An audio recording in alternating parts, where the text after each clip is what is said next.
mic check. I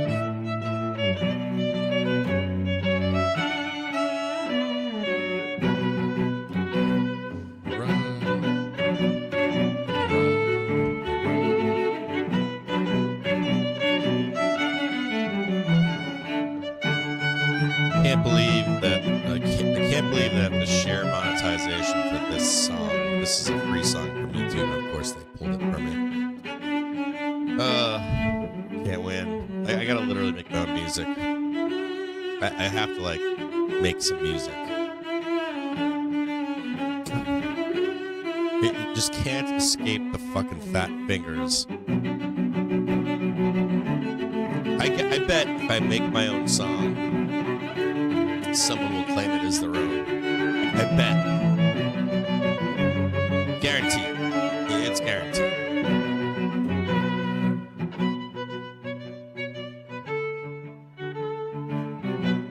Good.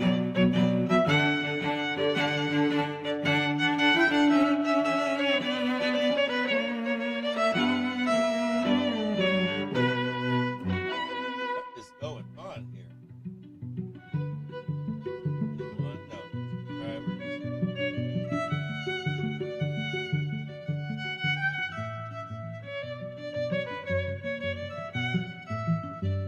Try that again. Good morning, baby.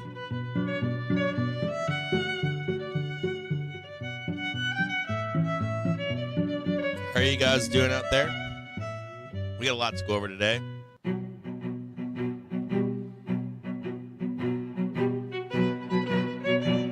got a ton to go over today, don't we? It's the end of quarter Opex. I'm not gonna lie, I was reading the chat yesterday and I was scratching my head. Yesterday's chat was a little bizarre. I was reading the chat yesterday and it was early day and it's like, we all know we're topping here and we all know it's Opex tomorrow. What's bizarre is that people are like, we're going to crash the market on Opex. And I'm like, no, we're not. There's no crashing markets on Opex. We're closing positions, right? We're wrapping up positions. We're not instigating anything. Your instigation of anything isn't going to move the market. And not only that, but as trades are closed on Opex, you would be wise to let the market open and breathe for Q4. Any new quarter, there's always a fake out. Probably the best way to describe it. There's always a fake out. It normally starts when, coming to an end of a quarter and, whether there's a policy shift or not, there's a narrative from data and events at the end of a quarter that shapes a narrative heading into the next quarter. On a smaller scale, very similar to yearly expectations, right? A narrative emerges, and then, of course, it's bullshit. And the market goes the opposite direction of that narrative. But we drink the Kool-Aid. That's part of the market. Part of the market, of course, is the soap opera-ness of it and the need from everyone to have a narrative. And those narratives are worth the toilet paper they're written on, the paper that they're written on. I think in last night's brief I said that about a outlook for 2025, that they're worthless. They mean nothing. They're good to have because it gives you some expectations of, hey, if this happens, then that could happen. If that happens, and this is expected. But in no way does it ever matter. It's just good. It's a good roadmap. It's a good thing to be like, hey, remember we're talking about inflation maybe bouncing in June, July. Is it? Did it bounce early? Did it bounce later? Did it not happen? Did the Fed do something? That's about as good as it's worth. And same thing here. We're at Opex on a smaller time frame.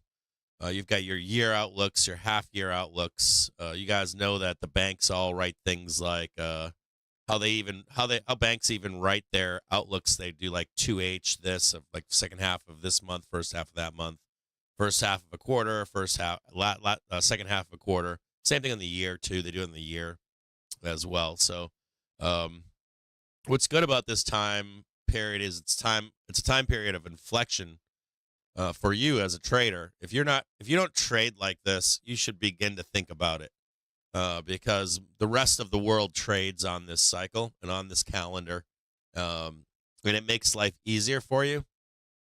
Oftentimes you're like, I saw a meme yesterday of like John Rambo meme, and that's what it made me think of was it's glaring when you see people trying to it's glaring when people are trying to instigate something at the inappropriate time. It's like, hey, bro, we've been trading this all quarter long. We're trying to get out right now and reposition for the next quarter, and you're over here trying to start a new war.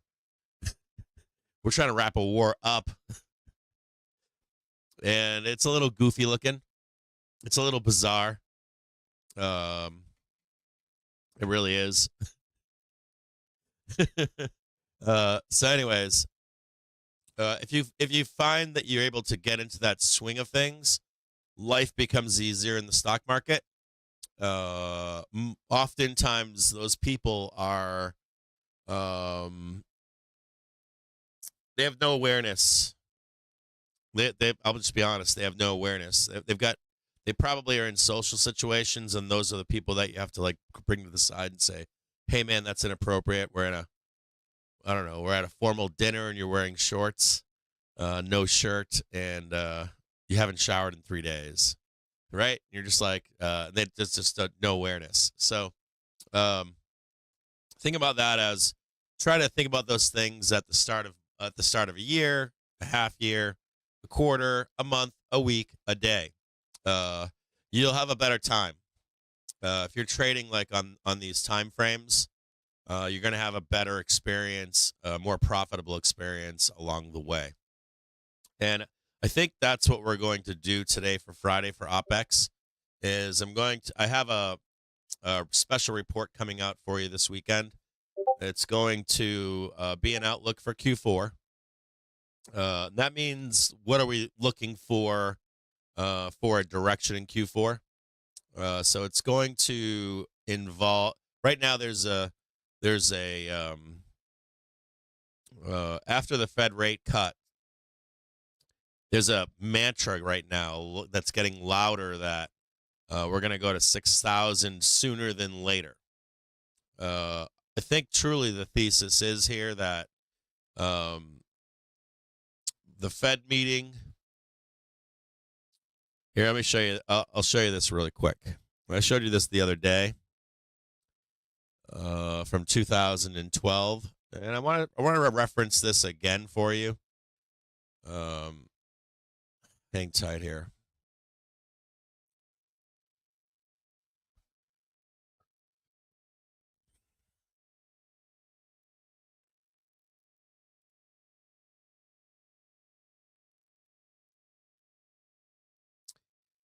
So you have a that works good. That's good. Nope. Okay. So I don't know what's going on here, but I'm not that good with there we go.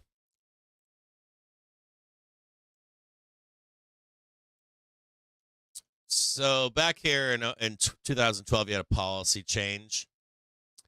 There are some moments I'm going to show you Dixie as well. I want to show you Dixie at some point because there's a lot of shit being thrown around in the walls. People are comparing it to, I believe, 2017. Other people are comparing it to 1995. This is 2012. You have a policy change right here, and I'm assuming that everyone thinks they were going to go crazy immediately just start cranking, right? And that's the thought, right? You have a policy shift.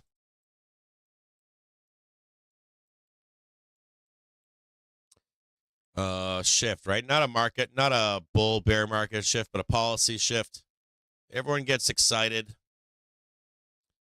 And we don't go up. With actually dealers counter trade that on you because everybody's positioned bullish. So they like delta hedge your bullishness. Then they go up, right? Into the end of the year. I would posit that the policy shift that we're in only confirms or helps to confirm an end of the year ramp rather than a violent downside move. So that would mean that instead of seeing like September 31st be, way down, and then October 31st way down, it kind of blunts that because of the optimism. And this is blunted here. You can see that the weakness in September and October is blunted.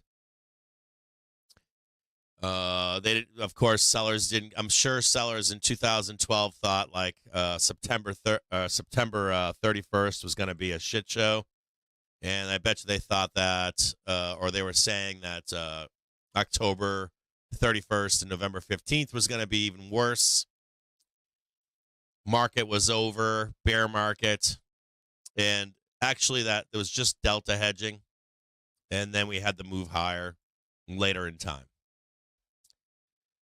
So I would caution you, first off, with the narrative of 6,000 earlier than later. We're going to get that. It's possible.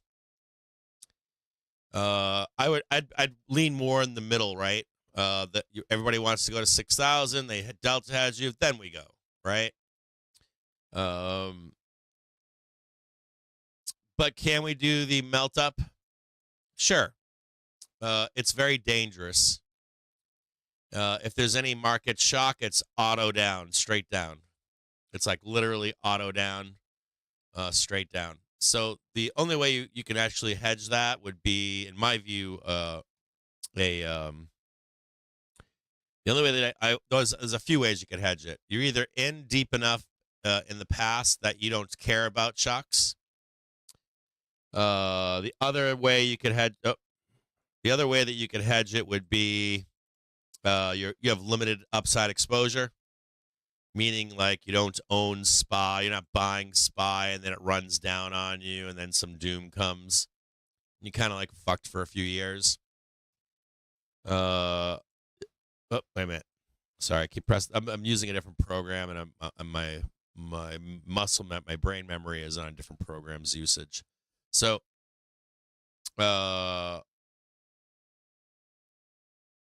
you could either, if you're in deep enough, long enough, farther out in time, you don't care if there's shock. If you do care and you're like, I don't want to lose all my money in here, or maybe I'm just getting long for the first time in 2 years or something, you probably want to put on like a ratio spread, because that ratio spread will print if we moon, and it'll print if we go down. And to be honest, if you really want to get like some risk on, like real risk on, it's probably lower. It's probably lower. Maybe not that lower, but it's probably lower.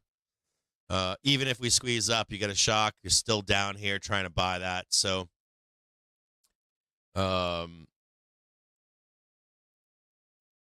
it's kind of a tough place to be. Because the narrative, you're going to get yelled at with this narrative. You're going to get yelled at. Everyone's going to scream at you and say, we're going 6,000 right now.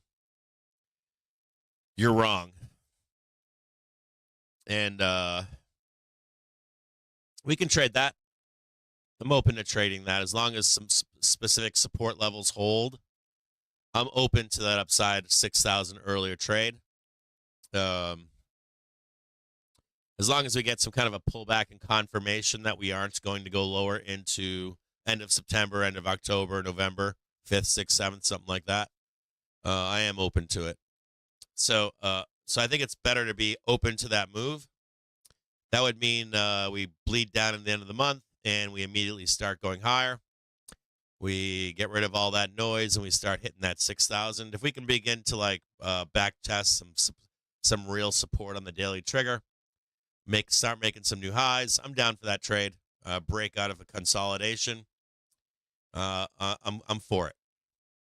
Now, if we fail to break out of that consolidation, and I'll show it to you here in just a minute, and we actually begin to seesaw or get boxed in sideways, we know that it's likely going to head to the downside into November 5th, and I'll join you on that Bear Doom Island or whatever you're on at that point, and look for the low to buy in at the end of the year. I think the biggest takeaway from that, I think the biggest top line takeaway from this policy shift is no, you're not getting an October doom. Very, very unlikely you're getting it. I mean, the market crash scenario. That means we get the doom, real violence to the downside on the 31st, real violence into the 5th and 7th in November. I think that's out of the question for right now. Just because of sentiment. Sentiment is great. Can't say sentiment's not great everywhere. And then it comes down to fighting the Fed. You want to fight the Fed, you go ahead. I wouldn't be fighting the Fed. Think about it like this. The Fed said I'm not adversarial, right? We're going to telegraph to you when we're going to cut rates. Or, excuse me, increase rates, right? Start a QT program. They telegraphed it. And what did they do? They started raising rates, and we priced in those rate hikes, right? We rolled the market over in 2022. We rolled it down. We had a bear market for 9 months, and they priced it in. And then the market was comfortable with the path the Fed was on, and the market began to go higher, didn't it? And there's some comfort there, right? Policy hasn't changed. We're paused.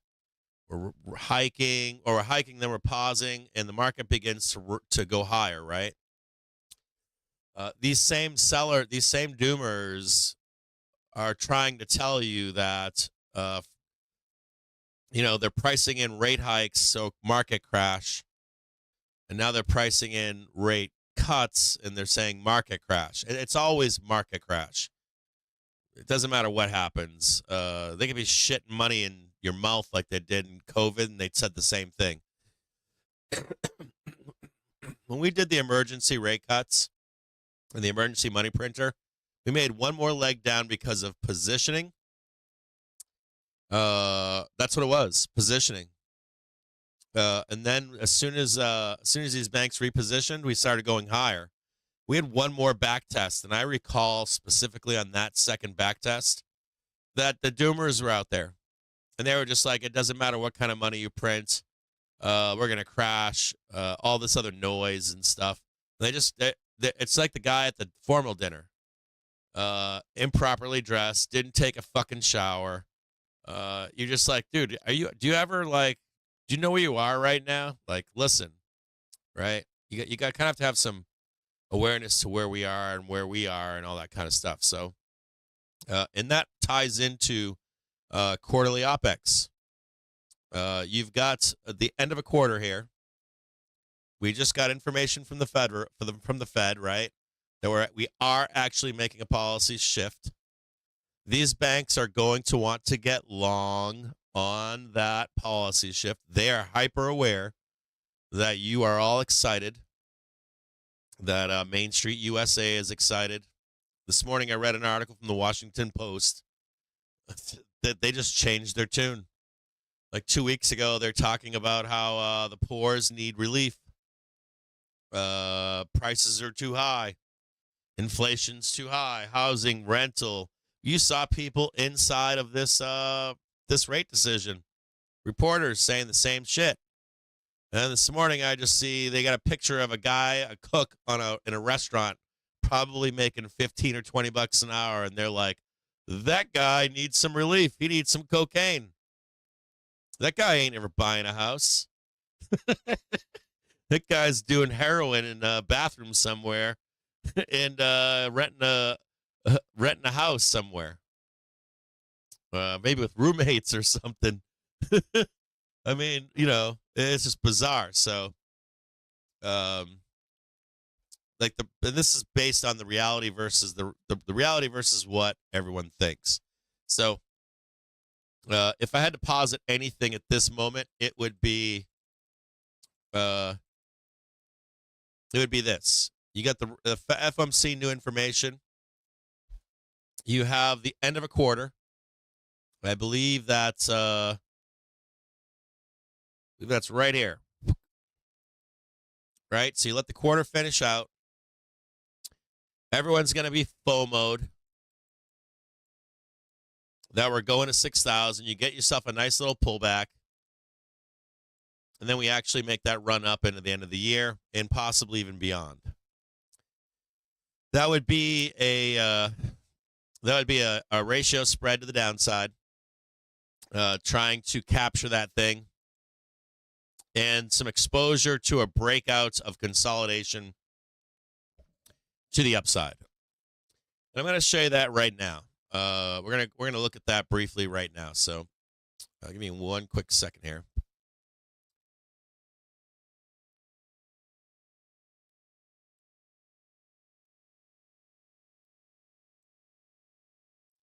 Look at it just like this. This is very similar, isn't it?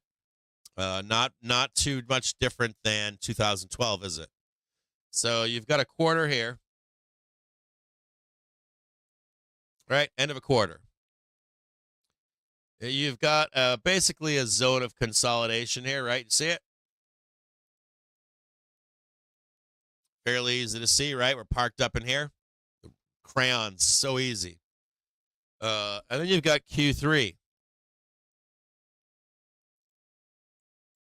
Oh, excuse me, not Q3. You got Q4. And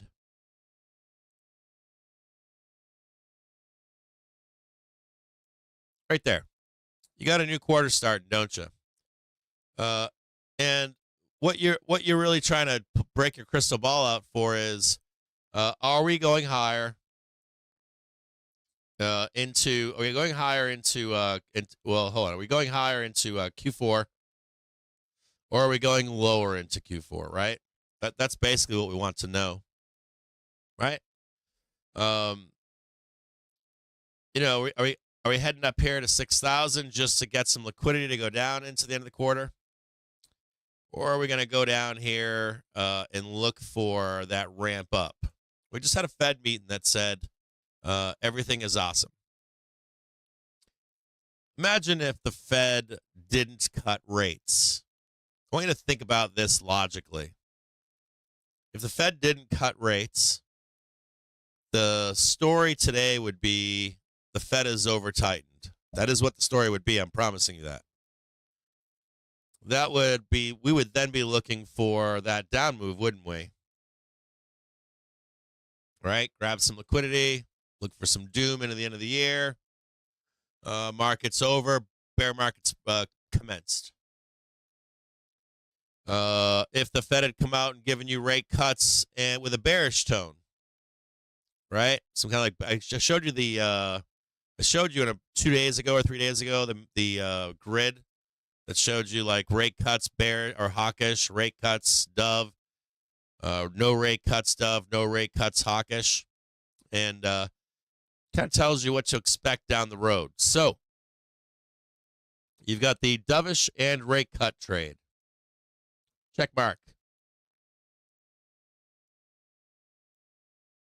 You got the dovish and rate cut trade. The most likely and plausible outcome is that you're going to get some kind of a blood down here while you're being fed that we're going to 6,000 right now. That's what you're going to be told. We're going to 6,000. And also we're going there right fucking now. And in reality, you're all going to be positioned for it. They're going to roll us down, and then we're actually going to head higher. The market crash is likely out because of that Fed. The bear market likely out because of that Fed. Likely out. You need something better. You need like I don't know, election volatility maybe. Something really bad happens with that. I don't want to say it publicly, but or I don't know, geopolitical, nuclear bomb goes off somewhere, another country or something. No, Middle East is not good enough. Sorry, it doesn't impact us. Their economy doesn't impact us. No, we're the biggest producer of oil in the world. Sorry, it just isn't big enough. Need something bigger. So, can we get to 6,000, then go down, and then go higher in the end of the year? Yeah, it's possible. So, if you have price action like that, how do you account for it? You account for it with a ratio spread. It's a good way to account for it. You can actually call it the bull side off up here, leave the bear side off down there, down here. If we automatically go down here, you're going to get paid. So you get paid down here, paid up here, and down here. So you're kind of covered with a ratio spread in either outcome. Now, how do you get long for that eventuality? Let's see if you get your ratio spread on. You leave your ratio spread on, and then you take you institute like call spreads, weekly calls, zero dates, exposure to that move to the upside. As soon as you hit that 6,000, you already know you're going to get a pullback. You take the long side of that ratio spread off. You wrap up buying your zero-day calls, your weekly calls, or call spreads, that kind of stuff. And only if you break out. You have to break out, back test, and begin heading higher for it to even institute the bullshit shit. The addition to the ratio spreads. But then once you get up there, you take that ratio spread, you take the bull side off, and you leave the bear side on because you are going to get a pullback no matter what. You'll capture what you can on the back end of that trade. And by the time you're done with both or all three legs, you should have made, with just the hedge, 5 to 15%, maybe even 20 or 30. Like, you're up. That's a good trade. Meanwhile, you're also gaining the bank from taking that upside trade up here, and you get back in with some more put spreads to the downside on an eventual pullback. So you're making money. You're making money. Now, if you've got your ratio spread on, we come down here, right? And they fake you out. They box us in, right? And we begin to break lower. You're making even more money in a ratio spread, and then you can get really, really violent with the put spreads, the short, the daily puts, all that kind of stuff. You get your doom trade in that you're looking for. And then we get long again for the holiday rally into the end of the year. But in both scenarios, I would not be positioned for a market crash at this point. I don't know what that thesis is anymore because we have new information. I can't. It's like when you listen to these doomers, it doesn't matter what the Fed says.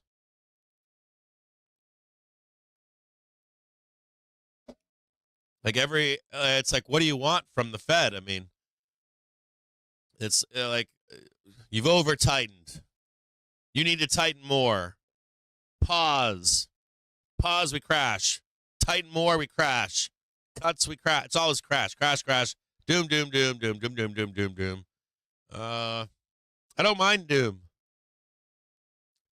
You know, let's say we are going to crash, right? Let's just pretend we crash. Cap is wrong. We're going to crash all the way down. We're going to blood all the way down here. You know, are you taking calls there? First of all, you're not even long. You've got your ratio spread on. So it's not like you're in any pain or anything. We bounce here. Do I need to get long right there? No, I need to be able to see, just like this top we're in right now, right? A reversal to get long, right? They bleed us back down here. I'm still not long. And if anything, all that doom down here is just another excuse for me to get what? It's another excuse for me to get long, isn't it? Bring it on. I don't think there's a bull out there that wouldn't enjoy that dip to buy. So I'd be careful drinking the Kool-Aid. I would really be careful drinking the Kool-Aid. And furthermore, you might have had a doom trade here. You might have had a doom trade here, but you got the Fed meeting. Think about that as your thesis is market crash. The Fed comes out and gives you new information, and you completely disregard it. That's absurd. That's not based in reality. Fed just told you new information that goes against that thesis. They just cut 50 BPS. I got banks writing white papers saying the Fed's not going to cut more than 25 BPS. Right now, writing a new narrative. The fucking Fed just said they're going to cut 50 before the year is out. Another 50. Literally right in the fucking face of these guys. And these fucking guys are trying to rein in or not tell you that you're getting a full one this year and the market's going to goddamn moon over it. They don't want it to moon. Don't you know that? Or they want to be the guys in first before it moons. They don't want you to be in it. It's not your market. They don't want you making money. So, at any rate, if you're on that doom trade, I would be very wary of it. Would be very, very wary of it. People have been trying to short this market all year. They tried in February, tried in March, they tried in fucking April, May, June, July, August, September, and now October. I mean, can you imagine that? Where do these guys get this money from? I don't know. They say things like, that's the top. And you're like, oh, shit, ain't never going up again. Meanwhile, what did we do this year? The fuck we been doing? I mean, look at this. This is October of 2022. And they have told you this whole fucking run. That's the top. That's the top. That's the top. That's the top. That's all they've been telling you. It's nonsense. And then once we actually get to a market roll, that's when you're actually given a chance to exit. They literally give you a chance to exit the market. So until we see that, you're a dip buyer. That's what you are. And this Fed meeting did not fit your narrative for a market crash. I'm sorry. Not yet.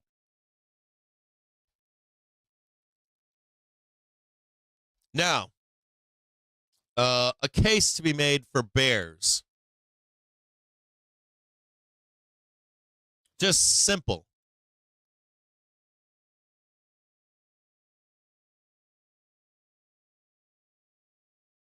Oh, hold on here. Sorry about that. Dixie cuts, right? Get rid of this.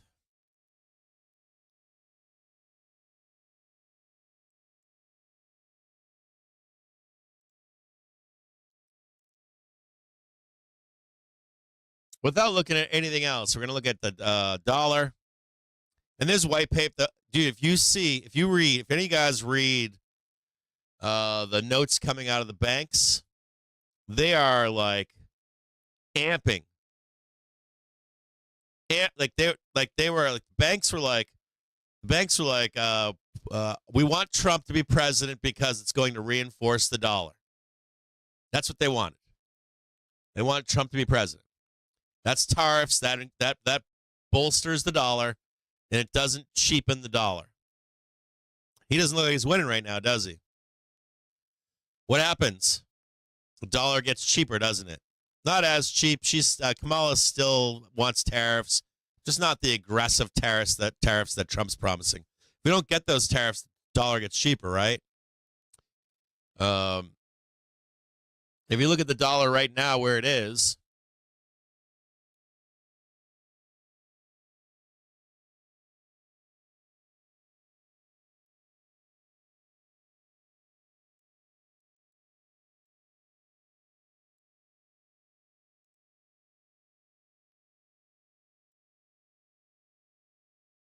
let's take a look at the dollar. Do you know what happens when the dollar breaches and breaks below here? Anybody?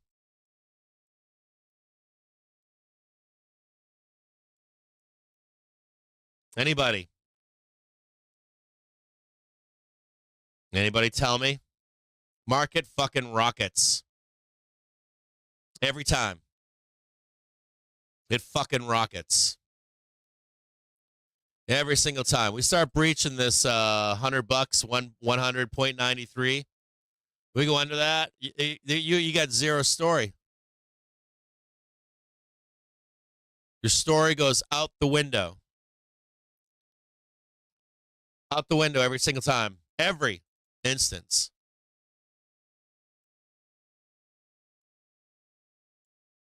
You get your pullback maybe for September or October. Dollar goes up, but then it bloods down here. In almost all scenarios, any kind of move down in the dollar, there ain't nothing you can do. There's no bear case that you have. In every instance, market screams higher. I don't care about a 1 minute or a 5 minute or a 15-minute basis. You look back over a month or 3 months, and that dollar starts heading lower. In all scenarios, market rips. And look what it's looking at right now. That doesn't look too healthy, does it? Tell me that looks healthy? You're telling me that looks healthy right there.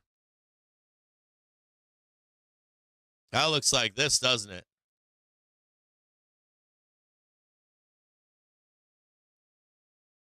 You understand what I'm saying?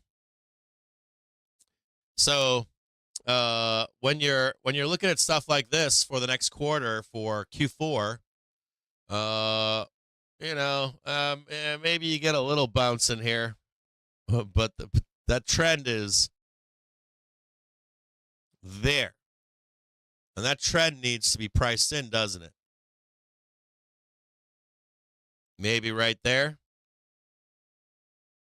There's 26 right there. Kind of looks right, doesn't it? There's something else here, too, I want to show you next for Q3 or Q4.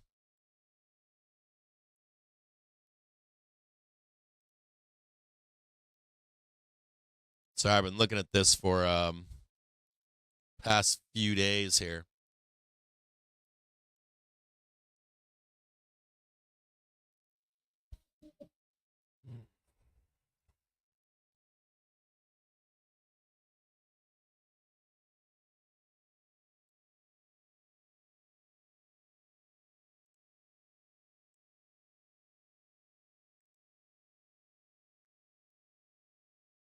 We're on a daily basis right now, right?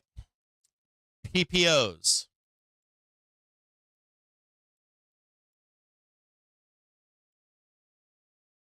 Oh, hold on. What happened there? That was really weird. Oh, hold on.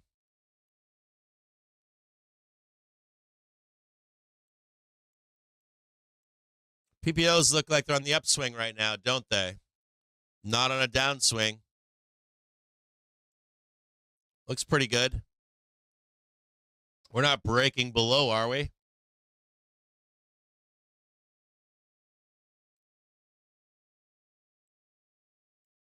PMOs. This is PMOs. It's looking kind of bullish there, doesn't it? PMOs turning up.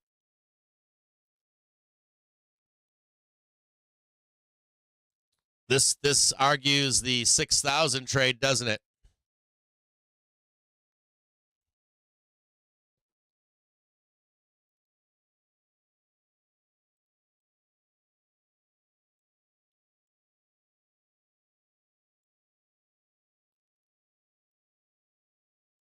MBI is not topped out yet, is it?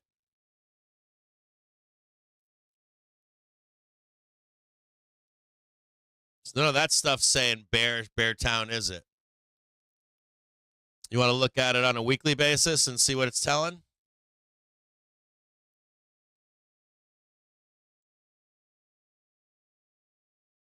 Weekly basis, telling you more to go, right? Maybe some downage move here. November, 6,000.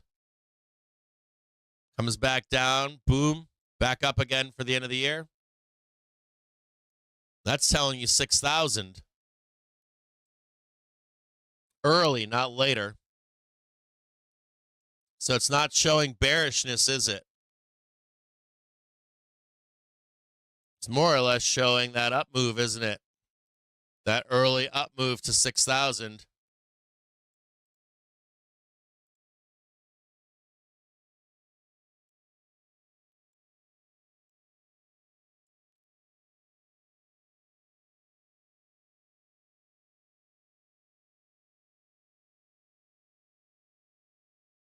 You got November 4th in here.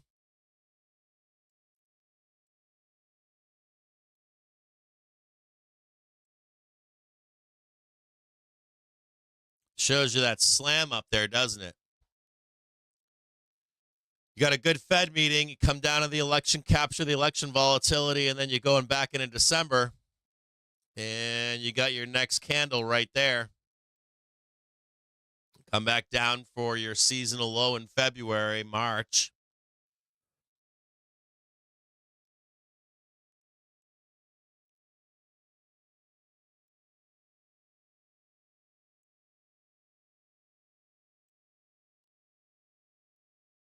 JPM caller.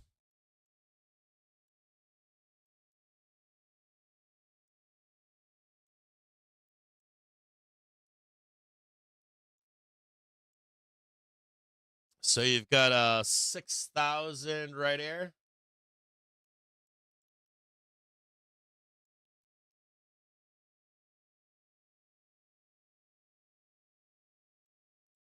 Oh, hold on. Sorry about that.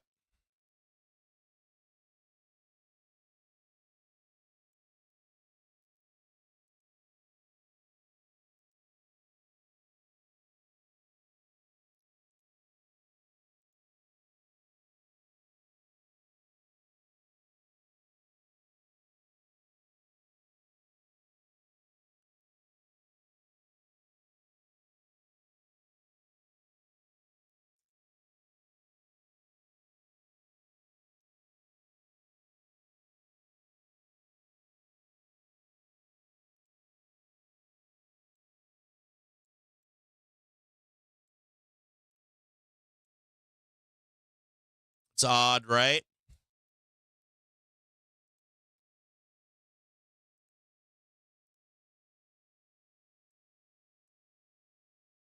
Daily trigger comes up, comes back down, boom, catches that back up. Got that downside move up here. Literally following the daily trigger all the way up, come back down into your election vol. And what are you looking at the end of the year? Maybe the actual break above, right?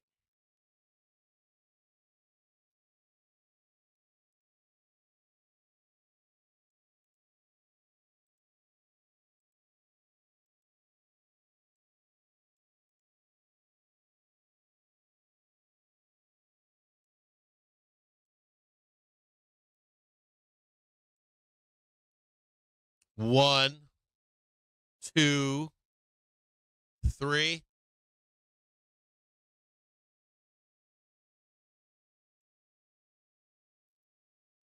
Rocket ship.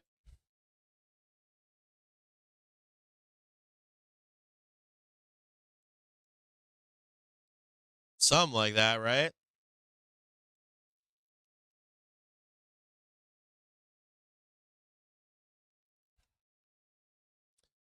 Let's look at something else really quick.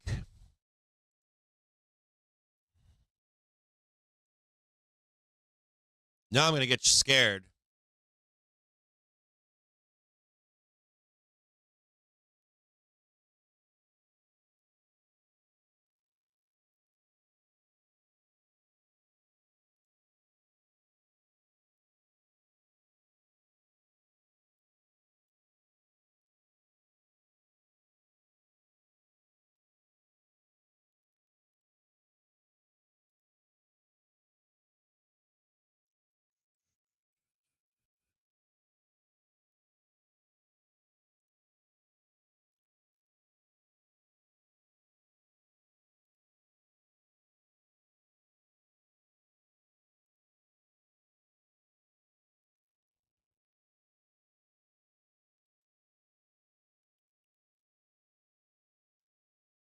bear fucked, we'll call it.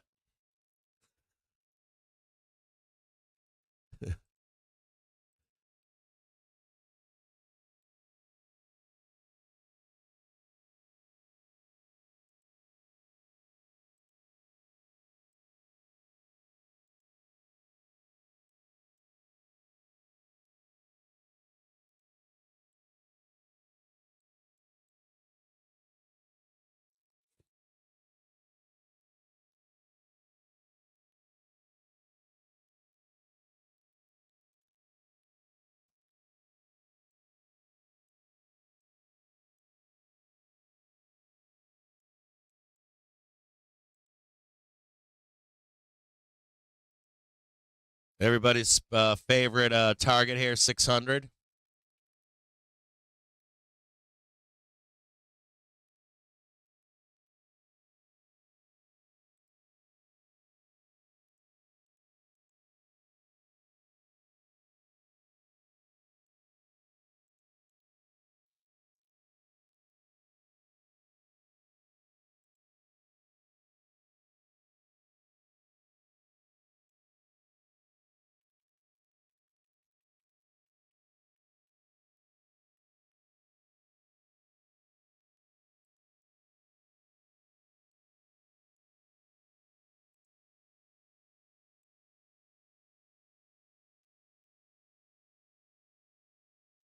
About 650.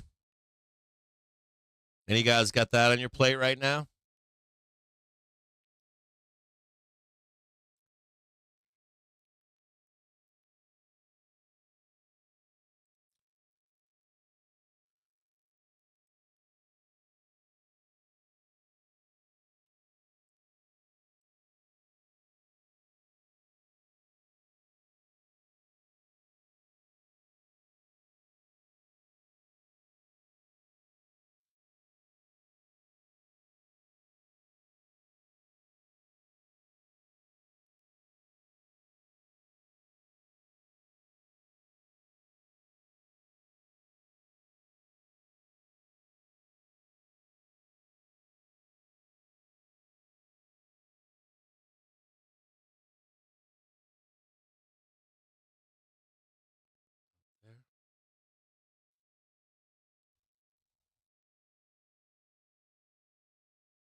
One, two,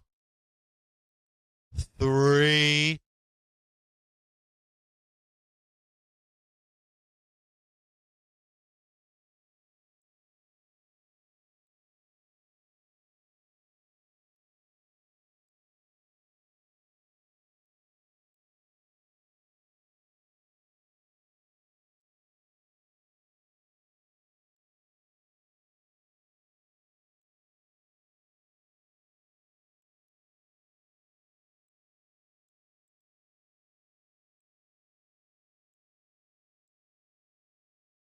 Boy, huh?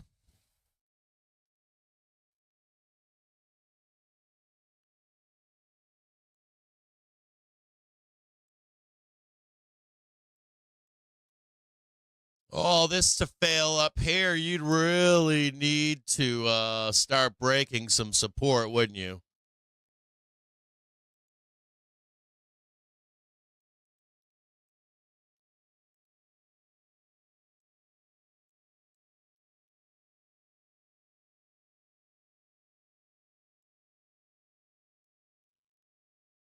You got a favorable Fed.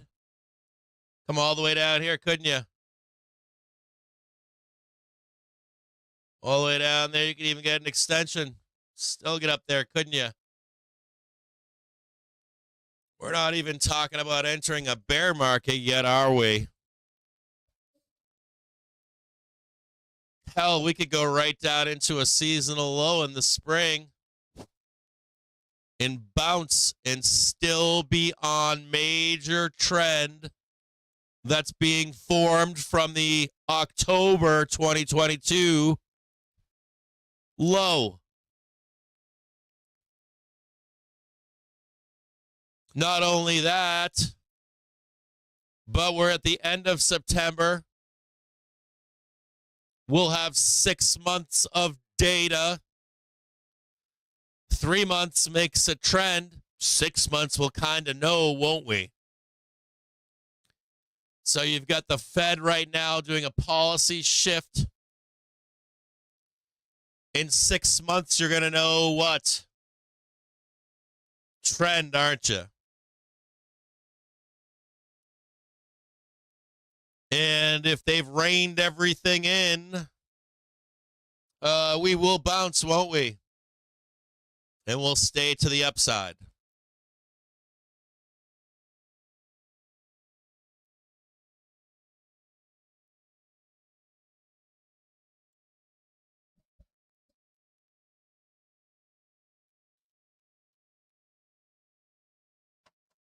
So I don't know. I'm trying to find the with a policy shift heading into the end of a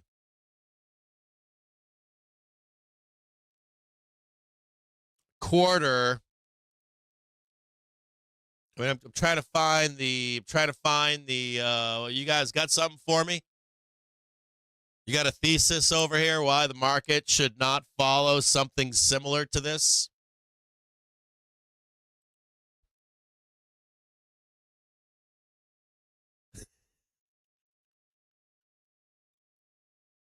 You want to snip this now if you're a free community member? You don't like paying for shit? Everything's free for you in life? I mean, I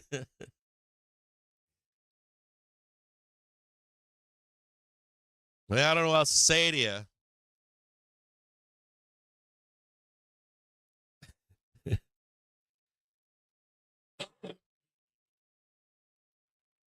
I don't know.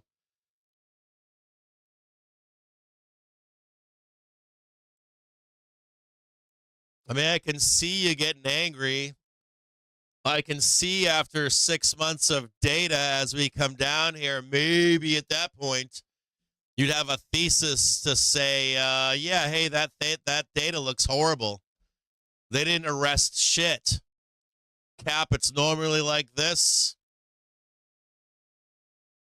And COVID went like this, and they tried to arrest it, and they failed. Okay, fine, fuck it. Let's bring it down. Let's get downtown on it. I don't know where you're coming from here. So this doesn't look like it's nearly done.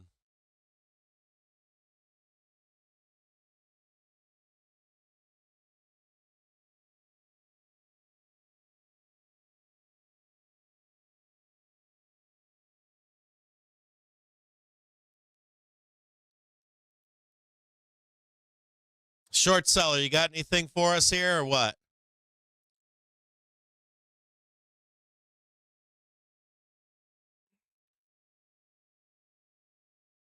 I'm assuming that someone's like, we're going to blast down there, triple top, doom.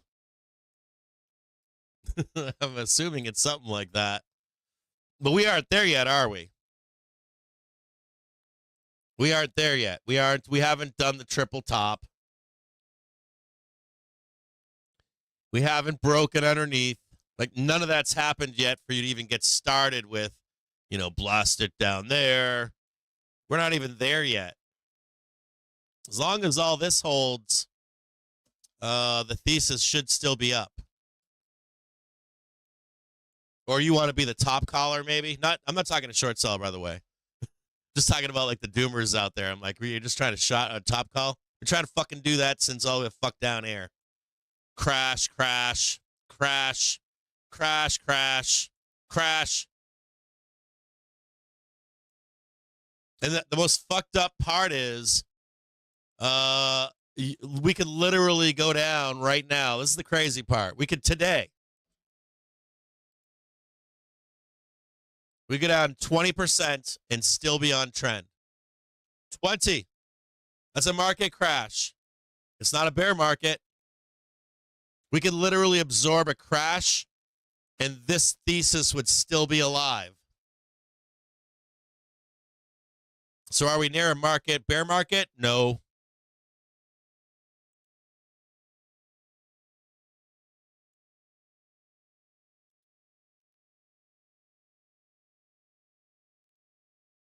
Oh, shit. It looks like the stream's not live on YouTube. That sucks.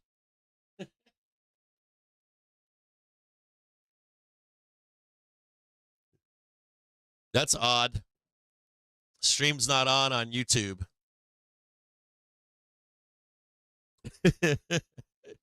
They missed out on a good stream. Looks like they're trying to kick me out of trying to turn me off again today. The forces that be. I get it, though. We're coming into the end of the year. Here's December. You know what we do, right? Every December. You know what we do, right? We party. December volatility in here. Check. December volatility right there. Check. November election volatility accounted for. Check. We got it. We got it all.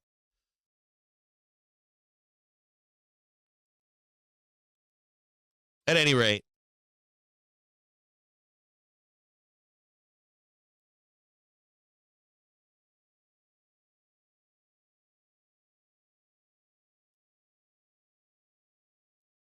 What's going on, short seller? I'm reading some of the chat right now and I'm lost. I don't know what's going on in the chat. I can't understand what's being said.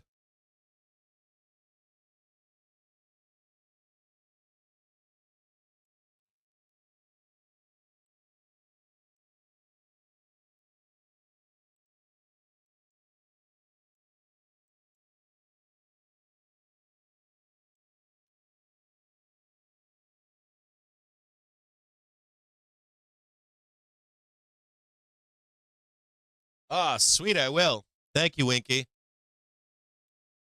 I will.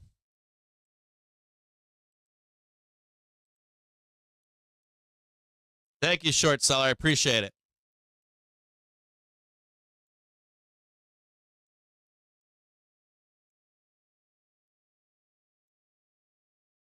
So, I mean, if I was looking at the Fed, right? If I was a doomer and I was looking at the new information and we're at end of quarter. We're at end of quarter, right?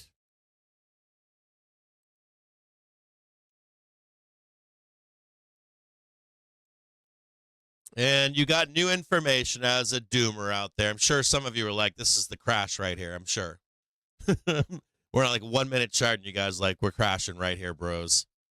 That was the top for the rest of the year. I'm sure that's being said right now. So I'm just like, we're at the end of the quarter trying to wrap up trades. And I don't believe so. I don't think that it's over. You have new information from the Fed that they are going to attempt to rein in data. from outsized moves and bring it in line. I think you have between now and spring, late winter, let's call it late winter, February, March. I think between here and the November Fed meeting, you're going to get more cuts. And I think you're also going to get more cuts into March. And I also think that whatever that doom is into February, March, they're going to continue to attempt to arrest it. And then I think when we bounce in March and we start to head higher, we are also going to experience some midsummer doom again. We'll get the big inflation shift and stuff like that. But I want you to know that over the weekend, if you are a supporter or pro trader, you're going to get a much larger, expansive look at metals, currencies, how inflation, how all this stuff interplays and why that proofs some of this stuff, but also kind of proofs that if the Fed does not change policy, that we will enter a bear market that could last many years. It'll include housing. This makes all the Fed did at this meeting makes sense to me. They're trying to thwart us entering or blunting entering a lost decade down the road. And they're starting early, which is good to see. So, yeah, you'll get a Q4 outlook from me. If you're a bear or a doomer, I will show you in that preview for Q4. I will show you the bear path. I'm going to show you the path to 6,000 early. I'm going to show you the path to 6,000 at the end of the year. And I'm going to show you the doom trade, the bear count for 2025. And then I'm going to show the bulls how they escape the doom trade as well. So if you're like, hey, Cap, I disagree with you fundamentally, you will be given that path. And if the market joins that path, we will all join you as well. I am a whore. I have no issues joining you on that path if we go there. But until we proof that path, I'll give it to you. I'm just not on that path with you. I'm going to be looking to buy the dip at those signposts, those junctions, looking for a sign to buy the dip. I'll join you, of course, on the hedging activity to those signposts, but I'm definitely not at this point with the policy change from the Fed on board that doom trade. Like, I'm max short. I've mortgaged my house a third time. I sold my wife and my children, and I'll see you with the burning tires in the street at this point. I think the Fed and the Treasury Department are going to whore themselves out. They're going to do it until it breaks. They'll do it until literally the wheels fall off. They'll do MMT. They will print money. They will fucking cheapen everything. They will force you to pay $10,000 for a rental. They'll make your cars cost $200,000. They will do whatever they need to do. We will flip into Japan. I don't believe for a minute that they won't do that. They will run that like a whore, or not like a whore, like a crackhead until they die doing it. They'll have a heart attack. They'll beat it until the brakes fall off and until they break it. And they have examples of doing that in the past. They did it in 2000. They did it in 2008. They did it in the 90s. They'll keep doing it. They'll just hammer it and hammer it and hammer it and hammer it until it actually breaks and we get forced into some kind of depression, major recession, fraud, whatever it is. They'll do it until it breaks. And I'll tell you what, there's no reason to worry about it until it does, because we'll know when it happens, right? We'll see the daily trigger roll over the weekly trigger. We'll see the daily and the weekly trigger roll over the monthly trigger, not just price, but we'll see those things happen. We'll see velocity maxing out. It's nothing to worry about in my view. And definitely not at this point with where monthly, quarterly velocity is. Those velocities have more room to run to the upside. And the Fed is adjusting policy. They are getting dovish here. So at this point, I can't join you yet. Not just yet. I'll join you in the hedging activity, but I'm not going to join you in the the doom. I can't. I want to, but I can't because they are cutting early. If they stayed tight at that last Fed meeting, and they were like, you know what, fuck you, we're gonna do this for the good of the country. Matter of fact, we're gonna throw some rates on you. I would be scared. Like I would be like alarm bells going off, and I'd be like, they're gonna fuck us. We're gonna roll right into that new year, and you're gonna watch the world melt down. But they're not showing that right now. They're showing that they know.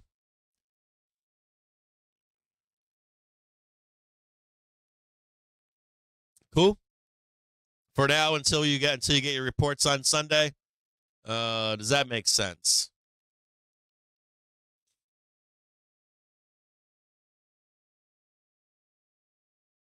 Bear market. Bear market, Olaf.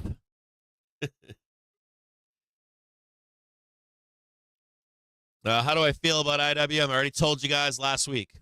I've already told you IWM should outperform. In all cases, IWM outperforms. If you were to line up all three charts, same scale on SPY, Qs, and IWM, you're going to see every move to the upside be outperformed by IWM. On the downside, you're going to see IWM not perform as poorly as, let's say, Qs. SPY will be right in the middle. IWM outperforms. If you don't believe me, if you look at the 2020 and 21 run, IWM crushed Qs. You guys think that the COVID Qs run was massive?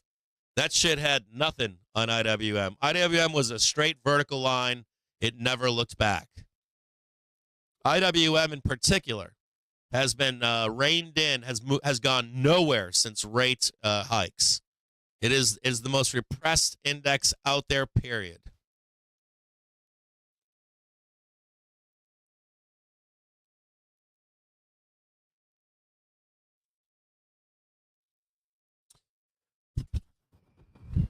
Anyways, that's your outlook that's your basic outlook for Q. If you're a free community member, that's your basic free outlook for Q4 and your pre-outlook for 2025.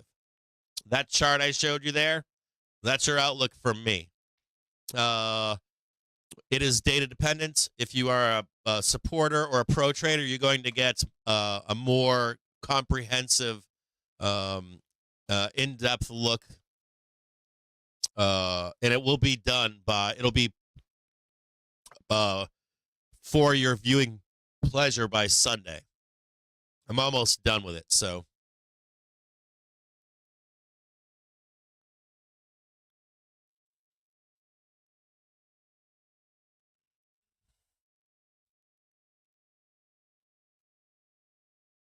I got to check my puts here.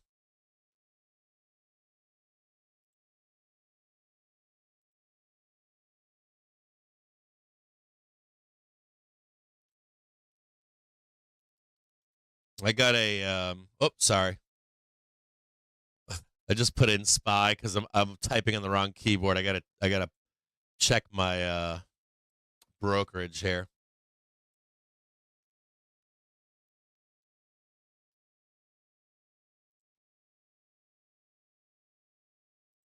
I've got I've got calls and puts on.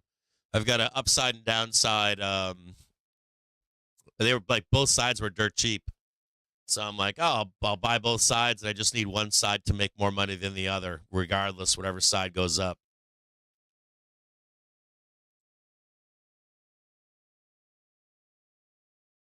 Oh, they don't want to pay me today? What's going on with these guys? These guys are trying to tell me we're not going to 560 today. Been bleeding down all day long. They don't want to pay this. They parking the bus here today.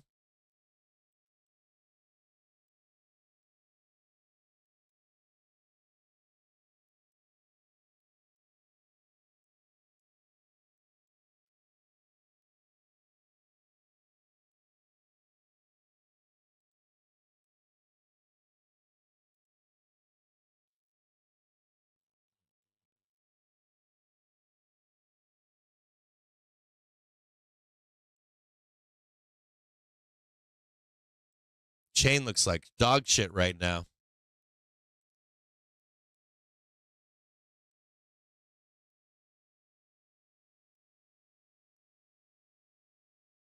I guess I got to wait until 4 p.m. I figured I would have to wait until 4. I don't think anything's going to happen today that matters.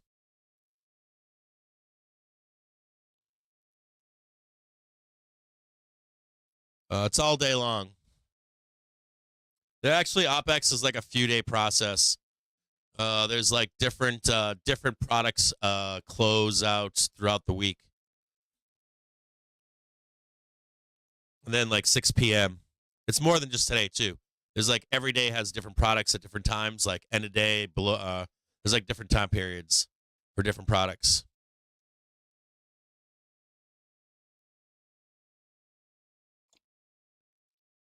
Market enters like this. The gamma comes out like it's like as we get into like 4 and 6 p.m. the gamma starts coming off of the grip on the market with options. Like the options have, there's a grip on the market, and that grip begins to come off. The market's free to move. Normally, if we're going up, it's to the downside, but all else equal, we can actually go higher too. So I'm going to read some stuff to you here, and I'm going to show you a few things too. Give me a quick second here. I got more coming to you guys for end of quarter.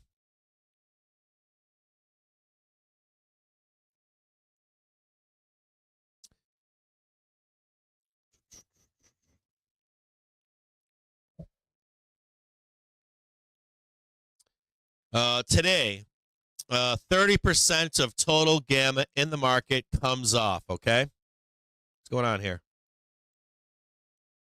What is going?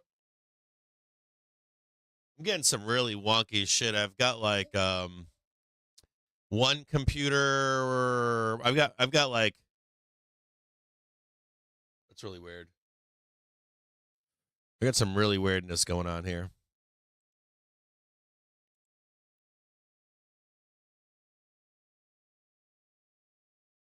We have 30% of total gamma coming off the market today, freeing the market to do whatever it wants, to move more naturally. Mostly at the 5,700 and the 5,750. Let me show you this.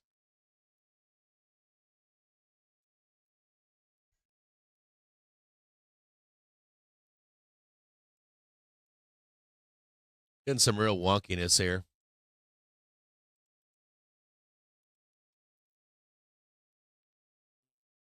Hang tight here. We have SPX. So at SPX, we've got mostly gamma coming off on the 5,700, which is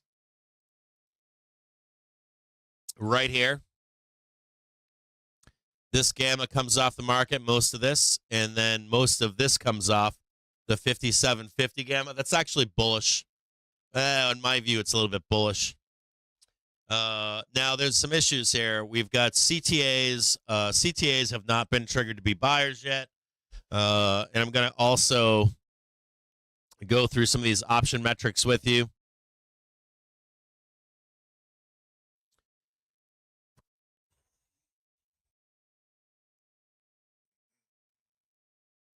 At the money volatility, expected to slowly increase as we head into the end of the month. This option, this at the money volatility as we head into the end of the month, could be interpreted in two ways. Could be interpreted as we come into the end of the month, that we're going to have that beautiful pullback. That would be into September 30th, right? You're looking for a low on the last day of September. Then you're going to be looking for a new month flows coming in from October 1st. Let me make sure I got these dates right here. Hold on. From September 30th. Scratch all of that I just said to you.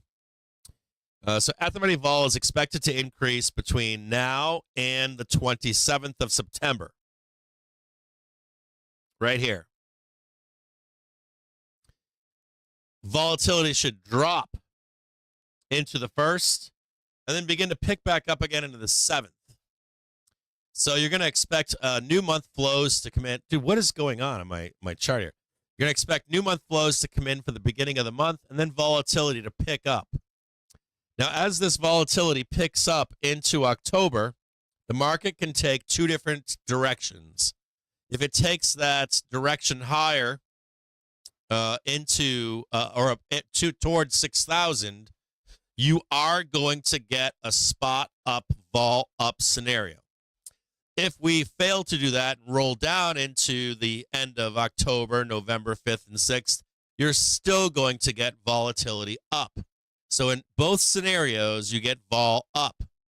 So if you are looking for a non-directional market trade where you can probably profit into the election, consider at some point adding some volatility either now or in the first week of October. That would be, I said the first week of October, but I mean, I'll give you some dates there. By like October 4th.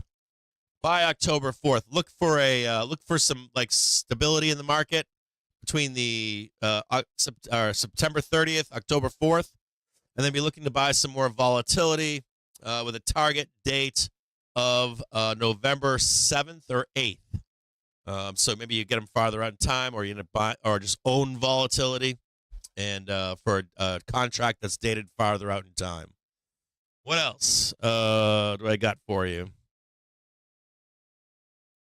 S&P 500. We have not triggered CTA buying at this point. So I want to show you this.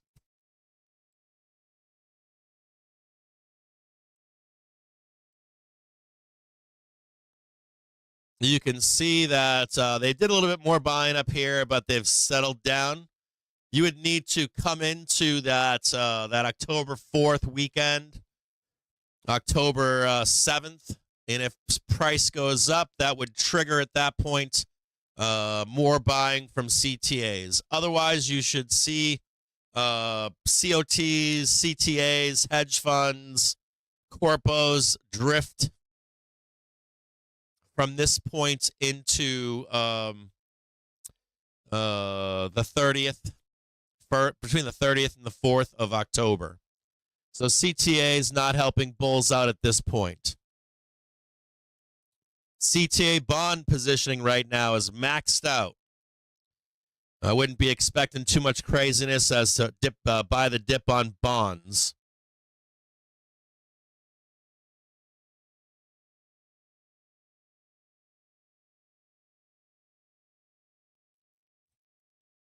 Vol control, not here to help you right now, are they? Vol control, not triggered to go higher, and you've got resistance right here. You're also coming into a seasonally and a quarterly moment where the market should roll down. We don't know how much it should roll down, but it should into end of month. And you've got really right now no vol control help. So if they don't come in and help you out, they'll be looking for that first week of October. If you see buying come into the market for that trade to 6,000, I would say then you'll get some vol control help, and maybe we start cranking to the upside. So no help for bulls the next 2 weeks. Seasonality.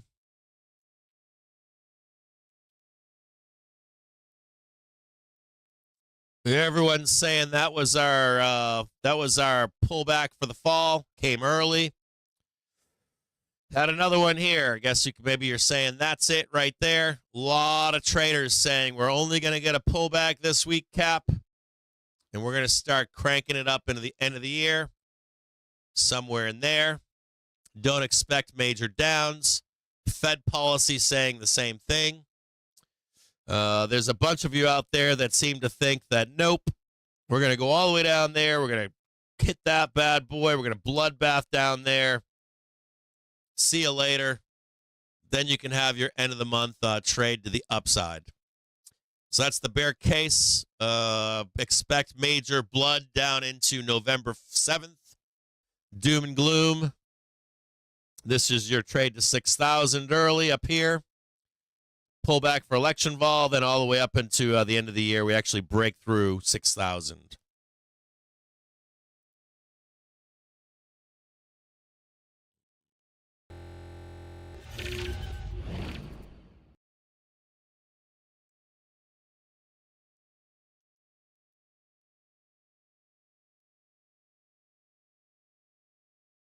Dude, that's utter. Give me a goddamn premium kick.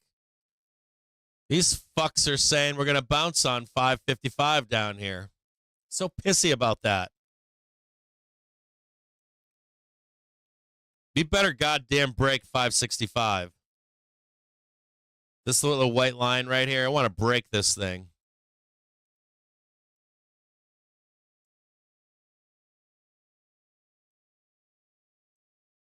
Daler's saying that we're not going to go below this white line right here. I need us to go down here. I need us to break below this and start venge fucking.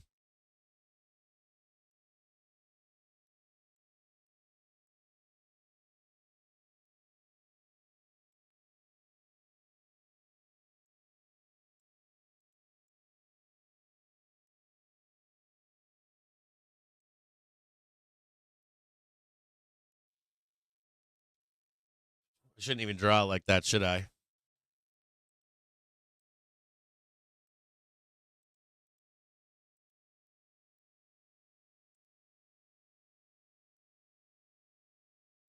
Just a note, if you are short, Daler's saying we're not going any lower than this point right here, which is utter fucking bullshit.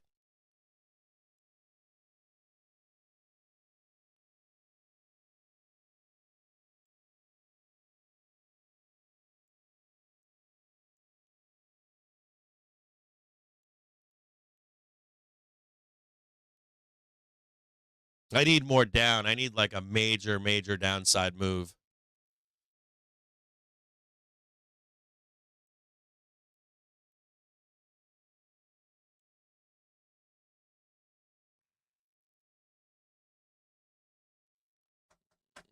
Okay, so that's done right there. You've got your outlook for Q3. What else do I have for you here as we wrap up the quarter?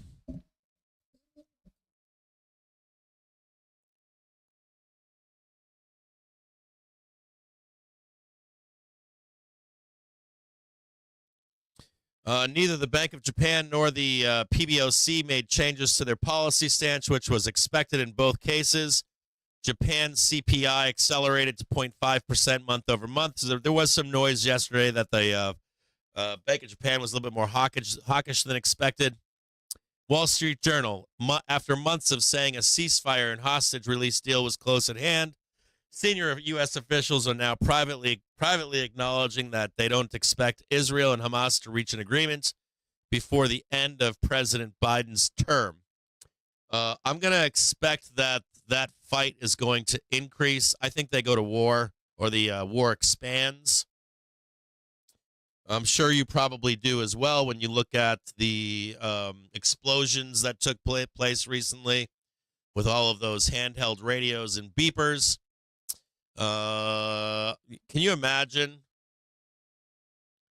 I don't know what you got. I don't know if a lot of you men out there might not think that you've ever been raped, but I can assure you that if you're a female, you probably have been harassed your entire life. That's like pure terrorism. I don't know if you know what terrorism is, but it's very similar to like sexual assault or rape or attempted murder, where you can't fight back. Any kind of a situation like that, it's very it's shocking. That kind of warfare is it's bad. It's worse sometimes than if you have two people. If one person has a gun and the other person has a gun, it's not the same feeling as walking down the street and your phone blows up. You have no way to fight back, and that is a distinct difference in that type of warfare that's taking place right now. I doubt that doesn't go that goes unanswered. Unlike normal combat operations. GS, the election is now increasingly coming into focus, and with the betting market still putting a 22% chance of a Democratic sweep, there are real policy tails. I addressed that with you earlier. Those policy tails are the glaring ones. Are going to be energy, of course, and then tariffs. I would say those are the two big ones. I am scratching my head on the tariffs a little bit.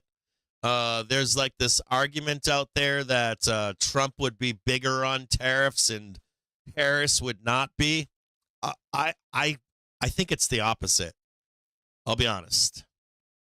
I really do. I know that Trump has always we used to say "Gyna deal off." It never really was, though, was it? And I don't see Kamala as being that friendly to China either. I think it's a fairly benign. I don't know why they make it political. I think all Americans know this. You have to have tariffs on China. It's fairly simple. So I'm not crystal clear on the tariff trade or convinced on the tariff trade personally. I've always considered Biden to be Trump light. That pisses off a lot of Democrats. But when I look at a lot of these policies, like on a top line basis, I'm like, these fucking guys are the same. Like a little bit here, a little bit there. There isn't that much difference.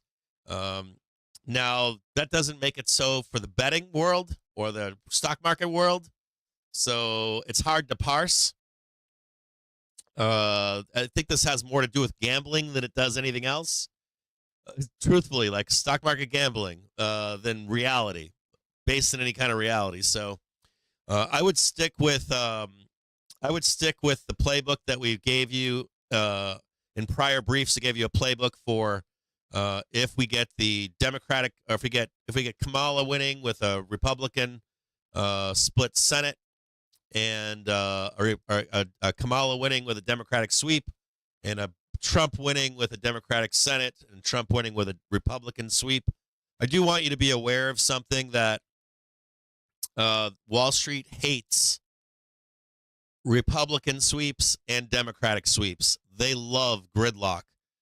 They do not like a Republican president and then a Republican Senate, or a Democratic president and a Democratic Senate, mostly because shit happens.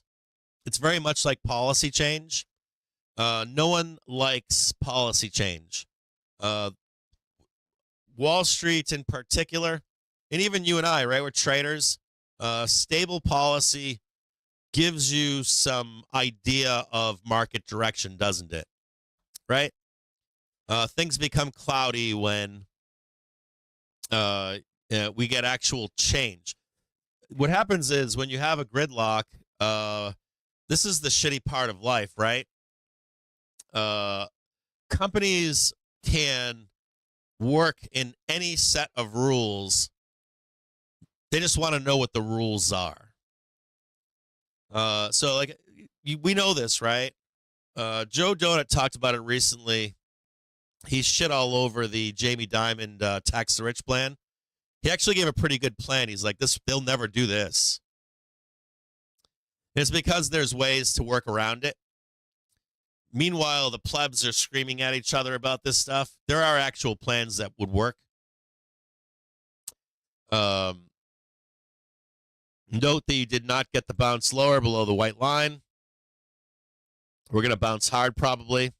You want to see the break of this if you're a bear, by the way, for continuation to the downside. And my puts, I want to see that break.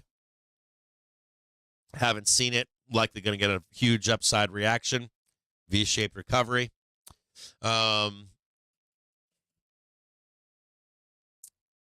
They like rules. So let's say this is a basic thing. This is the thing that hurts you and I as a pleb. We sit out there and we fight with each other and hate each other, right?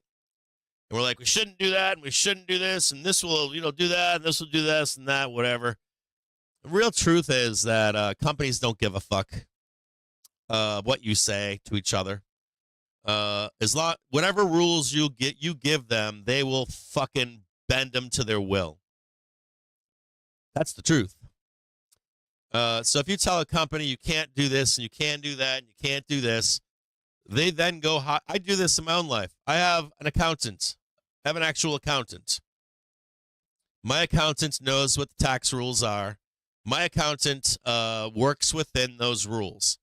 Now, when those rules change, every time those major changes comes, my tax accountant's like, you have to do that. 2017, same thing. You should do this and you should change this and change that and change this. That's a lot of work, isn't it? No one wants to do that work. And you still don't get fucked. You just have to change things to work within the rules. Every time you change the rules, it just makes it harder for rich people to fuck you again. Most of the time. In any kind of common sense reform, you'll never see it. Ever. They just play to your heartstrings and their heartstrings. They get the votes, and that's what it is. And truthfully, from outside of the plebs, the banks and the companies, they like nothing less than gridlock. They don't want anything to happen. If you elect Trump, they want a Democratic Senate. I know you don't believe that, but that's what they want, especially Wall Street. If you get Kamala Harris as president, they want a Republican Senate. So right now, GS saying the election is now increasingly coming into focus, with the betting market still putting a 22% chance on a Democratic sweep. So if you have access to that white paper that shows you an actual sweep, that concerns Wall Street. It does. And that will add election volatility, not just the energy trade or the tariff trade, but that will be concern, and that will add volatility to the election. And Wall Street will watch that election very closely because they do not want any sweeping going on for either party. And that will have an impact right around the election and the Fed rate decision. You want to be that morning, have Art Cashin come out and say, oops, it was a toss-up in Michigan or Georgia, and you lost. Gridlock. Woo! Market loves it. Kamala, she won. Republicans, they've got a split Senate. Nothing's going to happen. And they'll be happy. If they see that doesn't happen, you get a big sweep in the presidency and the big sweep in the Senate. There could be some doom coming down the road, and I would be careful of that if I were you. I'd keep that on the back burner when we get there to that election. The election's not decided. There will likely be some scamming going on directly related to that as the election grows closer.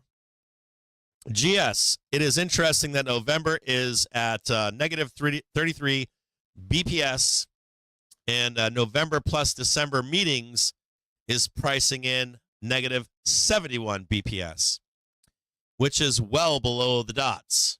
This means that December is vulnerable to stronger data, 3-month cumulative FCI easing in large fiscal in July and August could be potential drivers. Given moderate short dollar base, the pain trade is higher, dollar from here. Listen to this right here. So I want you to listen to this closely here. But that would also depend on U.S. election polls and geopolitics, the two main market drivers that we think will dominate short-term moves. Until the next batch of labor data and early October, U.S. dollar Asia has had the biggest position adjustment and has the highest sensitivity to the front end of U.S. rates. As short end implied volatility comes down post FOMC, it is worth looking at. So what is GS telling you? GS is telling you a couple things. They're telling you that they're going to push a narrative on you, which has nothing based in reality, that you are not getting 50 BPS in November. And they're going to push that narrative and push that narrative and push that narrative because they do not want to see the devaluation of the dollar. The second thing that they're going to tell you is that because you're not getting your 50 BPS, that the Fed will be behind the curve. And that will make the dollar stronger. And they do not like Kamala Harris in any way, shape, or fucking form in a Democratic sweep because they're implying in their old trade they thought Trump was going to win, and they were not. It's like, this is all bullshit. It's all like banks.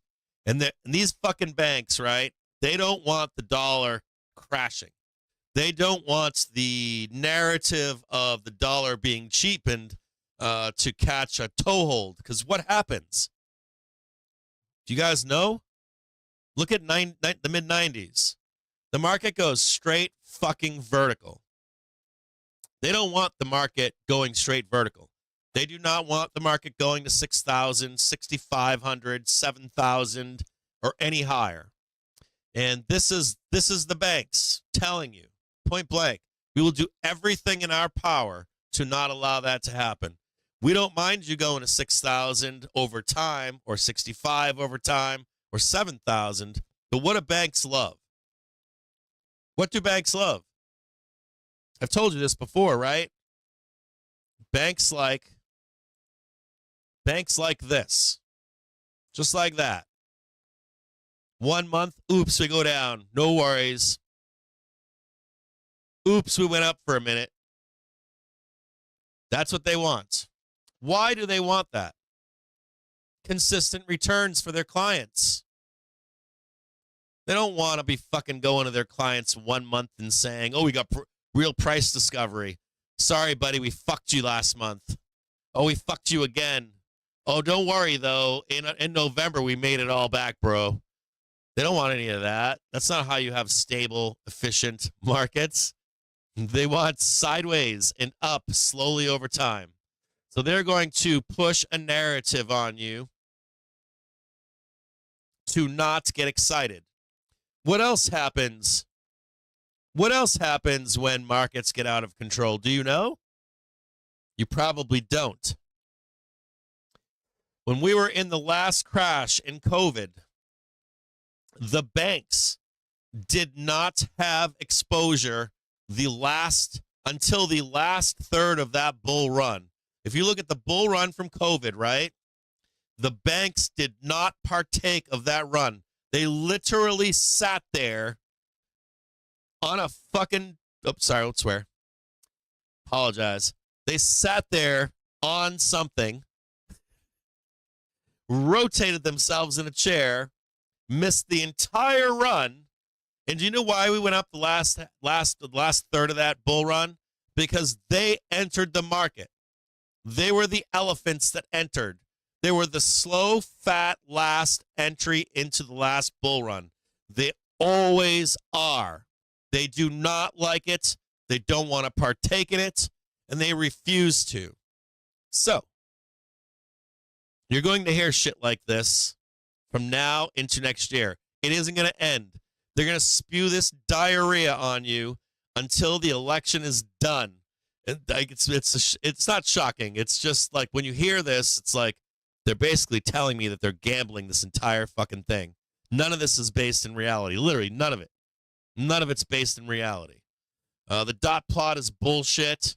The Fed's future fund rate is bullshit. And all they're trying to do is rein in the likelihood of a 50 BPS cut. And they certainly do not want you drinking the cocaine fuel right now. They will do anything that they possibly can to not allow the market to become unbridled to the upside. Every single time. They hate home runs. They are not the home run hitters. They love like a good crash. They can jump in. They allow the hedge funds to enter first. Then they get in. They like to come back into the norm. They get out. They have no exposure here. None. They want nothing to do with that upside run. Zero. If you don't believe me, the Market Wizards series, they talk all about this.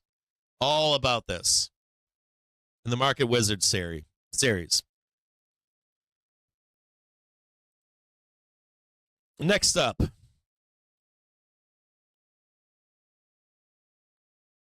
as stated earlier, after today's session, gamma imbalances will be greatly reduced, which should allow the market to get unpinned from 57.25, 5,700 again and find a new trend. For now, 5750 is still the upside target, while 5700 is the main support. 5725. So let's take a look at this. 5725 is the main support, right? Let's go look at down here.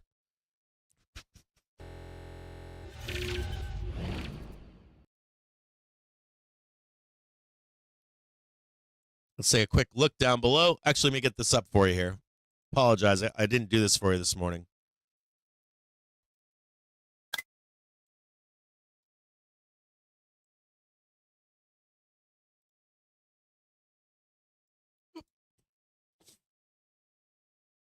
Nothing has changed. Didn't expect it to. Here's SPX Gamma.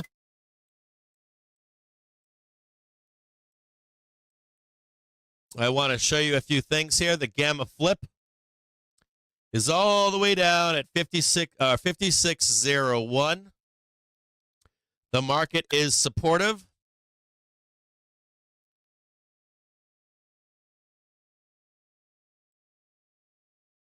The call wall is 5,700.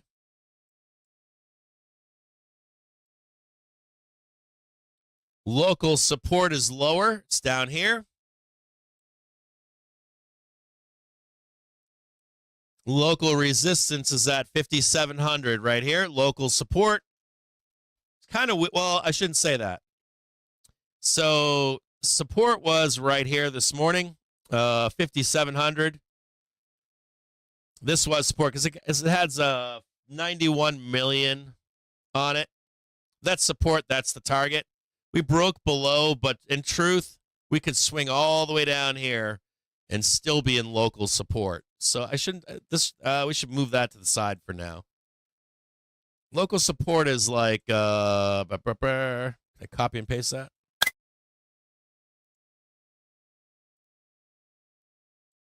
More of a range.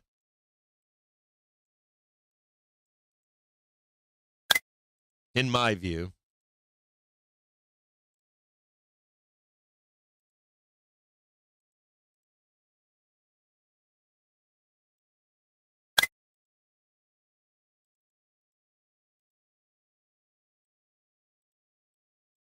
Gamma Flip down below.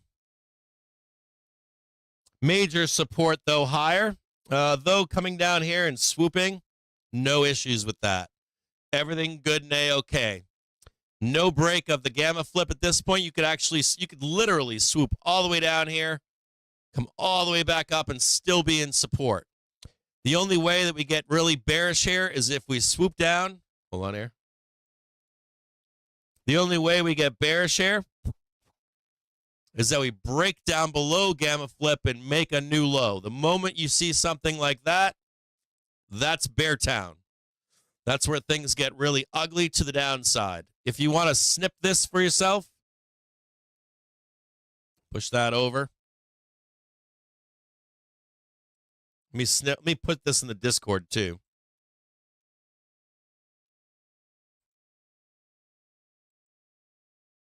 Could go all the way down there.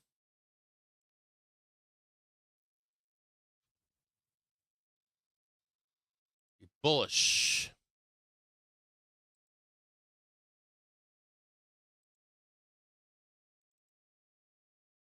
That becomes bearish.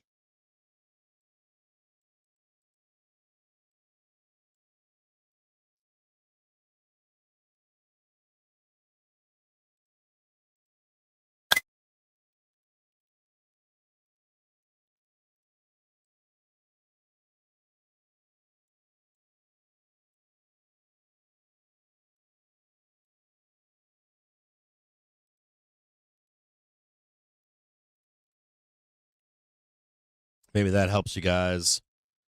Crayon. I know you guys like crayons.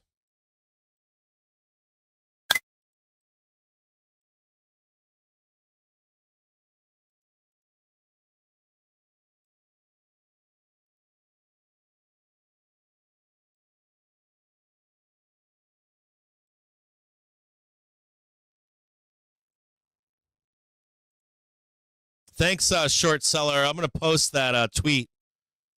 I appreciate you allowing me to do that, brother. I'm going to post that in the Discord first chance I get. I'll pin it, too. What are we doing here?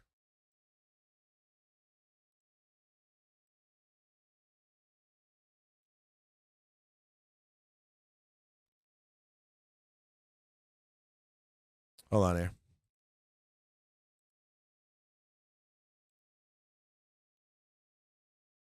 Not this PC. Downloads.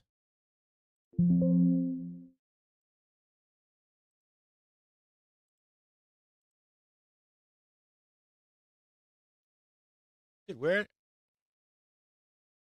All right, now it's pissing me off now.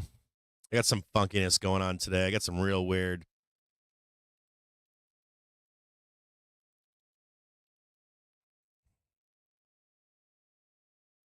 Some real wonkiness going on today.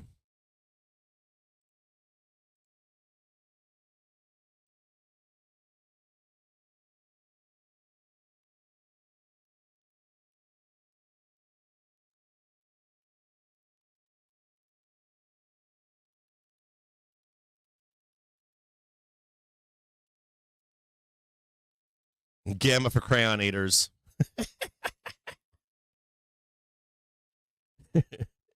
You could go all the way down there and still be bullish. No, that doesn't mean we're going all the way down there. I just want you to know that, like, so this chart that you're looking at right here, you could go all the way down there into next Thursday or into next Friday and still be bullish. Like, literally still be bullish. You can, as long as you don't go down there and reject your thesis, your upside 6,000 thesis is alive and well. So if you're looking for a dip into next Friday and your thesis is we're trading 6,000, there it is.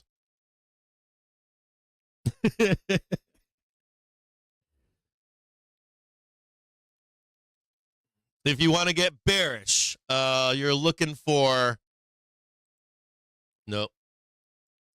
If you want to get like a cap, we're going to crash the market, recessionary trade. Yeah, I would entertain that for sure right there. Like right there, I'd be like, these motherfuckers are right. We're going downtown, baby. We're going down. What else I got for you here?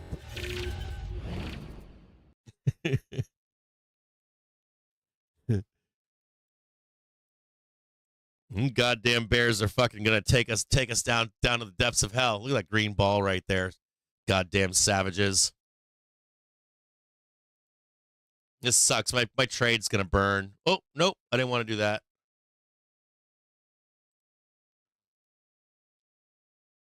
My trade is gonna be burned today. I'm not gonna catch either. So I just like, do I have to wait until 4 p.m.? Do I have to like wait for like a bloodbath at 4, like 3:45, or a moonshot to 4:75? It's like one or the other. I figured this is what today was going to be. I'm like, I'm going to have to sit here and piss away the entire day. Might as well do our outlook. Come on, Bears. Come on, Bears. Or Bulls. I'll take either one. Give me an extreme move into the bell, please. Give me a 30-point drop, baby, right in the bell, like straight down to the depths of hell. What else we got here? So I finished up with that for you.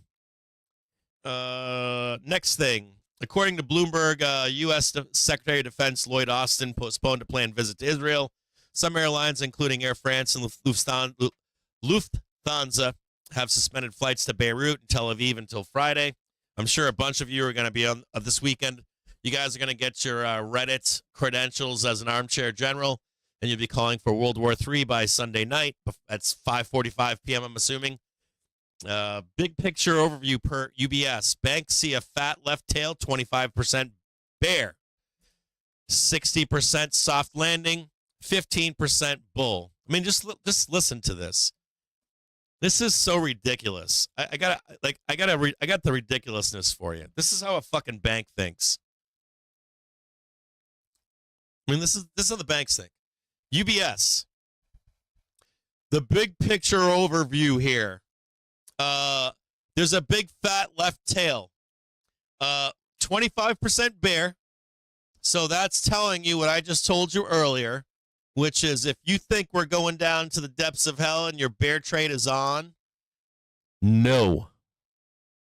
Do you have a chance to get the election volatility trade for a sweep? Sure. Is the bull market over? No. Is a trip to the monthly trigger in the cards right now? No. Is the trip to 460 and 480 on the table right now? Fading quickly because of the Fed meeting. Is the trip to 520 and 480 even possible? 15, 25% chance of that? Fading. That's now 5 to 15%. Think about that. Think about that. That means you have like a 25 to 50% chance of seeing 540. We're at 566. 540. That's your good chance now. The S&P 500 is testing gamma support at 5,700. No, that's not gamma. That's support, I guess. But this is still all support. We're not in negative gamma right now. Senior Hezbollah leader, Ibrahim Akil, killed in an Israeli air attack. Ibrahim Akil is part of Hezbollah's. Dude, I'm telling you what. I served with IDF. I served with them in the Army. I did training with them at a training. I served with them in the U.S. in a training environment. Dude, those guys don't fuck around. They're not like the toughest military out there, and they're not an expeditionary force. But I'd put them like, I'd rank them like number 3 I would want behind fighting with me. I'd go with like, I'd probably go with like Korean soldiers, number 1. I'd fight with them anywhere. I'd fight with Aussies, number 2. And then I would fight with IDF, number 3. Like, those guys decide they're going to go to war with you, they're going to fuck you up. They're going to rout you out, and they're going to eat every fucking last one of you. I wouldn't want to fight them. I was reading something earlier this week where Hezbollah was like, well, we don't want to go into full-out war with those guys. I'm like, are you out of your fucking mind? I'm like, you don't want to go to war? How about fucking white flag? Like, fucking A, man. Like, I wouldn't want to, if I was at Hezbollah, I would never want to get into an all-out fight with Israel.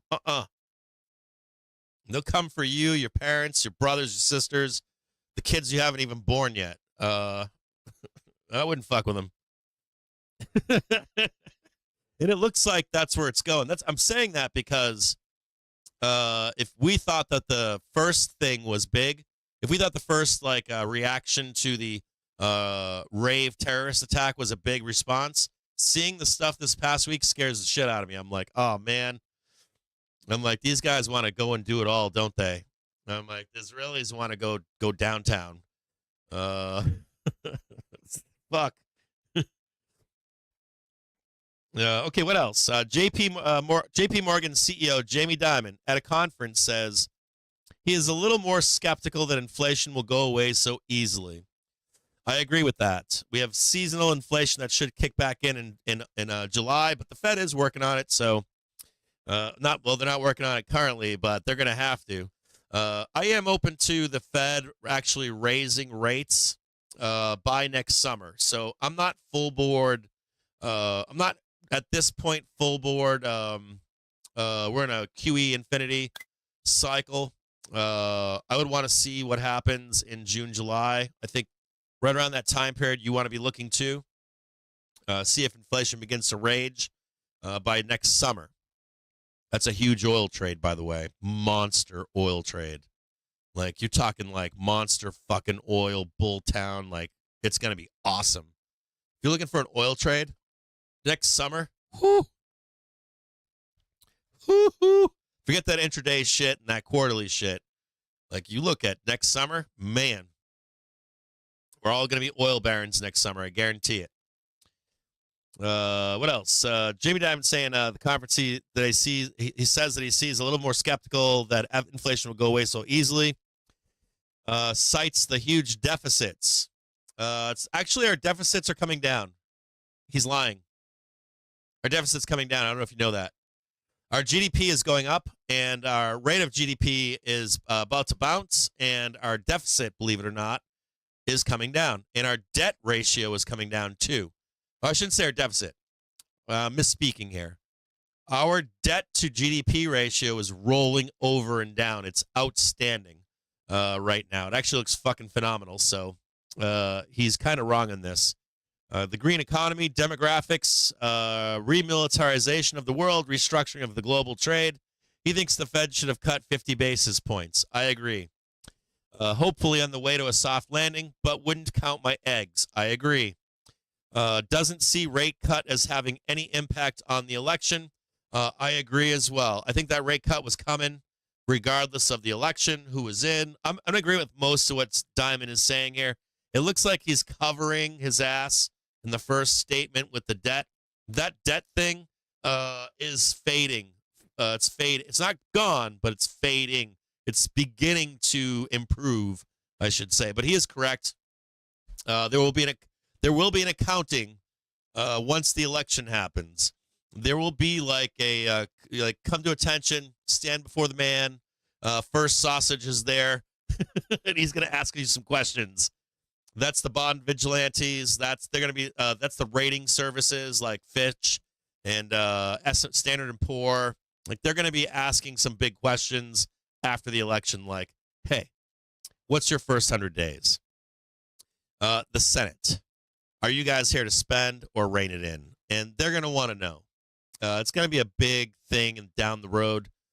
Come January through March of this year, it'll be important. Right now, both candidates spending or want to spend or promise to spend. They're out stumping each other.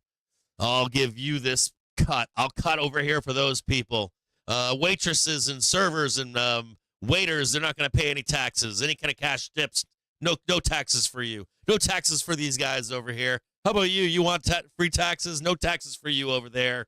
They're all doing it. So, and they're all making promises they can't keep. And it's all bullshit. All of it is bullshit for votes. Bullshit for votes. That's what it is. Bullshit for votes. Promises they can't keep. Lennar saying still expects to deliver 80,500 to 81,000 homes in 2024. Lower interest rates will enhance affordability and enable more families to attain homeownership at the entry level. More listings for existing homes will provide a supply of entry-level homes while driving more demand. Strong demand enabled by incentives has driven the new home market over the past 2 years. Expect stronger demand as rates move lower. We're going to talk about this right now. The supply of homes remains constrained, with shortages exacerbated by shortfalls in production. The shortfalls in production have been going on since 2008. It's not a new phenomenon, and there was an expectation that we would have a market crash, which the Fed reined in, which would create even more demand. That's why they actually built all these homes. The after effect of us not having a market crash is that we have a deluge of new homes, right? That's why you see prices coming down across the country right now. If you don't realize that prices are coming down across the country right now, I would beg you to go and look at the Housing Bubble 2.0 section of Wolf Richter's blog. There's a lot going on right now inside of the housing market that's not being talked about. New immigrant population will add to demand while controlling production costs. That's not necessarily true. If we rein back some of the tariffs, some of the embargoes, you will see these immigrants leave, believe it or not. I know you don't want to believe that, but that's true. While controlling production costs, benefiting new home builders. That's a little bit of hopium. Some communities are selling out faster than expected, while others face entitlement and development delays. Expect to deliver 81,000 homes in 2024, a more than 10% increase over 2023. That's good for you, by the way, if you're a poor.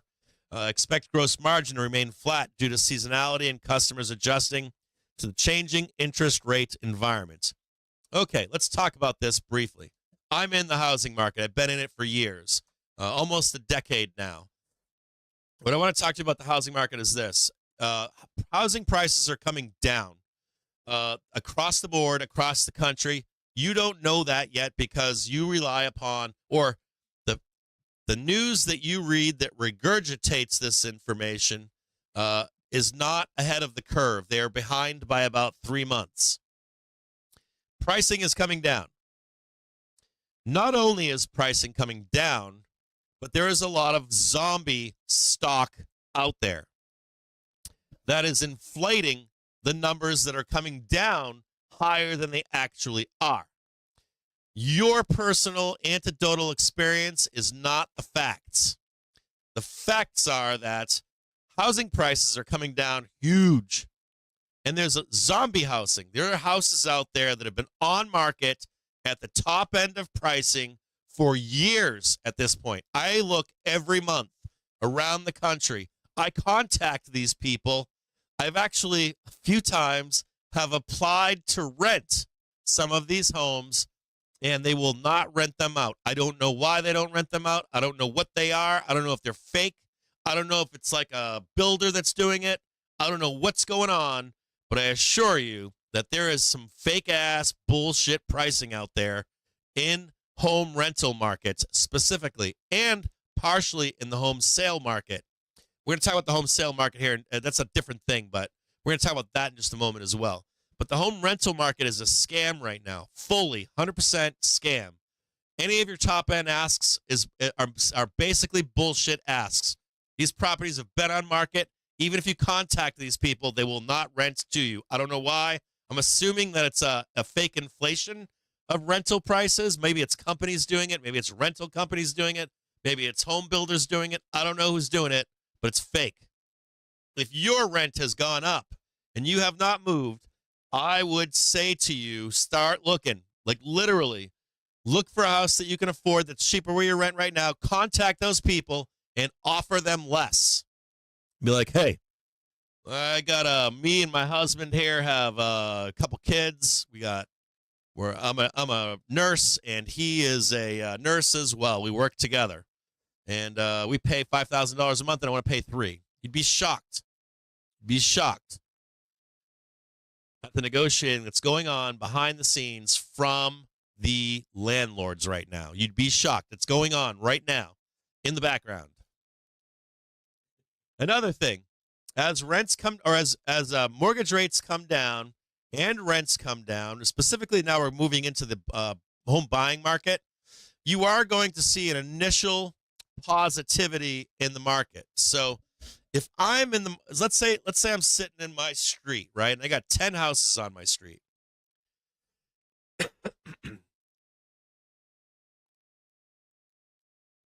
I've got 10 houses on my street.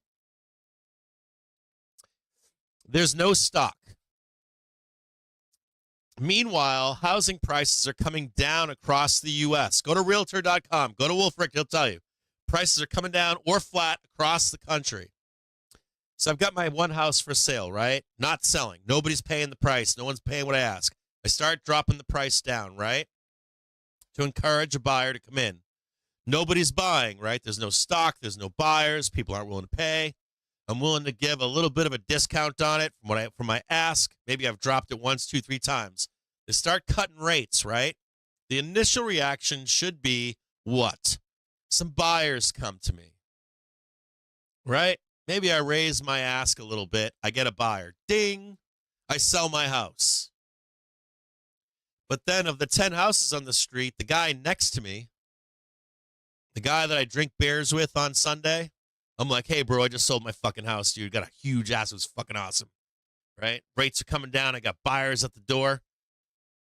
And Bob's next door, and he's like, oh, man, there's buyers out there, and the rates are coming down, and you're able to close a deal, and you got the money you wanted? I'm going to fucking put my house up, too. So now Bob puts his house up, right? Now Bob and Jim are, woo, yeah, baby, making fucking money, boy. Everything's rad. All of a sudden, Mike is in the next yard, and he's like, you guys did what? You guys are moving? We've been stuck here since pre-COVID. So all of a sudden, you start seeing more housing signs come out, right? For sale signs. 10 houses are now all for sale, right? Now you get like sign here, sign there, sign there. Mary over in the corner is like, oh, shit, everybody's selling. I got to get my sign up. And initially, you've got demand from buyers. Initially, you do. But then you have more sellers than buyers. You make this like switch. And there's a deluge now for sale signs everywhere, right? And now we're competing for buyers again, right? We start dropping our prices again. Home values start to drop. Demand starts to weaken. And that starts to cascade. It's like this cascading motion. Now, that doesn't mean that we're going to have housing crash 2.0 from 2008 in any way, shape, or form. It just means that prices, if they're already coming down,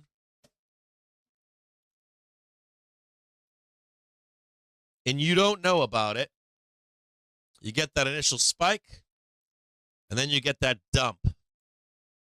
Now, that doesn't mean we're going to go 2008 style, but you do get a roll in that overall trend for you to possibly buy at the bottom. So, some of what these guys are saying out there, and this guy right here, is true. There is some good stuff here, too. You have communities where the housing market, they're building like crazy right now. We're like maxing out right now. If you look at any of the ETFs associated with home builders, they've been like pumping and pumping and pumping and pumping. If you trigger those buyers to come out, and there's like that bell curve of demand from those buyers, and you've got these people that have been waiting and waiting and waiting, you will see like panic set in. And that's what you need to trigger. You need to trigger like that panic. Rates are coming down. No one's buying my house. I need to drop my price right now. You like, as soon as you like trigger the FOMO, prices can rapidly decrease. I want you to know something about this. I've been reading a lot of commentary about this topic across the internet, on Facebook, in some groups I'm in, Wolf Richter, Twitter, and there's something missing. I don't know if it's a dirty secret of realtors. I don't know if it's that home buyer crowd is too young. I don't know why this is, but I'm going to warn you of something. If you don't already know this. The housing market is one of the most delicate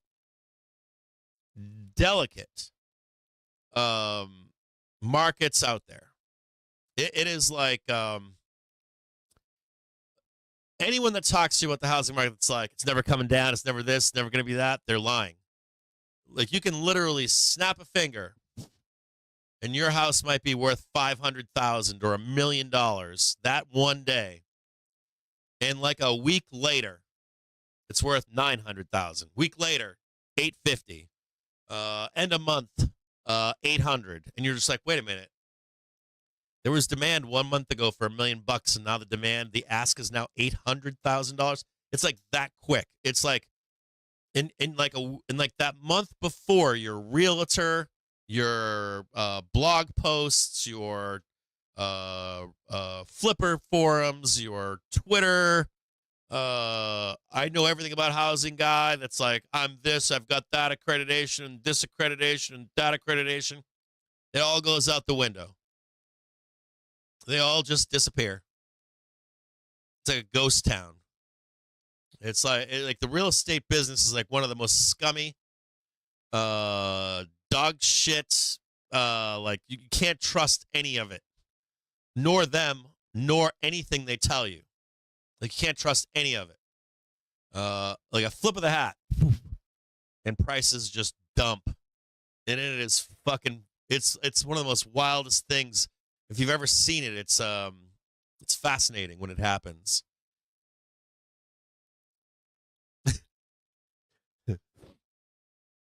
So do I think that the housing market is a threat for like 2008 2.0? Probably not. And the Fed seems like they're reacting to it. The Treasury Department would likely try to support it. Yellen was Jenny Yellen was a reason why we had 2.0. She was overseeing and placating that would not happen. There was a time when she was out in San Francisco telling everybody, we saved the housing market. I don't see the threat to the housing market. Everything is honky-dory. And she was wrong. They broke the contract with America. And so when you hear these guys talk about this shit, you hear these people tell you everything is fine. You hear these people tell you don't worry about it. They are fucking lying, and they don't know what the fuck they're talking about. I'm telling you, they're lying, or they don't know what the fuck they're talking about. You can literally wake up one morning, and your shit is never coming back. 10 years, 20 years. Fuck you. And not only that, when you do come back in 10 or 20 years, they're now fucking building the next beautiful house in the next new beautiful subdivision like 30 miles away. And nobody cares about your neighborhood anymore. Your house is now old shit stock. They will never come back to talk to you again. They will never be back in your neighborhood. You will not be the hot talk of town. I'm telling you. And you're the guy going, fuck these. They fucked me once, then they fucked me again. And now that I'm back in the seat, they fucked me again. So make sure you buy in good neighborhoods that'll come back. Make sure that you buy in places that'll always be interesting. Make sure that you buy knowing these things, just the awareness of it. And if you're trying to buy a house, as this market does, this housing market is expected to roll over, and you're catching the FOMO rate cut fever to buy a house, just know that the initial rate cuts are built for you to fall in the trap to buy at the highest possible price. Just know that. Just know that whenever the stampede starts, right, we come into this spring, and they're cutting rates, housing market's pumping along, you are the bag holder. You are being created to be the bag holder of that market. They're not going to create a market, or they're not going to trigger a bag holder market where prices are plummeting. They want prices to be artificially inflated so that you buy them. And then comes the drop.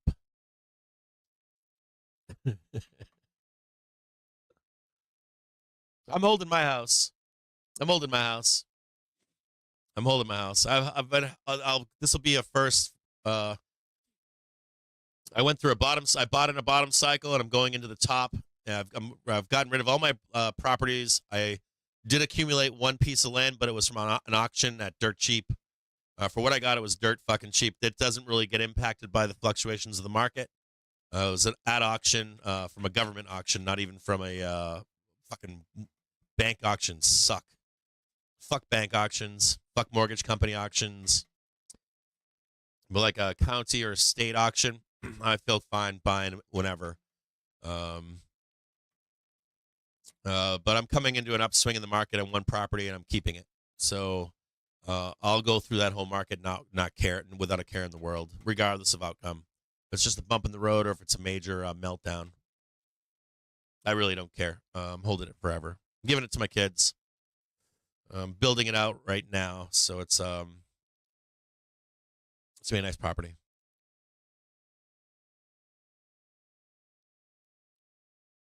It could be a soft landing. It could be a soft housing landing. They're trying. You can see they're trying right now. You can see it. The runoff is almost done. The Treasury Department, the Federal Reserve is cutting rates.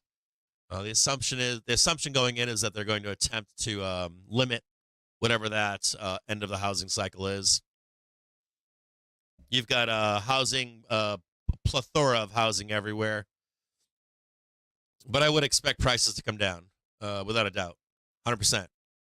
They're just not going to do it until if you have like a rate cut, treasury runoff ending, rate cut, buyer demand. As soon as that eclipses the supply, right? You got like supply and demand, and then you've got like not as many buyers anymore. That initial like FOMO buyers. You should see all that housing stock come online by middle of 25, and you should see demand begin to wane by summer of 2025, and you should actually see something like that into 26, 27. And then you would see housing prices progressively get lower and lower and lower in 26, 27, 28. You'll see a bottom. That's when you should be buying. Don't buy with the initial herd of buyers. Just hang tight. We'll buy together, actually. I'll buy with you. I want to buy too, so I just can't do it the first wave. Refuse to.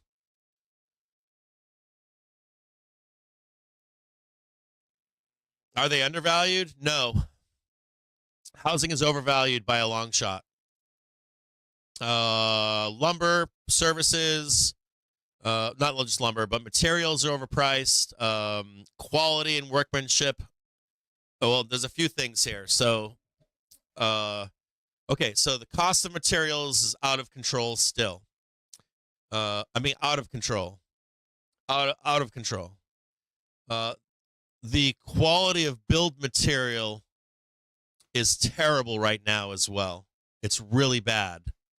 So buying a house and then the cost of the build, the services associated with it are out of control. They're out of control.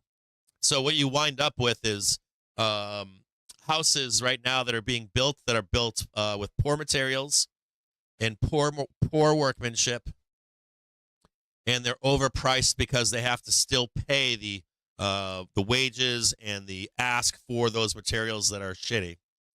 So my thesis here would be that a lot of these homes that you see out there being unloaded in the market, in the next 15, 20, 30 years, they're going to be way less valued. They're not going to make it. Those aren't 100-year homes. Those aren't 100-year homes. You know that, right? From the stick construction to the siding, the sheathing, to the material, all the materials, the workmanship, they're terrible. That will come back to haunt. They're building you fucking mobile homes. You know that, right? That's they're building you right now. Literal mobile homes. The days of like appreciation in the housing market is likely over in 50 to 100 years. Those days are gone. They're going to shitify the entire thing. If it was me, I'd be buying anything that was built pre-COVID. If they're in neighborhoods that could come back, those would be the houses I'd be buying.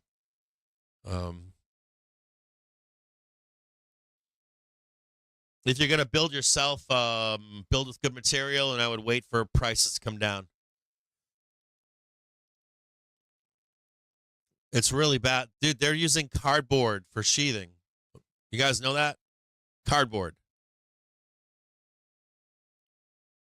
You can go anywhere and see this stuff. You go on YouTube. There's guys out in Texas. There are home inspectors that are showing all of this, the quality of the builds. They're using 2x4s that are glued together with scrap. They're not grading properties properly. There's like erosion going on everywhere. They're not insulating like they said they would. They're supposed to. They're not. They've got leaks everywhere. They've got windows that aren't flashed properly. They've got fucking siding they got brick siding that's fake. It's all fake. It's like literally your house is like built to deteriorate over 50 years. Like how do you come back and side a house or sheathe a house that's paper? It's like 1/8 inch thick paper they're sheathing your houses with. Like, have you ever seen like tar paper? Like they're using cardboard. It's not even cardboard. It's like cardboard paper. Yeah, dude. Plastic exteriors, bros. Like with sun damage over 30, 40, 50 years. Like You can't try to tell me that what they're using. They're using like fucking. They're not even using sheathing on roofs anymore. Like, do you guys see what some of this construction shit is? Like, there's no fucking way. There's no way. There's no goddamn way that shit's lasting 100 years. No goddamn way in hell. No fucking way. I got my houses. I've bought and sold. I buy old houses. I don't buy anything over. I don't buy anything new. I would rather like have a, like the guts of a house that you could always rebuild if you want to. Your house is. Think about that. 50 years from now, right? 100 years from now, there will be no appreciation in homes. There won't be. Not those tract homes. Those fucking tract homes are gonna get mowed into the ground.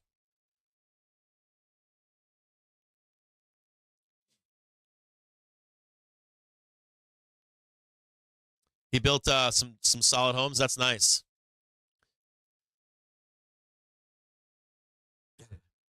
I'm not swearing, am I? I think 50. I don't think it's today, but I think like 50 years from today, the housing market's going to be completely different. It's like you rent everything. Like everything is. You know how they make things to break now? Like it's glaring, right? You buy something and the battery is planned obsolescence. Your device is planned obsolescence. I think that's coming into the housing market now.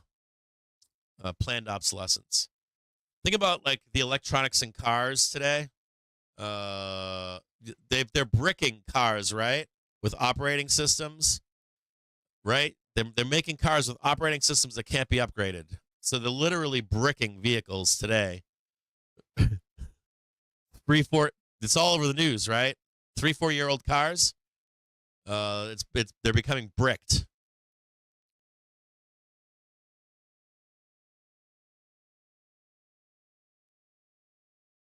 Yeah, building inspectors are involved in it. They're getting paid off. It's bizarre.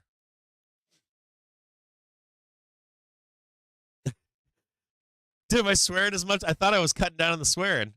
Am I not?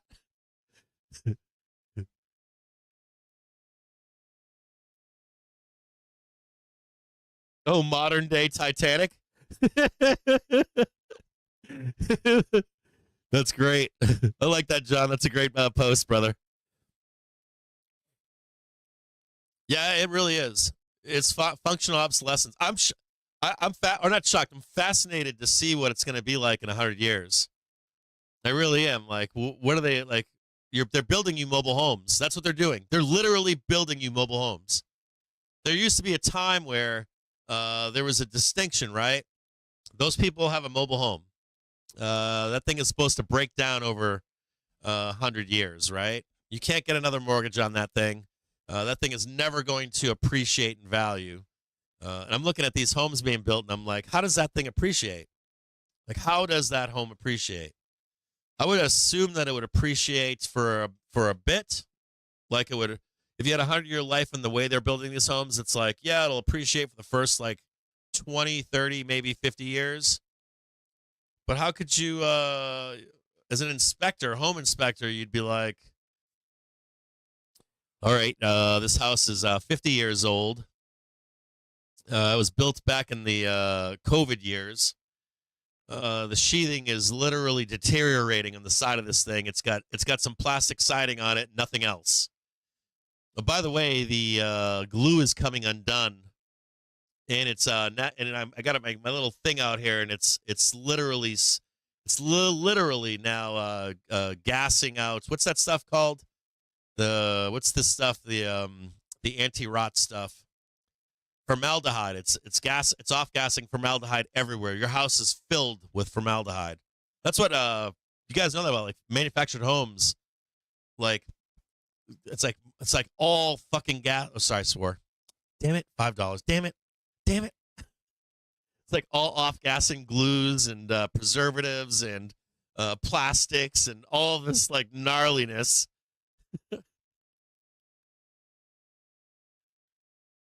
Yeah. I turned Binky on. The other day I was like, Binky, you got to watch some of these inspectors on YouTube. One of those guys just got sued by a home builder. One of those like big inspector guys that does the YouTube channels. He just got sued by a huge builder. And he won. He won the case against the builder.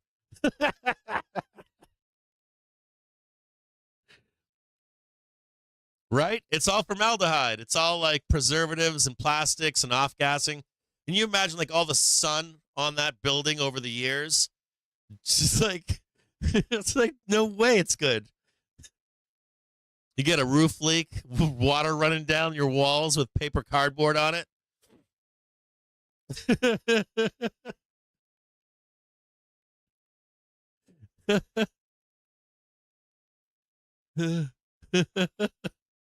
You got like plastic, just like, ugh. It's like, ugh. Yo, yeah, dude, I know about Chinese drywall. The Condor's talking about Chinese drywall crumbling everywhere. That's real too. That's actually happening too. And they got concrete. Did you guys hear about the concrete stuff? That's like rampant in Texas right now. Not using the right stone, the right sand. Like sand is like sharp sand or it's not. It's like kind of rounded. And so they're like using the wrong sands and they're using the wrong potash. They have potash shortages around the world. And so they don't have enough potash to make concrete strong enough to last 50, 100 years.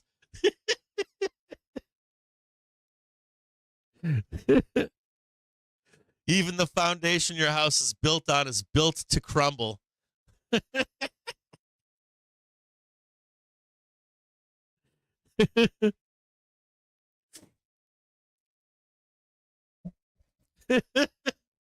I wish I could be alive then. I wish I could be alive in like 100 years. Because when that comes back to roost, I want to know what, like, everybody's going to be okay with it. Maybe they're going to be like, it's okay. We want something new. That's probably what it's going to be, right? Nobody will care. Just be like, give me a new house. Tear that thing down. They'll 3D print it right in front of you. No one will care because they won't even know what a 100-year home is. Dude, why is YouTube not on today?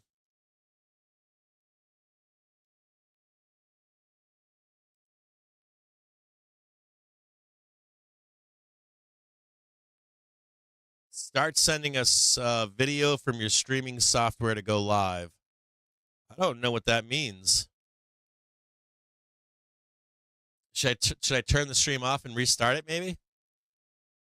What is this? Play alerts. I don't know why it's not working. Should I restart the stream? I got wonky stream stuff going on right now. It'll help YouTubers find the way to Twitch? Okay. Twitch is way better. Oh, YouTube's working fine there?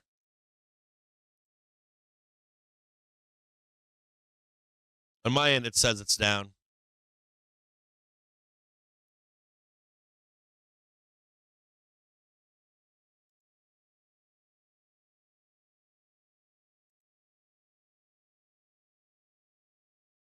Hey, I see you guys on YouTube now. Awesome.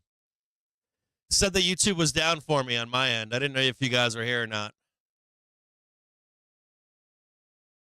Sweet, I see you guys now. This morning I had a note that said that let's see if the Bulls can make it back up here again. Looks like they might get up here again. They might rip it back up here.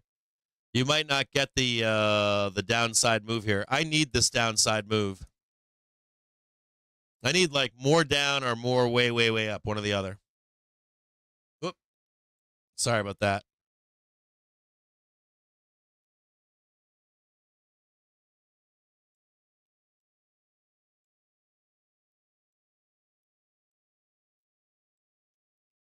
What else we got here? I think that's it. Today's Friday, right? It's 12:23 in the afternoon.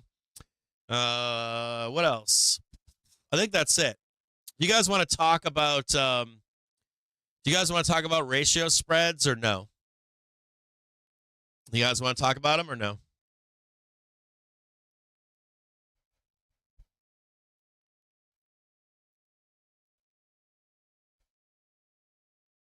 Yeah, you want to talk about them?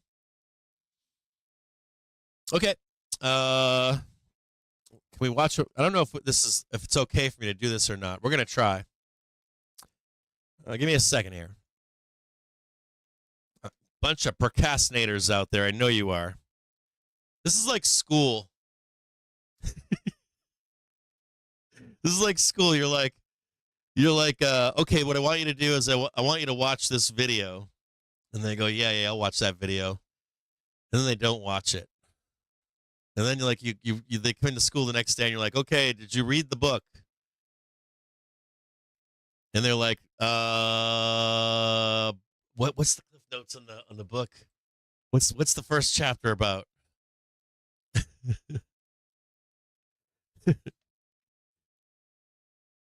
Let's talk about let's watch this video right here.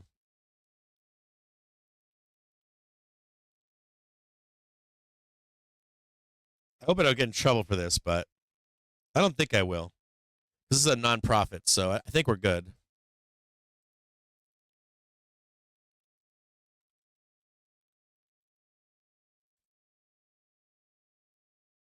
Sweet.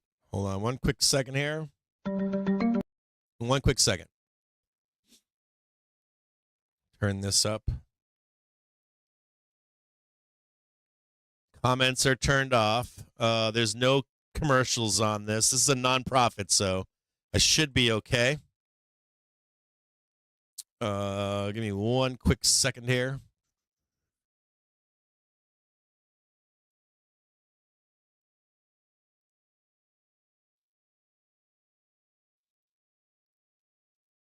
I'll leave this up and we'll watch this video together, okay? So I don't want to mess with what you're doing here. I'm sure you guys are in long trades right now. There's no guarantee that we reverse to the downside. There's no guarantee we actually roll down or anything. You should be exiting your longs right here. If we get a new high, we're going to consolidate and get a new high here. You can then instigate another long. So you get out of your longs here. If you're looking to get short again, you are going to be looking for a failure in here, right? A new low right here. And you'll get short again right about there, okay? Don't be getting short right now. Wait for it. If you're looking to get long, right, you're taking your money and running up here, and you're looking for this right here. I'll just map out both for you.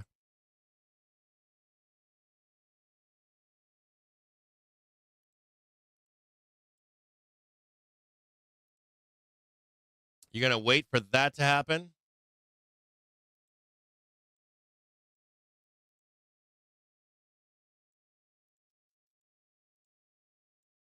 That's good. That works.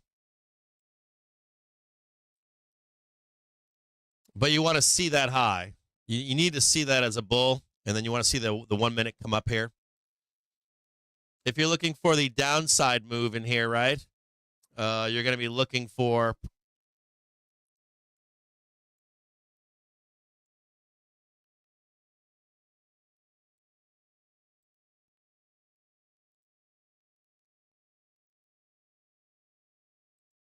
the opposite of this down below here.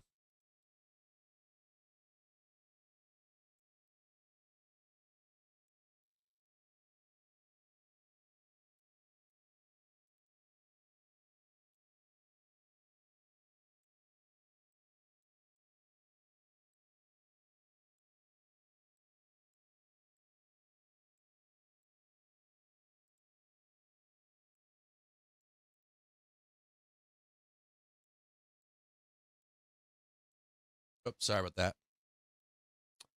Come on.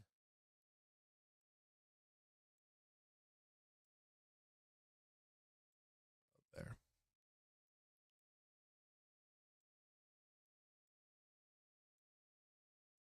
And this could turn here, here, or here. That's why I made it so high for you, just so you can see it.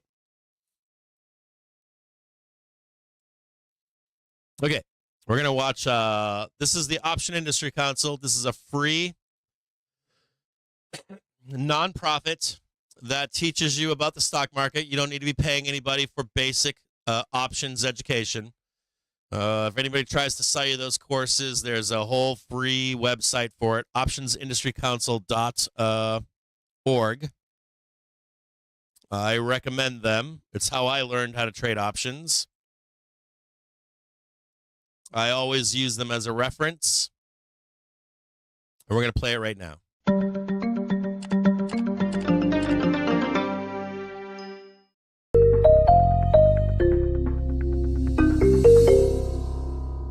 If you're bearish on a stock, index, or ETF and expect a sharp downward move, you might consider a long put strategy for a pure directional trade. If you're right, you could make a profit. However, if you're wrong, it's likely you'll have a loss. But let me play that again for you. Let me drill this in your brain. Strategy for a pure directional trade. If you're right, you could make a profit. However, if you're wrong, it's likely you'll have a loss. But being wrong on direction doesn't necessarily mean you're going to lose money if you use other types of option strategies. One of those is the put-back spread. No. First, the goal of the put-back spread is to set up the strategy as a no-cost trade. What? Whereby an investor creates a ratio of 1 short put and 2 lower strike long puts. This is a 1-by-2 ratio back spread. Go back and watch that again. Investor strategies. One of those is the put-back spread. First, the goal of the put-back spread is to set up the strategy as a no-cost trade, whereby an investor creates a ratio of 1 short. So a ratio, right? Your top. You got 3 options, 1, 2, and 3, right? Short put, right?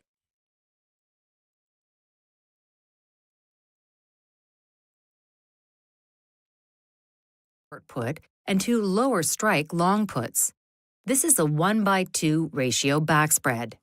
The idea is to ratio one more time. of 1 short put and 2 lower strike long puts. This is a 1-by-2 ratio back spread. The idea is to pay for the 2 long puts. 1 short put, 2 long puts, right? A short put is a what? Tell me in the chat, is it a bearish or bullish trade? Bearish, is this bearish or bullish? You're short a put, bearish or bullish? Thank you, bullish. So 1 bullish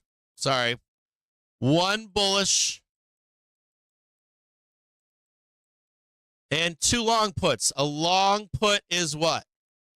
2 bearish trades, right?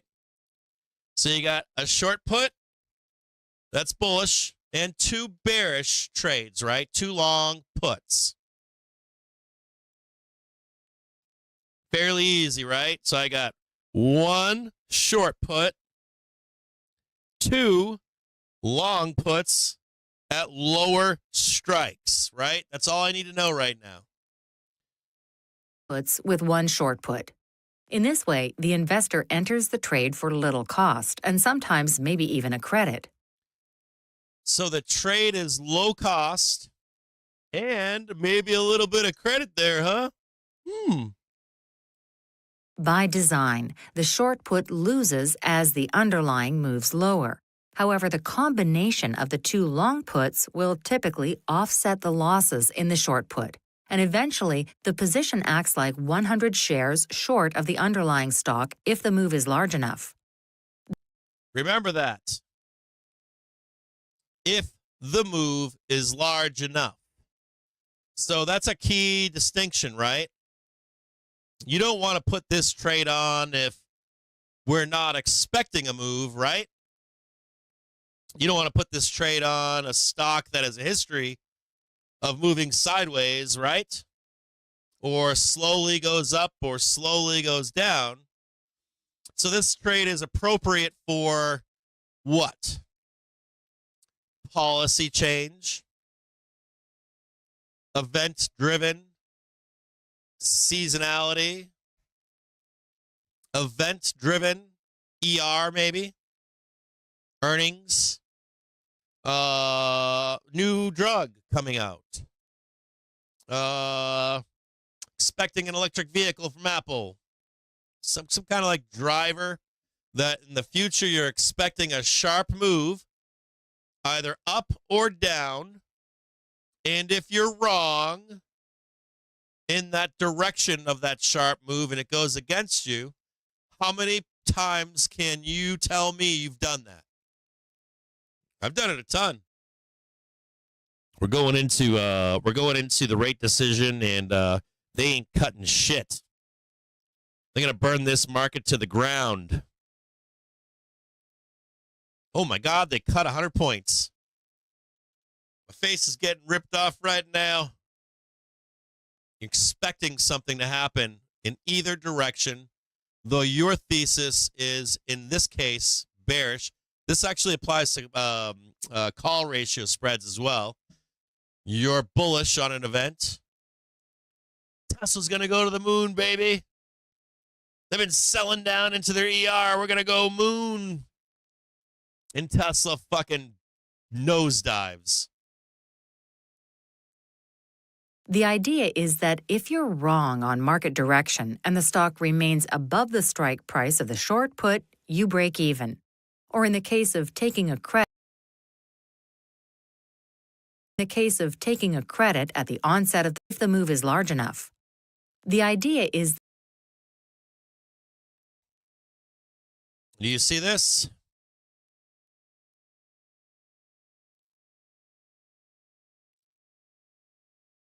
Starts going down, right?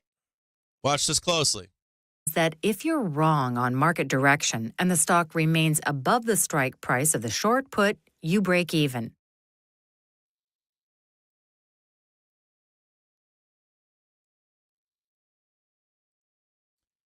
Currently trading 570, right?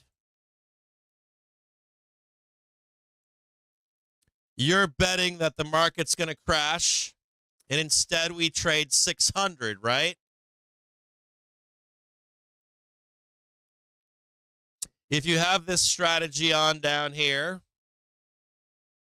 and the market goes higher than 570, if that is your strike, what happens? Tell it to me again. Say it again to me. I want to hear it one more time. If the move is large enough. The idea is that if you're wrong on market direction and the stock remains above the strike price of the short put, you break even. Okay, so short put. Got it? 570. What else can we divine from this? Yeah, Cap, we might trade back to 562. 560 at least, bro. Even if you're going to 600, we're going to get at least a pullback, right, bro? Definitely. What do you think? Well, if it's a pullback, maybe it's 560, 550. We just traded 562, didn't we? Close to it. Or for 66 we traded, right? Okay, Cap, so I'm not as bearish as those guys, or I'm super bearish, but maybe I changed that strike to 560. 562 or 5. So I get this as low as I possibly can on a pullback. I'm super bearish here, but you know it's going to pull back a little, right? Maybe we switch that to a 560. Anything above, print, right? Covering now the 600 trade. I got a little bit better short put strike down there, don't I? Okay, let's go on. Or in the case of taking a credit at the onset of the trade, might even profit a little. However, be aware that it's with only a moderate move lower that the trade can run into trouble. Only a moderate move lower, right? Where are we trading right now? What are we trading right now? 568, almost 570, right? So maybe if you got some long puts that are lower, but you execute them around 570,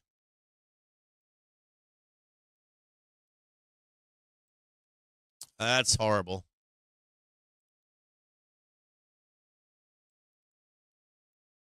And you rein them in, right? So maybe right now we're trading 570. Maybe you get those lower long puts on a market high, 575, 570. And you raise the price of those maybe to like 50, 540, something like that, right? So you can even structure this trade at different times, can't you? You can actually build the trade on highs and lows, right?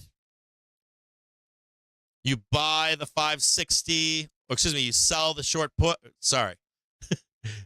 You open the short put on a market low, and you open the long puts on a market high as we're doing what? We're doing this right here, right? Market's going like this. You date it out farther in time. On a market's high, you execute or open the long put. Long put. On a low, you open the short put, right? You get it, right? Then we break down or we break up, and you can max some shit, can't you? Let's look at an example. Suppose XYZ is trading at $44 and an investor thinks it's headed lower. Using the options that expire in 90 days, the investor creates a put-back spread by selling one 40-strike put for a credit of $3. Hold on.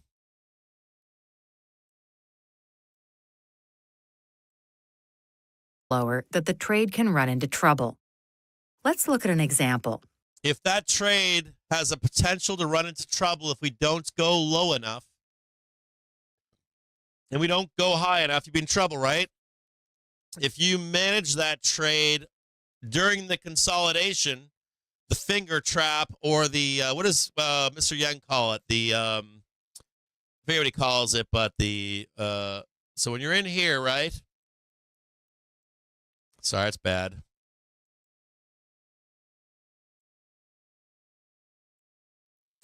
We're in here. If you're expecting an eventual breakout to the upside or a breakdown, regardless if you're going to open a call or put back spread, while you're in here, you could construct the trade, couldn't you? So you get like the best pricing on both ends. And that would limit the depth you would need to go to profit down here, or the height you would need to go as well, right? It would actually rein it in a little bit, even if your strikes are a little bit farther out, right? So it's like double protection. Suppose XYZ is trading at $44 and an investor thinks it's headed lower.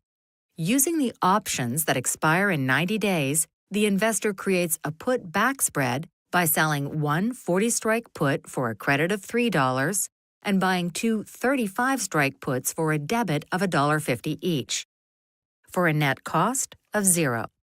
So what happens next? The best-case scenario is that the stock moves sharply lower. Suppose after 6 weeks, Notice how she opened the 35, the 40, and the 44. So that lower strike of the putback spread, you need price to go below it, right? So if you're like best bear case scenario right now is what? 540, 550 would be a good one, wouldn't it? 90 days, 550, nail 540, print. Woo! If you break below the 540 and you still have time and you closed out the short put, you could gain even more, couldn't you? So in the back end of this trade, you can manage it, can't you? So that you've got like the best pricing constructing the trade. And then as you either go higher or lower, if you're in a call or put back spread, you could actually manage it, couldn't you? You'd be like, oh no, we're going to start crashing. Close that short put. And I'm just going to max out those two fucking long puts, right? And then just print even heavier and harder, huh? XYZ has dropped to $30. The 40 put, the stock moves sharply. Do one more time. For a credit of $3. Suppose XYZ is trading at $44 and an investor thinks it's headed lower. Using the options that expire in 90 days, the investor creates a put back spread by selling one 40-strike put for a credit of $3 and buying two 35-strike puts for a debit of $1.50 each, for a net cost of $0. So what happens next? The best-case scenario is that the stock moves sharply lower. Suppose after 6 weeks, XYZ has dropped to $30. The 40 put sold for $3 has jumped in value to $11, which is a loss of $8. However, the 35 puts purchased for $1.50 are now worth $7.50 each, $6 higher than when they were purchased. And since the investor owns two, the profit on the long puts is $12. Subtract the $8 loss in the short put from the $12 gain in the long puts, and you have a profit of $4 or $400 per back spread. What happens if XYZ moves higher instead? Suppose XYZ moves higher to... Listen closely, bears. What happens if XYZ moves higher instead? Suppose XYZ moves higher to $50. As XYZ moves higher, all of the put values drop, and at expiration both the 40 and 35 puts are going to be worth $0. Since it didn't cost any money to place the trade, there won't be any loss when the options expire. The investor might even be able to close the trade before expiration without losing money, despite the underlying moving higher instead, as was initially thought.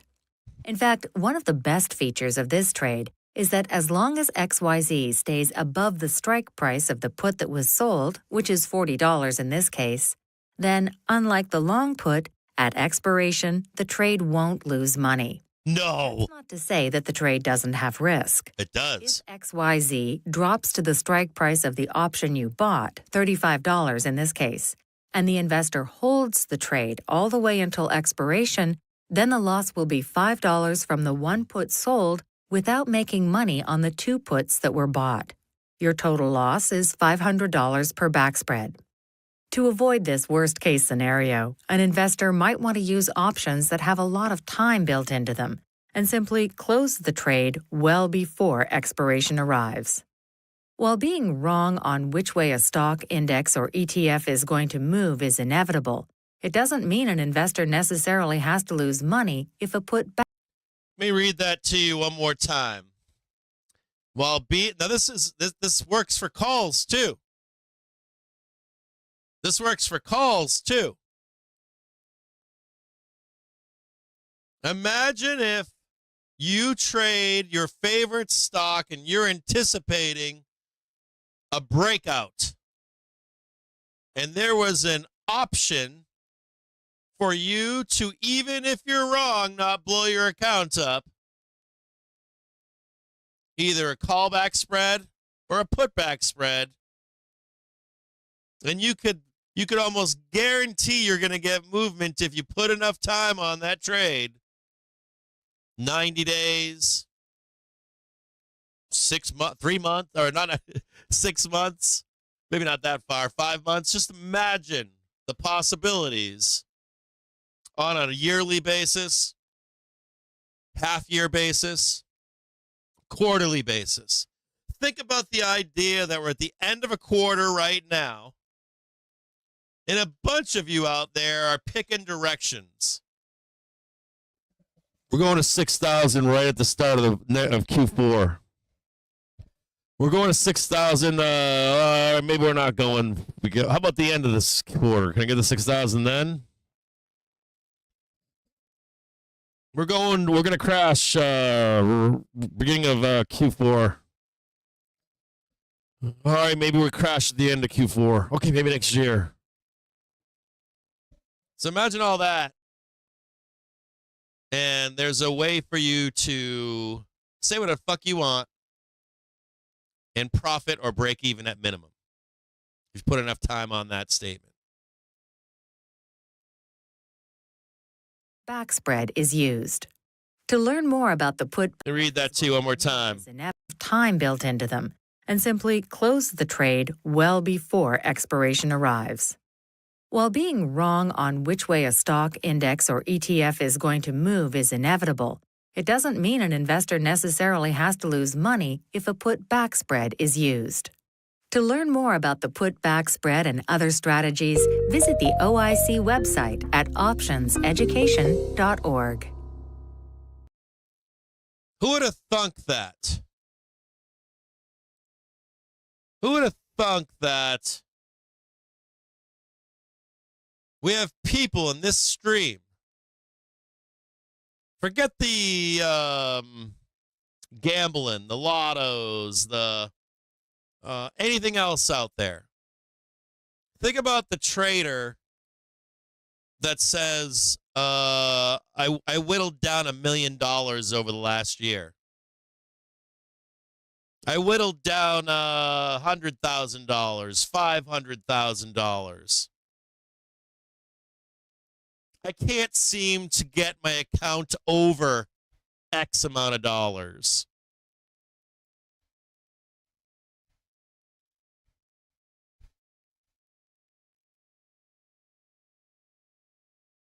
You could have timed the top this year at every inflection point and still not blown your account up with that bearish trade, could you?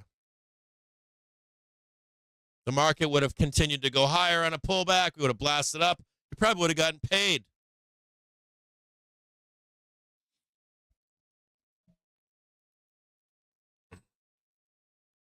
So let's think about that for a minute. We're coming into the end of an end of a quarterly Opex.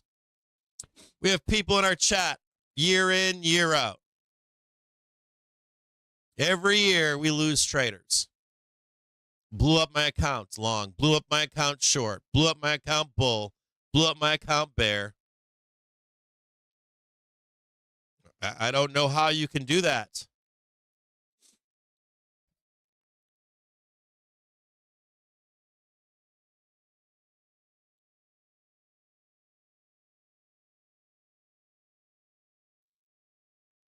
You need a margin account. You need a margin account. You got to get a margin account.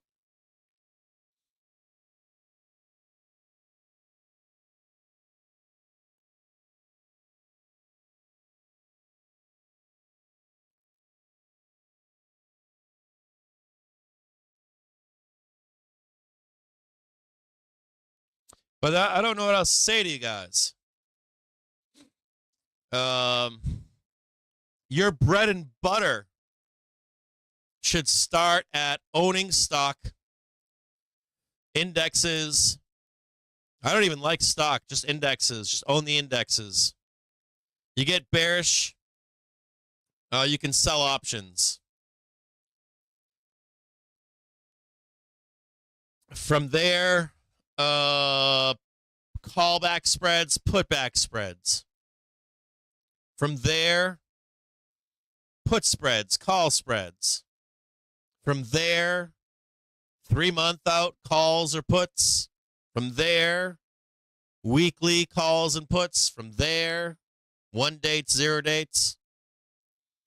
The thesis or the basis of my whole entire strategy includes just 0 dates or just futures or just this or just that. I'm kind of scratching my head. How you remain in market that way over time.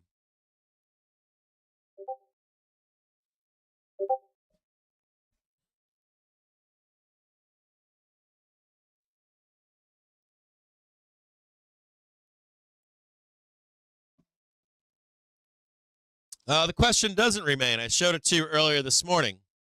Question does not remain. I already showed it to you. I'll show it to you again. Question does not remain. Question does not remain. You have it right here. You see it right here, don't you? Do you see it? Do you not see it? This is the spoos, right? Where are we? Where are we on a daily basis? Where are we right now? Where are we? Tell me where we are. We're here, aren't we?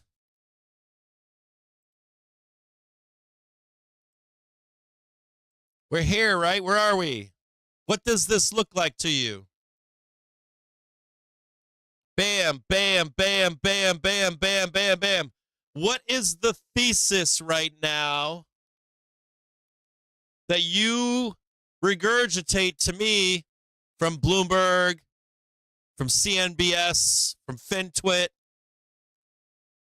What is it? We're going to moon, bro. We're going to crash, bro. There's the trade right there, isn't it?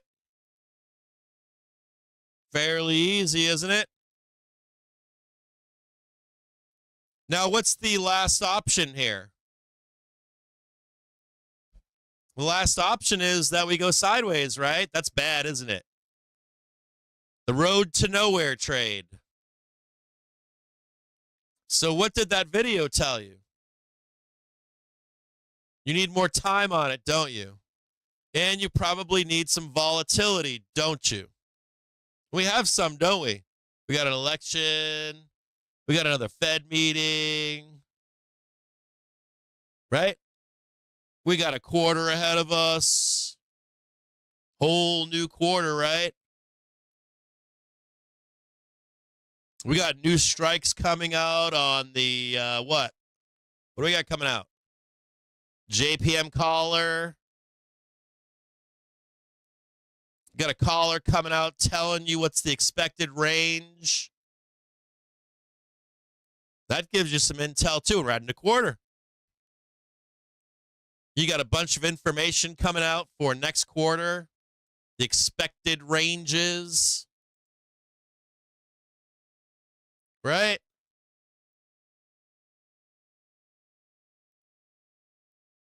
Whole bunch of information coming out right now. Right there, you got it right there. And you can maximize that trade on a high, right?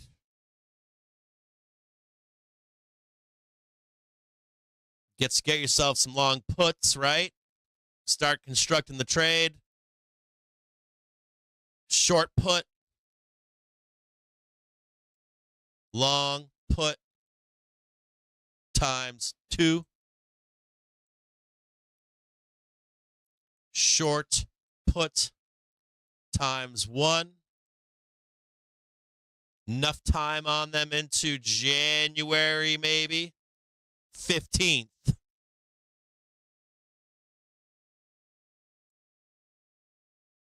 Market's going this.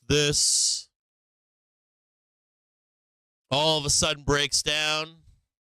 Wham. Brr. That's like a 3-titted woman. It's terrible. Brr. Oh my God, we made a new low. That's it. Closing that short put. Woohoo, baby.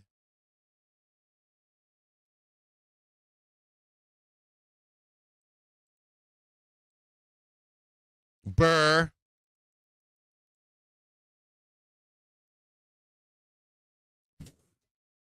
Oh my God, we didn't get 6,000 until December. And we are breaking out. Oh my God, I got myself one of these dang things that Jim James taught me how to do. Well, shit, close out the long puts. Ride that short put, baby. We got that target up there, 6,000. And I'm buying calls the whole way. This guy's making me bank.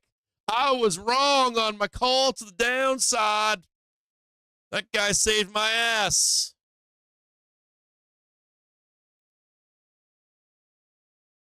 There it is right there.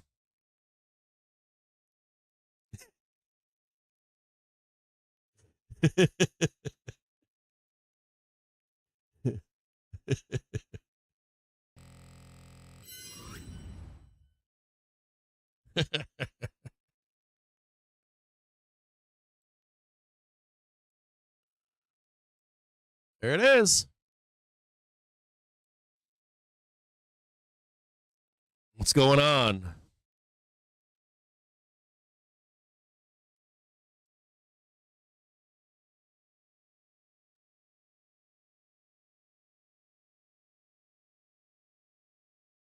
Exactly, Simon. You need event-driven moves. You need to, like, you can't do this shit on, like, Clorox, but, like, you could do it at IWM even better than SPY, huh? If you have expectations of bigger moves out of small caps, it'd be pretty good on small caps, wouldn't it? It'd be a great trade on small caps. So you got all kinds of, like, min-maxing even within the trade, don't you? Like, even within the trade, there's, like, the right time to open this leg, the right time to open that leg. Let's say you open the legs independently and don't know where profit is. You could open what? A paper trade in the same values so that you at all times have the actual trade and the paper trade showing you where you are in profit or loss, couldn't you? You can go right now to Options Profit Calculator and plug in a model of what you actually opened, right? You could do that on, I think you can do that on Thinkorswim, and I don't know about IBKR, but you do a sister trade, right? One's on paper, one's real, and it's telling you when you're in profit, isn't it? Simple, isn't it? A companion trade.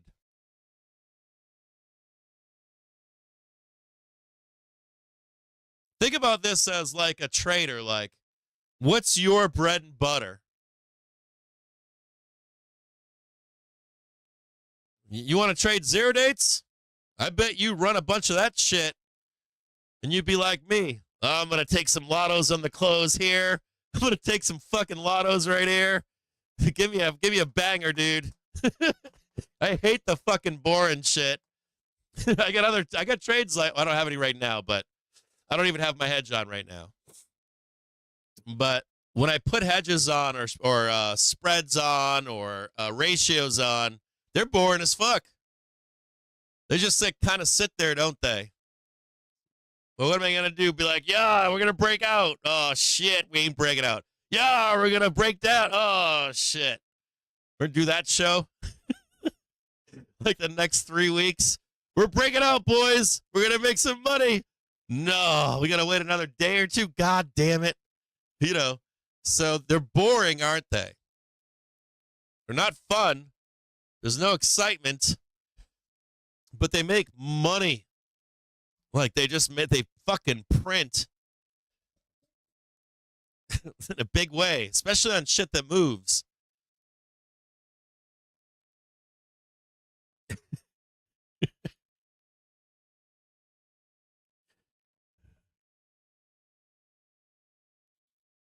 Yeah, you really want, well, it's not even, there are worse cases. You don't want to run these things while they're in profit so I don't know if they said that in the video or not, but when you're in the money, you want to be closing portions of the trade at a minimum.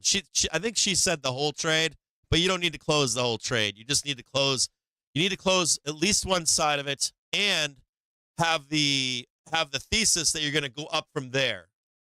So the example would be this.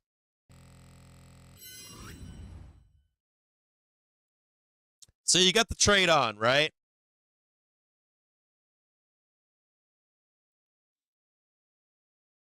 Let's say you do the bear side of this. Ping pong, ping pong, ping pong. Boom, you're in the money, right? Your daily trigger's coming down. You should close, and the expiration's over here. You should close the entire thing and be good. But if you want to get some risk going, you see price come back up, you leave the long side on the short put, and you see that happen. You start seeing that, and you're like, you know what? I'm going to leave that fucker on. And we start going up there. You can leave that other leg on. And that works on the inverse as well.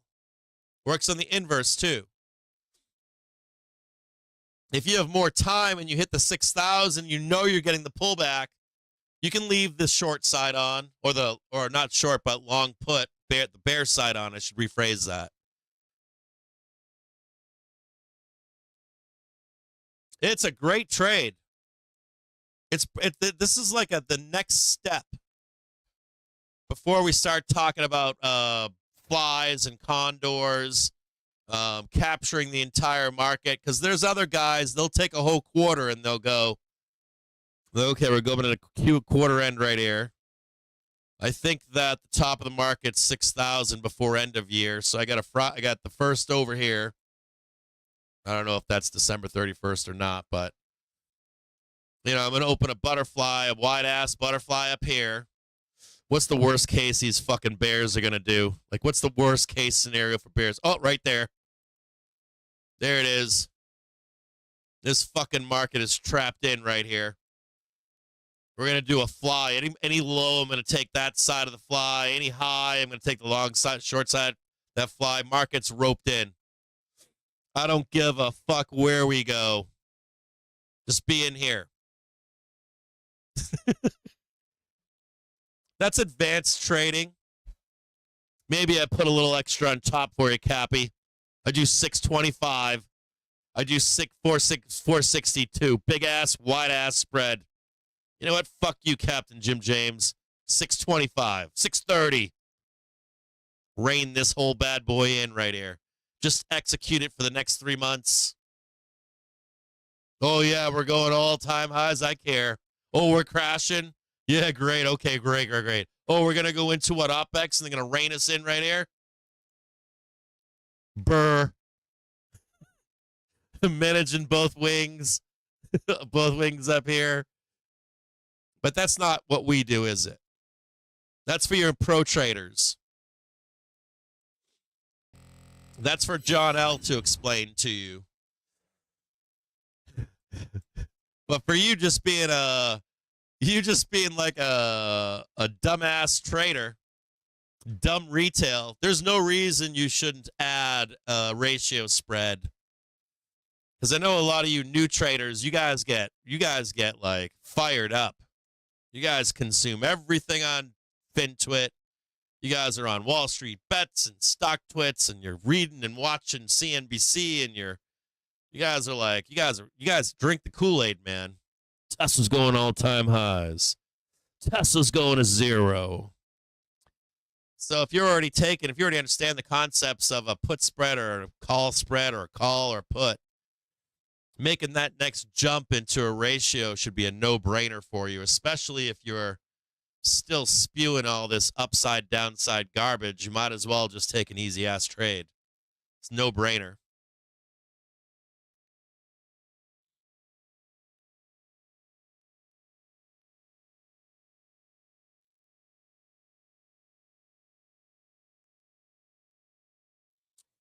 For me, I try to chase.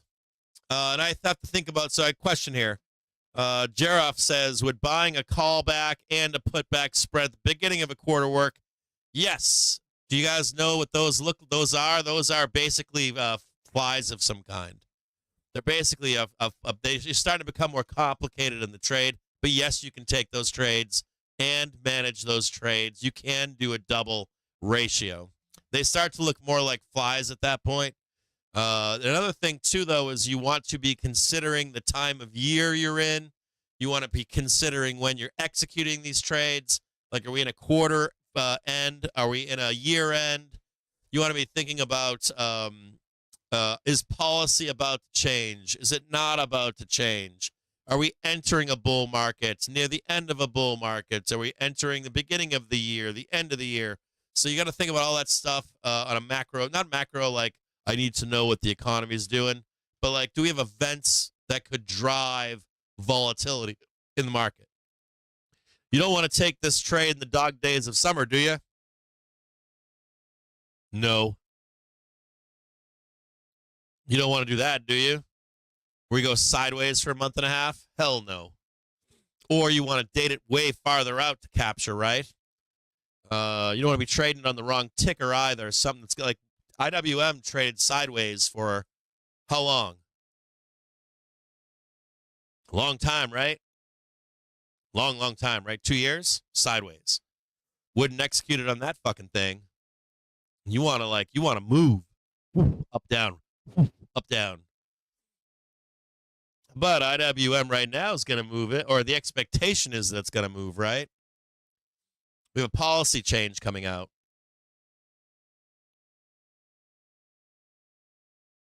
And it doesn't mean that that's all you have to trade either. For me, when I put those trades on, I get aggressive with whatever the outcome is. Like, I want the exposure, right? I want to be making money, but I don't want to blow up my account. And if we decide to break out, I want to get long and aggressive, right? If we begin to break out to the upside, and I've got a bearish ratio on, I want to get aggressive to the upside. I want to have exposure to making money, right? If we begin to break down, and I'm only going to make $4 like that video said, I want to then like, boom, get aggressive. That's why you see me oftentimes like, I start out with spreads, and then I'm like 1 dates, 0 dates, weeklies, and I'm like pushing to make money, to amplify the confirmation of the move, because if we break out to the upside, your chances of winning the upside, your chances of winning, like, so where we are right now, right? If I tell you we're going to 6,000, or we're going to have a crash, the chance of me being right from statistically is like 5%, maybe 15. As we get closer to a breakout or a breakdown, it goes to like 35.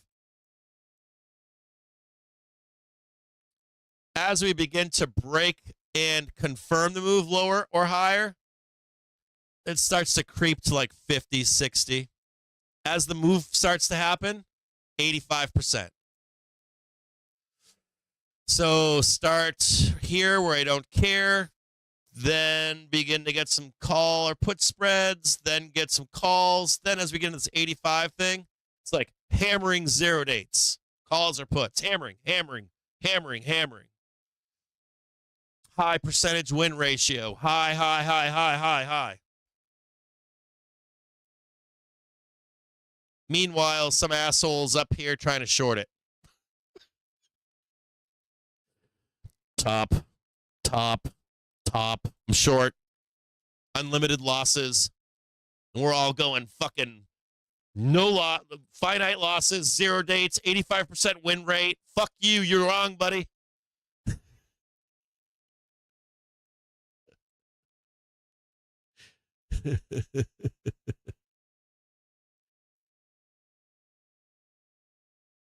Yeah, Seagull is like that too.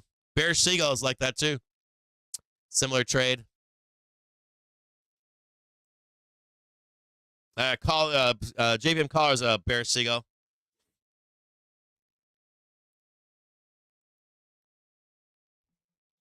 Yeah, you need movement. You cannot stay in the box. But this is for somebody that has a thesis. We have a lot of people in here with theses. We got a FinTwit's full of them. FinTwit's like, if you don't believe in their thesis, blocked.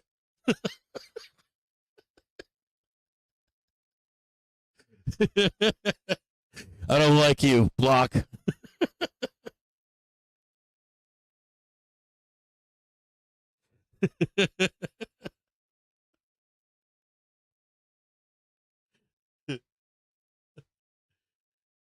guy's been a loser since 2000.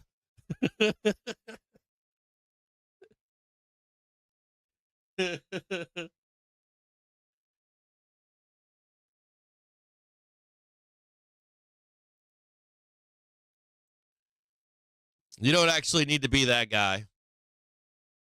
You don't need to. You can have all the thesis you want. I'm talking. You're going to lose some of these too. Let me get one more step further with this. There's always risk. There's always like people that'll say things to you like, what about this and what about that and what about this, right? But you counter that argument with, okay, so what are you trading? And what do you get for an answer? Oh, 0-day puts. I'm short. 0-day calls. And you're like, wait a minute. You're trying to argue me on this trade that limits your risk? And I now know that you're just trading 0-day calls. That's your whole platform.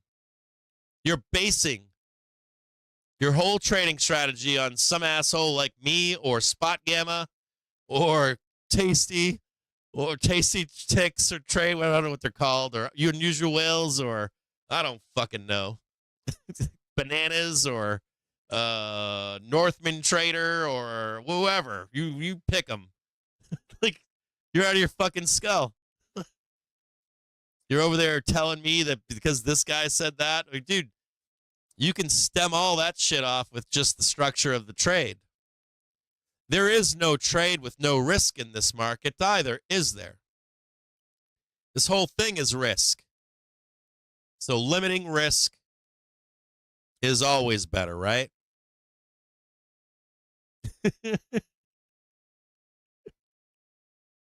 Another nickel in the swear jar, baby. Ah, shoot. Coming back and testing S1 right now. You're looking to break this. If you're a bull, you're looking for a break right there of that white line. I'll make it yellow. You just want a new high right there. That's it.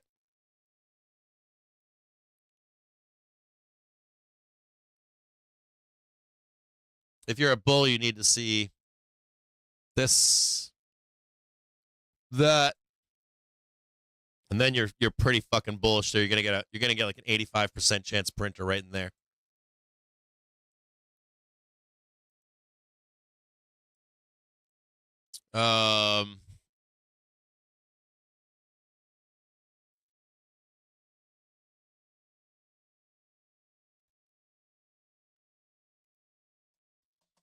Yeah, you can get some. I don't. Can you open a putback spread on Robinhood? You can get a dude. You can get more. You can get margin, dude. Can you putback spread on Robinhood? I don't even know if you can. Like, what's a small account?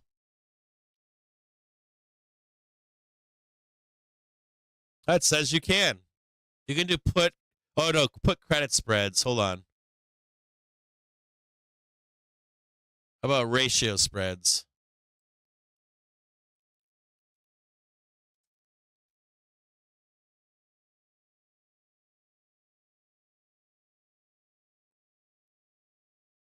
It says you can trade ratios on Robinhood. No brainer.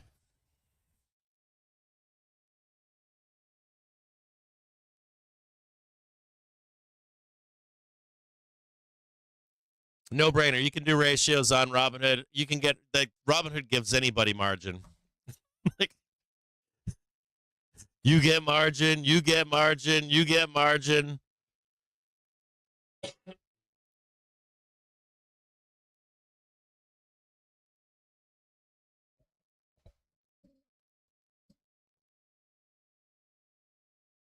$100% leader for all. 100%. He just made a comment. He just said 99% of the knuckleheads on Twitter are top-down traders, gamblers. They have no idea where the market is going and base almost everything on sources they deem as reliable. The goal is to be a bottom-up trader. Create your own models and methods. Compare with credible sources. You will lose being a top-down trader long run. 1,000%. 1,000%.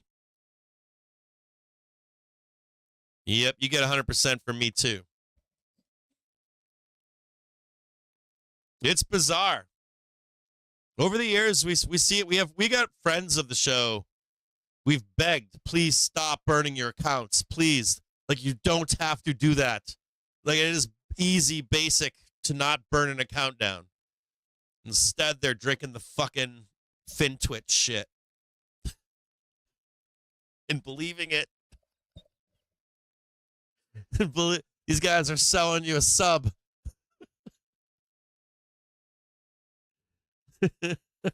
You got the new high just then, by the way. You're correct, Green Man 84. Next target. 568.94.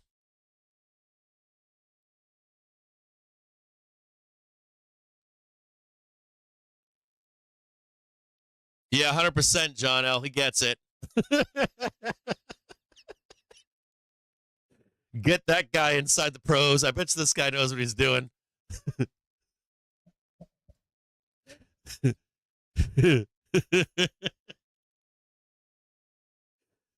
Oh, man. All right, so that's ratio spreads. If you do me a solid out there, if some of you attempt to trade ratios, attempt to open a margin account, attempt to take your paycheck every Friday and build an account with cash, like literally, stop trading, take your paycheck and dump it into a margin account. Even if you paper trade these trades from now into the end of Q4, listen closely here. If you make a deal with me where you spend Q4 practicing the ins and outs of ratio spreads, right? I will then go over butterflies, basic butterflies, buying and selling when we get into Q1 of 25. I will spend that time with you. But I really want you to learn about ratios. They're better than put or call spreads. They do a much better job, especially directionally. They're safer. So, in my view, they are, at least. I mean, just imagine you can be wrong in your thesis directionally and not blow yourself up.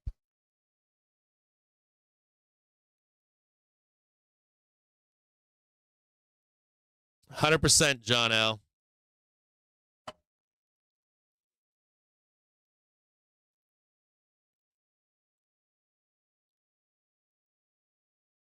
John, did you see the...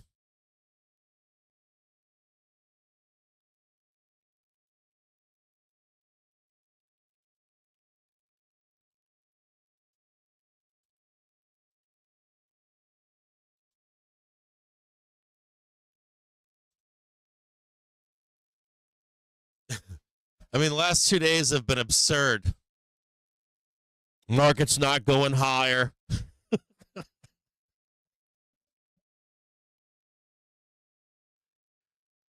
The last 2 days have been like...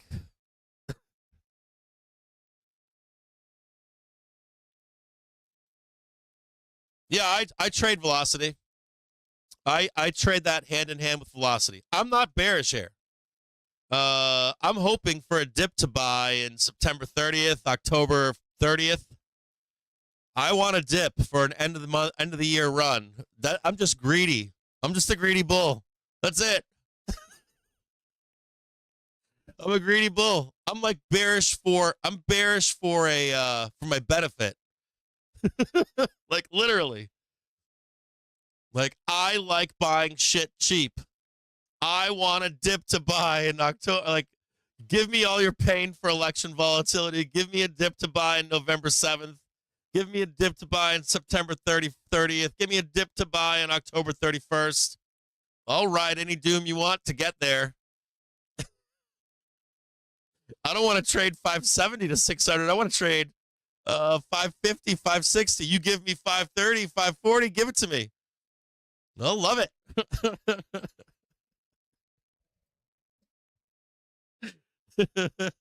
I hate the grind. The grind sucks.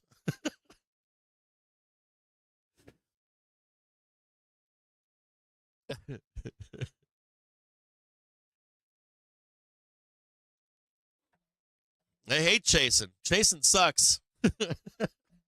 I like that like 8%, 10% week down. All the bulls are scared. All the bears are telling you we're going to crash. And it's like Winky, me, David AMS, like three of us, Don L. There's like maybe not three of us, like 5 or 10 of us. And we're all like, what are we getting? What are we buying down here?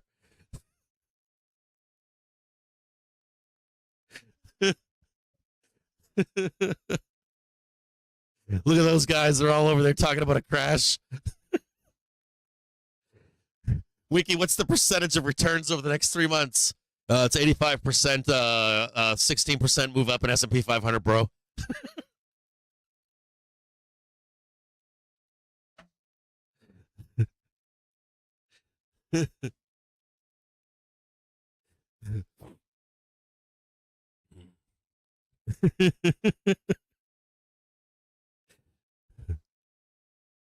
100%, John. John's dropping hammers right now in the Discord.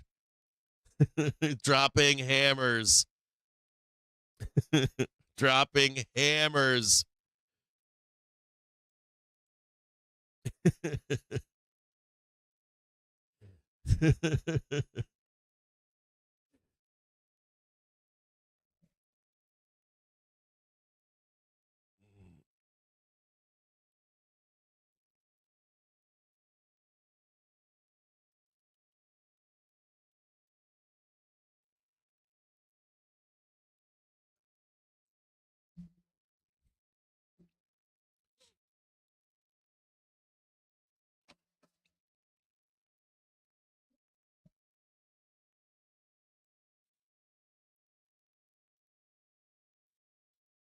It's so bizarre.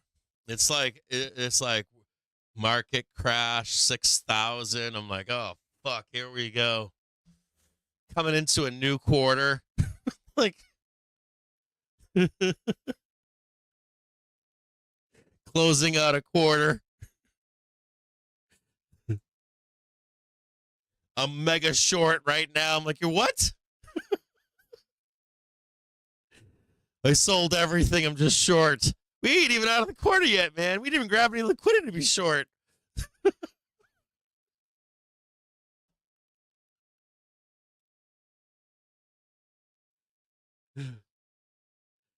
Like, what the fuck are you talking about? It's already begun. Like, what do you mean?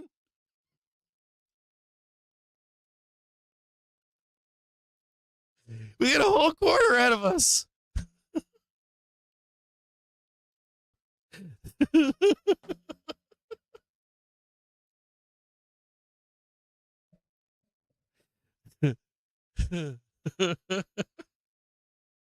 Wouldn't you like to grab like a top tick or something?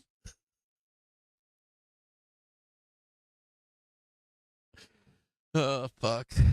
Can't even do it.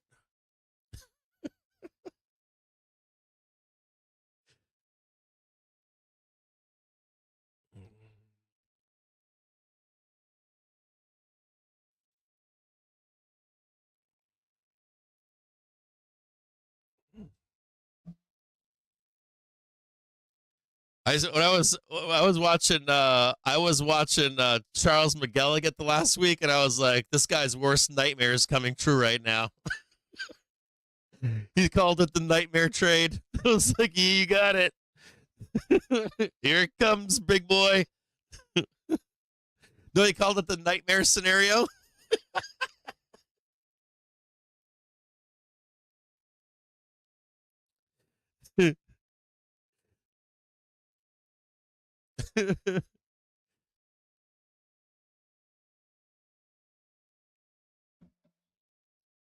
You mean you're max short right now?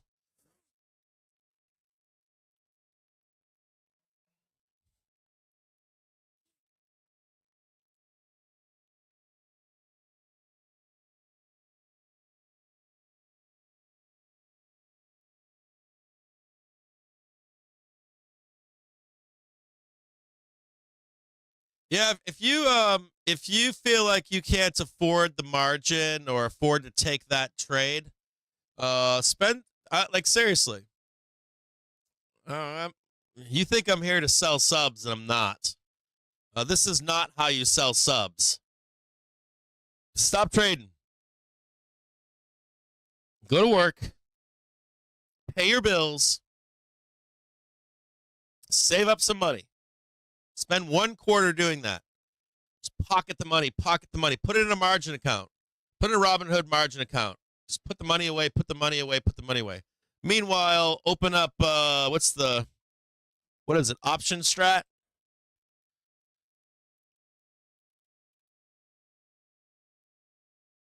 Here, I should probably do, you know what? These guys I would do a thing with. Actually, we modeled our website to become this, similar to this in the future. Go sign up for this. I'm not tell them I sent you, even though I've got no thing with these guys, but I know who they are. Go to optionstrat.com, sign up for a free account, and start paper trading ratio spreads next quarter. If you're too poor, save all your money, open up an optionstrat.com free account, and start trading paper trading ratio spreads. Come back at the end of Q4, holiday, or got your yarmulke on. You're like, hey, Cap, I'm rich. I saved up 3 months of money. I got, what, $10,000. They gave me an extra 10 or 10 grand, 20 grand, and now have $30,000. I ate ramen, bro.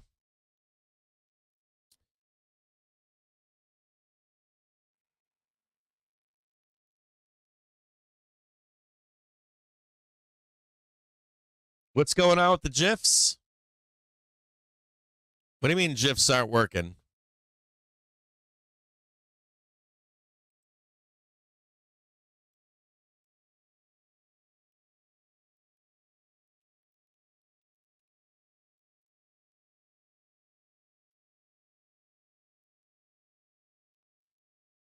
Might just be oh,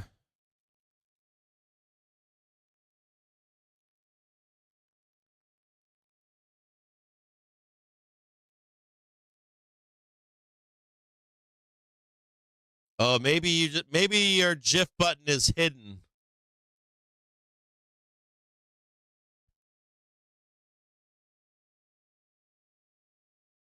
Your GIF button might be hidden by rescaling on your display.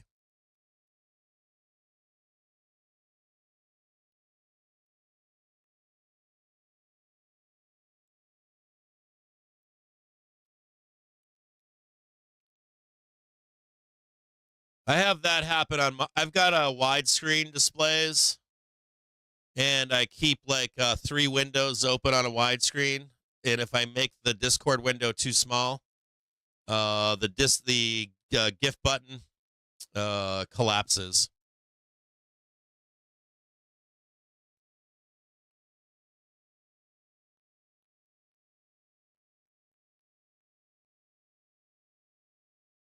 So happy Friday to you all out there. You may be wondering why I'm not actively trading today with you. You shouldn't be actively trading today. The quarter is over. You should be exiting your trades, not instigating your trades. You should be spending next week at minimum into the end of the month and likely the first week of October waiting for an execution of trades. Allow the money to come in, the digestion of data, and for the market to pick a direction. It's okay to relax and sit back. When you get into a new quarter, there's a lot of work, isn't there? How many of you out there in our community traded this last quarter? It was wild as fuck, wasn't it? Let's look at it really quick.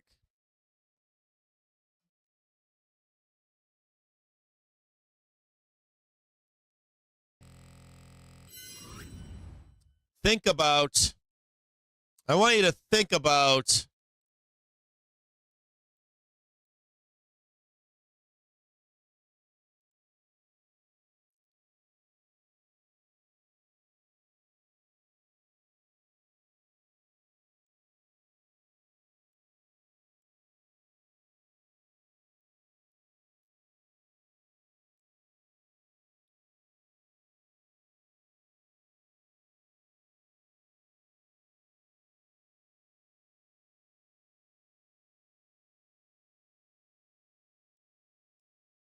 something. When was June Opex?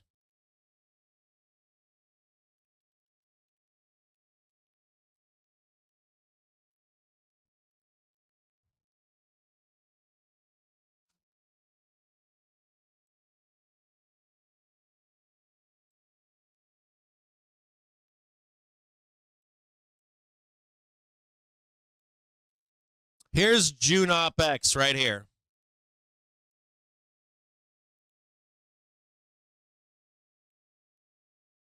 This is Opex. Just look at it.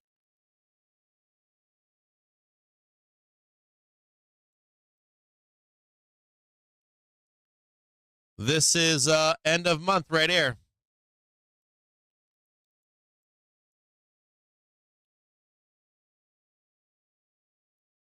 Monday, Tuesday. Beginning of new quarter.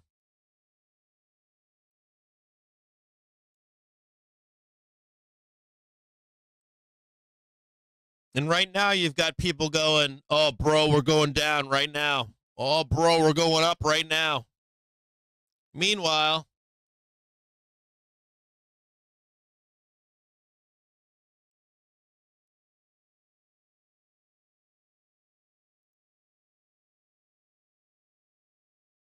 what's actually happening?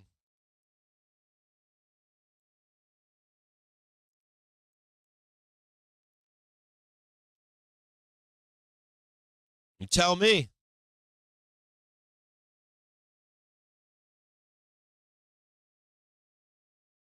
You got an upper target, you hit it. You break out, boom, you're long. You hit it, boom, boom, boom. You got all these bears over here. You know what their target is down here, right? Then you take it downtown, right? Boom, take it back up. What's that right there? And what do they do at the end of the thing? They got their lower end, they got their higher end.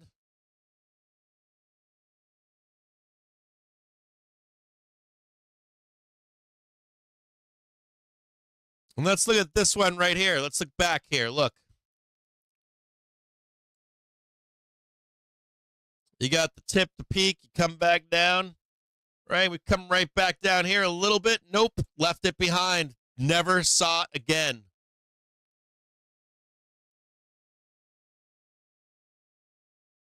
See that down there? Might not ever see that again, huh?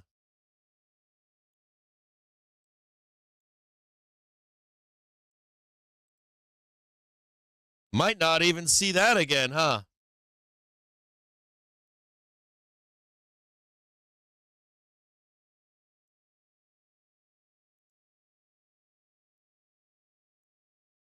Start a new quarter.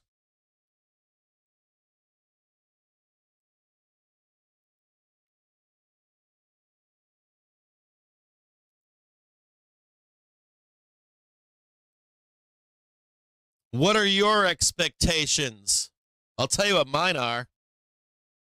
This right here.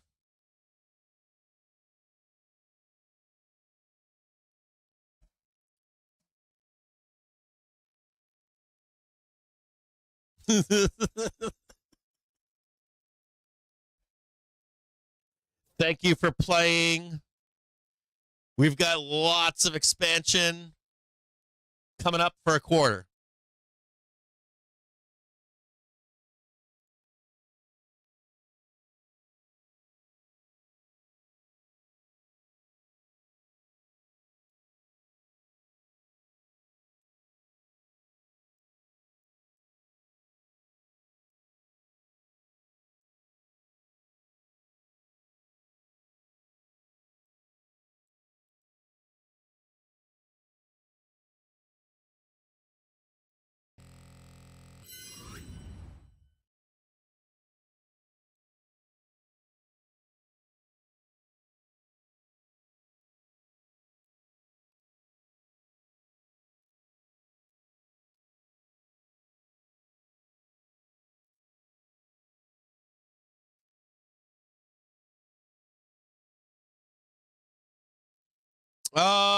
So I've been long since someone said you're thinking about taking a break. So one way or another, I've owned this market in and out for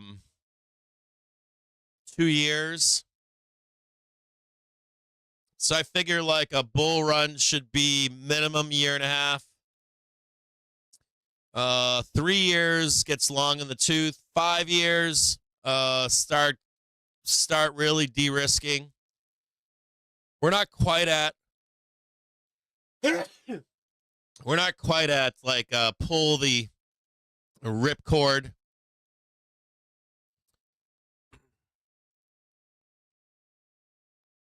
But I don't like I'm not like, this isn't the market bottom. Like, let's talk about that. So I showed you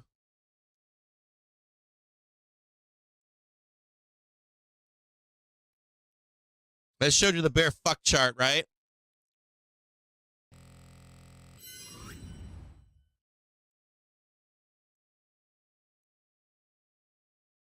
So if I was trying to get long at this point in a meaningful way, where would that be?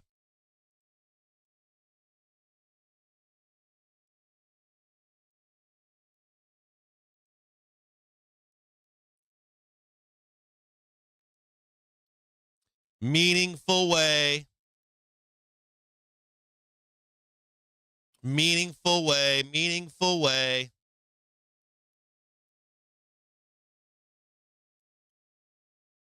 Exiting up here is pretty good. I think I did all right. I think I did okay. Do I need that last little bit? Probably not. Can I like get aggressive with zero dates and spreads and like get aggressive on a higher frame? Yeah. I think here is a good place for me to call getting long underlying, look for a new place, and then my only exposure in here is to be aggressive calls. Personally, at least. Let me ask you a question. Who do you think buys that? It's not you. I already know it's not you. I know who buys down here. Not many people. It's very rare. You guys are like watching this whole price action and you're fucking just looking for that right there. You're drinking all that Kool-Aid every time. You're not thinking about adding 30% here, adding another 30% here, adding another 30 down there. If it turns higher, you've got exposure. If it goes down and turns higher, you hit another 30 right there. And you're like buying the dip.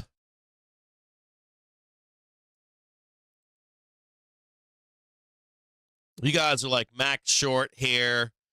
My favorite is when they do the, my favorite is always this one.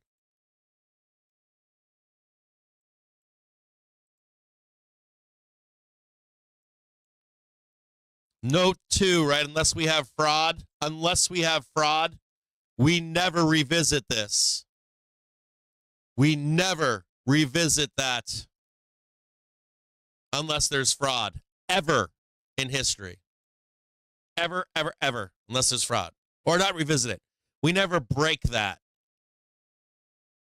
We'll hit that, but we never break that prior major low, ever, unless there's fraud. That's recession depression. So right where we are right now, I'm a buyer, 30%, 30%. If we go higher, I'm adding. If we go down one more time, I'm now in for 60%. If we begin to make the move higher, I'm now adding up here. That's this down here if you want to see it. 30. I got out here, got back in again. I should have stayed the fuck in right here, but I didn't. I took the money and ran. But I did jump back in again in here.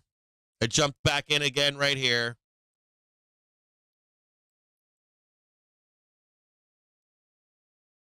What are you guys doing?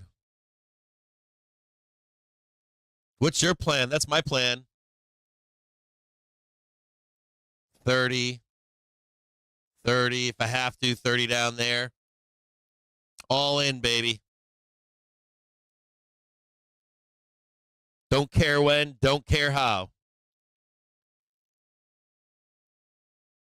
We don't come back. We sit up there. What do I do? I raise that up, don't I? Come on back down, baby. Woof. Give it to me again. Woof. 30, 30.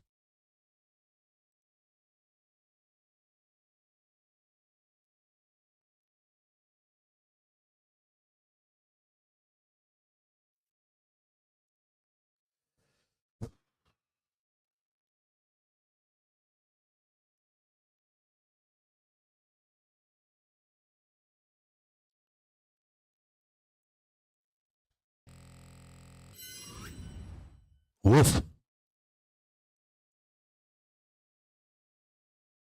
My favorite is when they say things to you like, my favorite is, I should have showed you that. I meant to show you something. My favorite is when they tell you, why did you buy the dip? In October. My favorite was, this is some fucking, this bullshit right here. That guy right back there. That guy. It's his response. Why didn't you? That's in 2008. He's learned his lesson. He doesn't do that anymore. But 2008, he learned his lesson. Your boy Mike Burry. He'll never do that again. He hasn't done it since either. Your boy Mike Burry. You know what he did?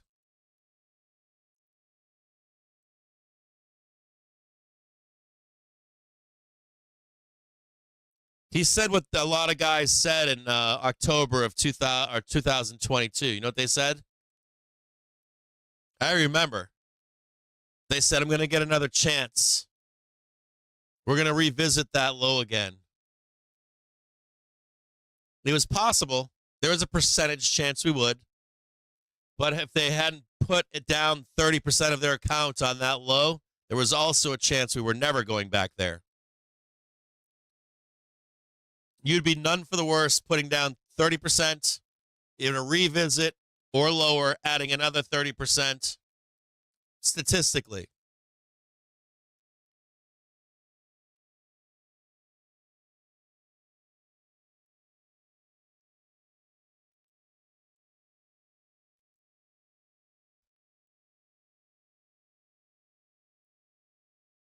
He doesn't do that anymore, but I heard a lot of guys saying that. They were like, we're coming back, bro. I didn't miss it. We didn't go back. They missed it, and they've been angry ever since. They sit on FinTwit, and they rage. And that anger has been building for 2 years. And they're mad.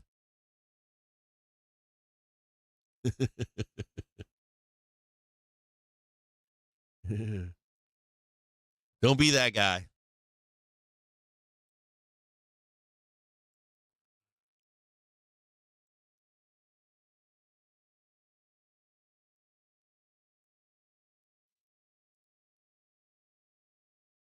If our butthole prolapses, you would have DCA'd the whole way down. All you got is up from there. That's all you got. That's how Mike Barry fucked up. You should have been riding that thing all the way up. All the way up. Market rolls over. Exit. Get bearish.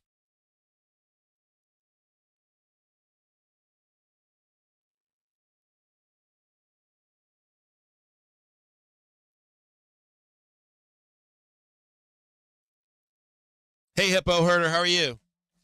Good to see you, brother. Yeah, so Chappie, that's the break, man. Like, the break for me here on a higher frame is to look for some kind of seasonal low in the spring. 6 months of data. Does the market recover from there? Can I enter in a confident way in the market? In the meantime, accumulate cash. Be ready.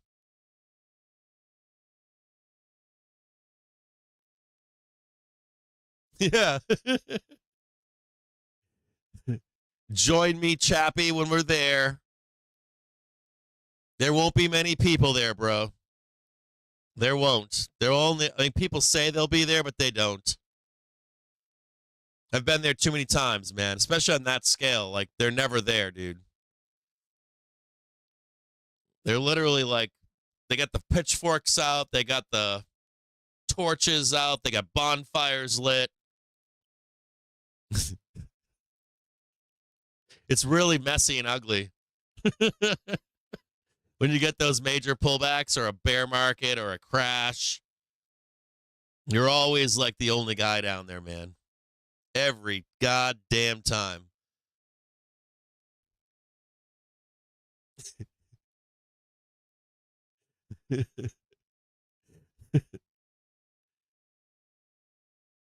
Rivian? Yeah, look at Rivian. Didn't Rivian had some bad shit come out, Nino? I thought you had some really bad Rivian news, man. You want to update me on that? I swore like a month or two ago I read something that was like, oh shit, it wasn't good. Are they going bankrupt now? I don't recall what that news was, but when I heard it, I was like, It was like fraudulent, right? There was some fraud, wasn't there? Nah, nah, nah, nah, dude. There was like 1 or 3 months ago, between now and like 3 months ago. I hadn't seen you in the chat, so I didn't mention it. But I had like read something that was fraud. There was like something fraud. Even if it was legal fraud, it was like it was on the legal or illegal. I don't care. You do that, your hands off. They dump you like a bad habit. Am I wrong on that or no? I could be wrong, but no, I don't care about cash. Cash don't matter. They did this to. They do this to every company. They don't care how much cash. They just did it to. They just did it to Boston Bear Company. They like tore their clothes off in the street for the CFO messing around. And they're rich. They ain't going bankrupt. They didn't care. They're just like they did that in 2008 to banks. You ask any of these old traders what they did to banks. All these old traders like never again, ever, ever, ever again will I trust a bank. I'll never make it a high flyer in my portfolio ever again. Like traders are weird. Like Wall Street, they commit fraud, but if you as a company commit fraud, they treat you like like Wall Street commits crazy fraud, but if you're like their product and you're committing fraud, they drop you like a bad habit. I swore there was something.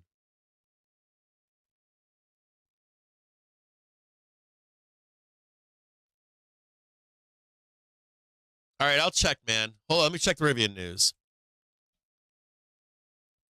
I'll look it up before we look at it. Hold on. I swore I read some. I could be wrong, dude, but I swore.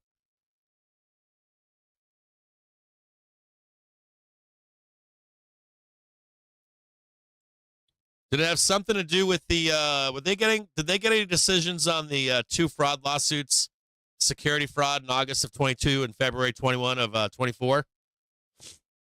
Maybe there was some news that came out on that.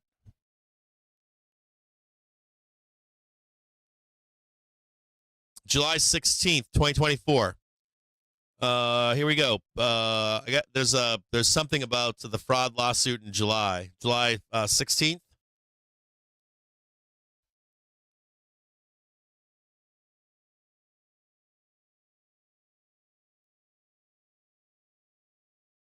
Let me look it up, man.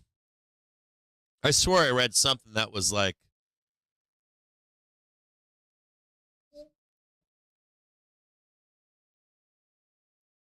a class action securities lawsuit was filed against Rivian Automotive that seeks to recover losses of shareholders who were adversely affected by alleged securities fraud between August 12th, 2022 and February 21st, 2024.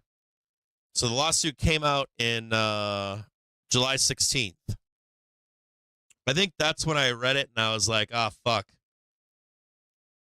Is that just a nothing, Barry, or no? That was nothing new? I don't know if it was or wasn't.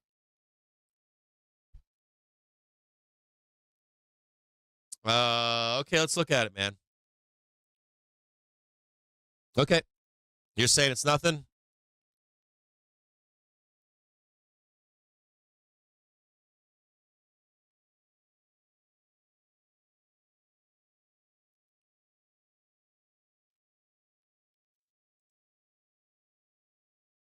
Okay.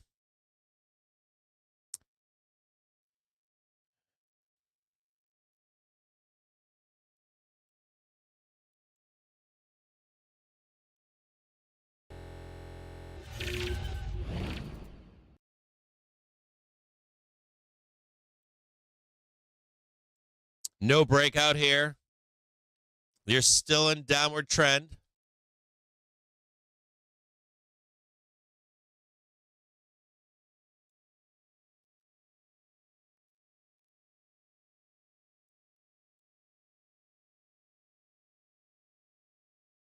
Holy shit. Oof.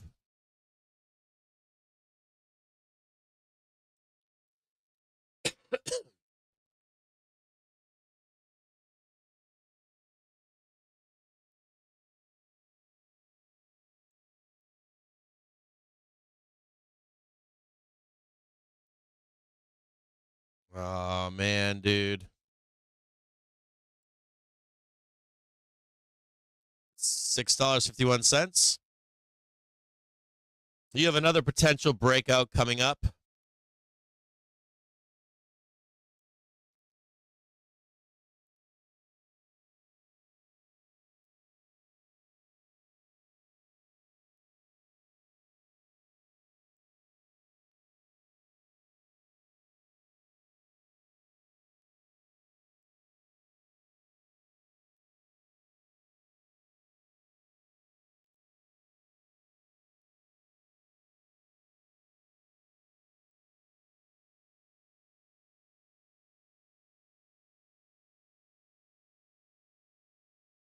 Your downside target, worst case scenario, $6.63.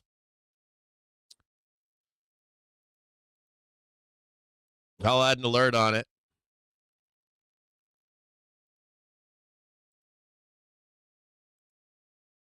You know, when I write these alerts, they always hit, right?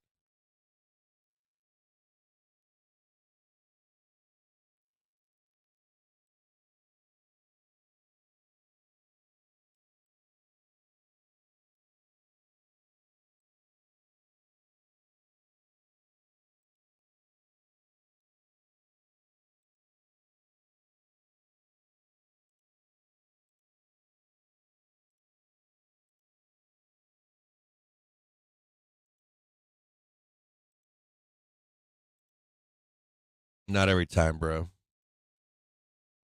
I'm just fucking with you.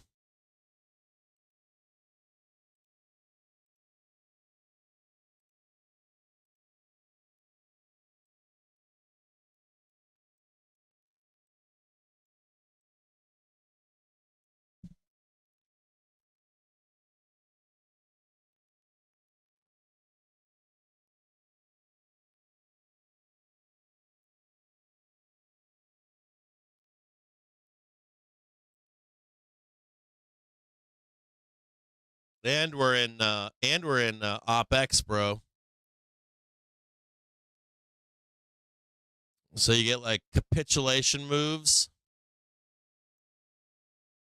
Like you just like force every last bull out for the quarter and then they turn it up.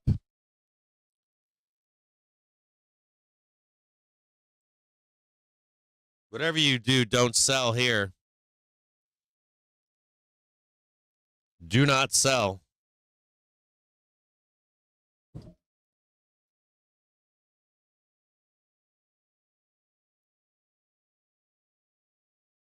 Make another alert on 1348 for crossing up.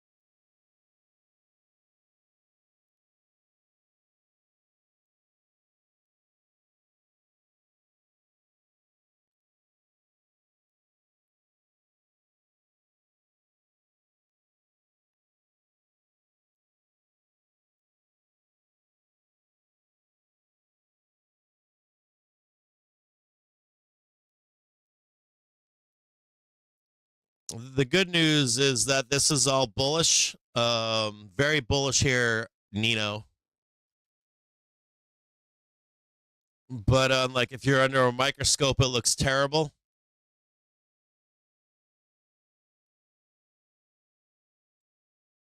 This all looks fine.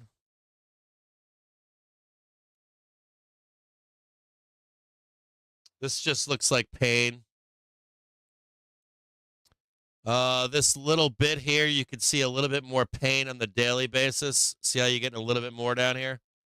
Could be a function of end of year. There's one other problem here for you, Nino.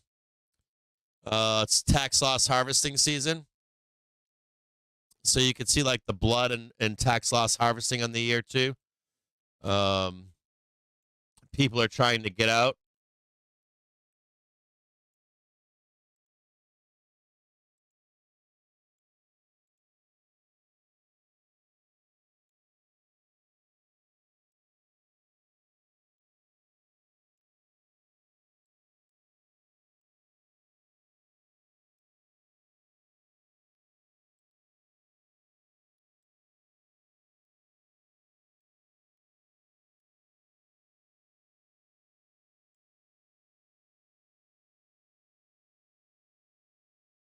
Man, I wonder if they're looking for a buyout, bro. There could be a hostile takeover here, my man. Maybe not. Right there.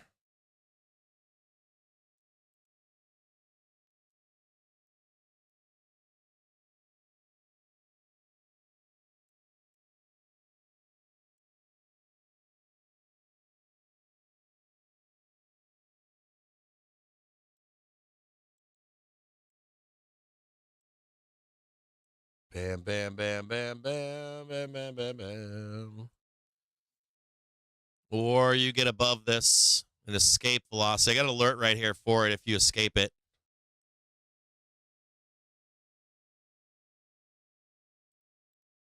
This looks like end of quarter, bro. And if you get like TLH, like tax loss harvesting in here, I'm interested in it. I got alerts. I'd buy it down here. I'd buy the fuck out of that. $5, $6.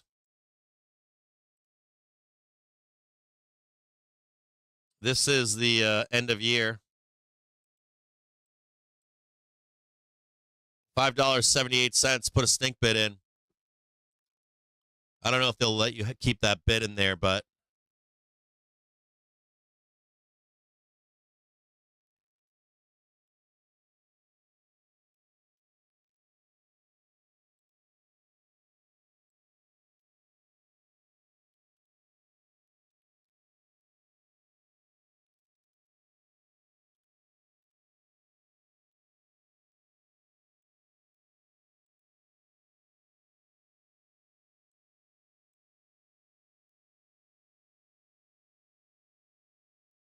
I got alerts on these green lines. I've got alerts on these two. I've got an alert if it turns around to the upside, if it escapes. Or just like turns around. But if it doesn't turn around, price target, downside price target, Rivian, 578. End of quarter tax law. Great tax loss harvesting candidate.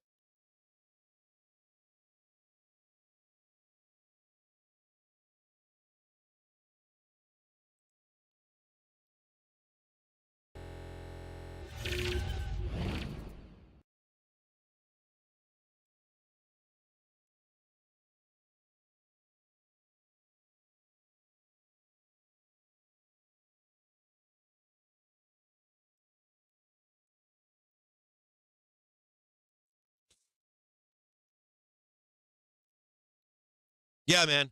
The only thing that I would say to you is don't sell, dude. The function in Rivian right now is meant to flush you out.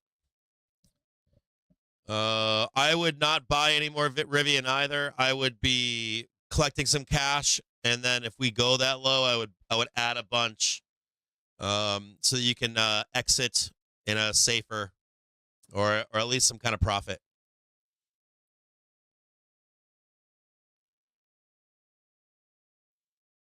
And I would need to know more information. I don't like that fraud stuff. You figure you still haven't. I'm looking at the actual complaint right now. That means that decision isn't out yet, right? I would be looking for those decisions to be the bottom, like once they're finished and there's like a judgment and whatever that debt is gets repackaged, and they're gonna, of course, issue more shares, right? Um, so let's say there's like a judgment against Rivian. Let's pretend they own $500 million. So they would need to restructure that debt to the company to find a way out, right? Or no? Am I wrong on that? They would reissue new shares. You say they've got $7 billion on cash on hand. Do you think they're going to spend the $7 billion on the payouts or no?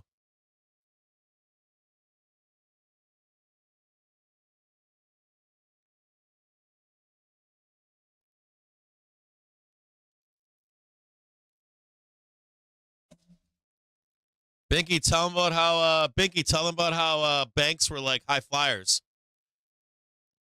pre 2008. How they were like part of everybody's portfolio, right?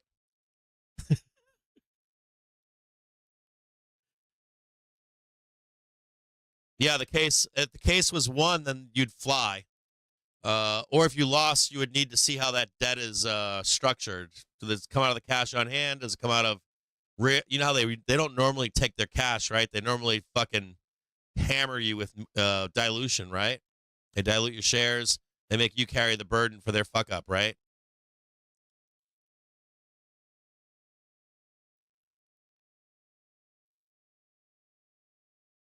Yeah, I'm looking for a move after the bell. I'm looking for like a bloodbath or a squeeze or whatever. I won't get a print. If I get a print, I won't. I already knew going in yesterday I wouldn't get a print. Or not new, but I was like, I have a low chance of getting a print in the morning, in the afternoon. My highest chance of a print is end of day. I didn't want them to do it overnight, though. I was like, yeah, if they do it overnight, if they squeeze us up again, or if they squeeze us down as they park the bus as we go sideways, we're likely going to go sideways the rest of the day. So,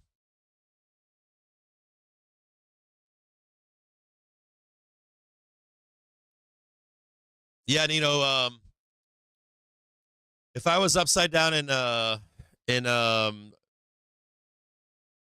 in Rivian, I wouldn't be selling. There could be an argument meant to sell, but I wouldn't be. Only because the function is to shake you out at this point. At this point, they're likely going to trade that low number. The biggest fear with Rivian 2 would be you're going to want to be asking yourself and your Rivian friends, is it repriced forever or not? Like, you need to know that. I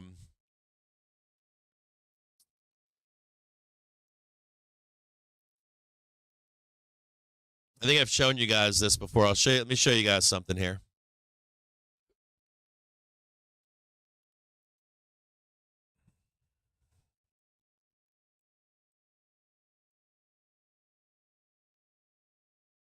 Show you guys something here.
The Internet Archives are gone now. This is sad. Last year, I think they started deleting Internet Archives. I wanted to show you a company.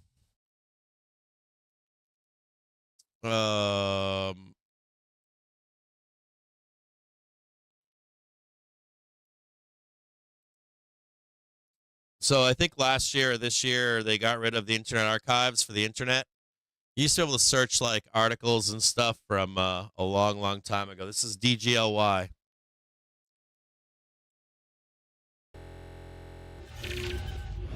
I don't know how long you guys have been trading, but way, way back in the day, this company was a meme. They tell you there were no memes, that they're lying. This company like rose to the top, had a low of $181. This was the future of. This was a company that was working on the future of police scanners and police like non-lethal stuff and like the future of policing, RoboCop, right? And they were a high flyer. Traded $1,825. They didn't make the cut. They didn't become the premier company. They're now like a guy and a small office of people. They outsource all their equipment to China. There's like 7 guys in the office or something. They're in an office park somewhere. This is what happened over the years.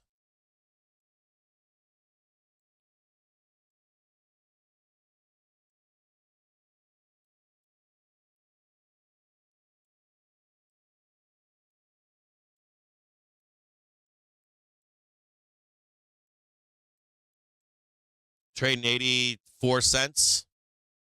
Probably going to get delisted forever. Call him up. You can speak to the guy that owns it.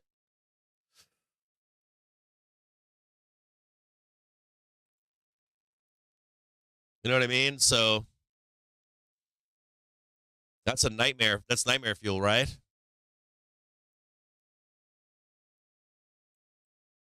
Now there's some hope in this too, even with Rivian.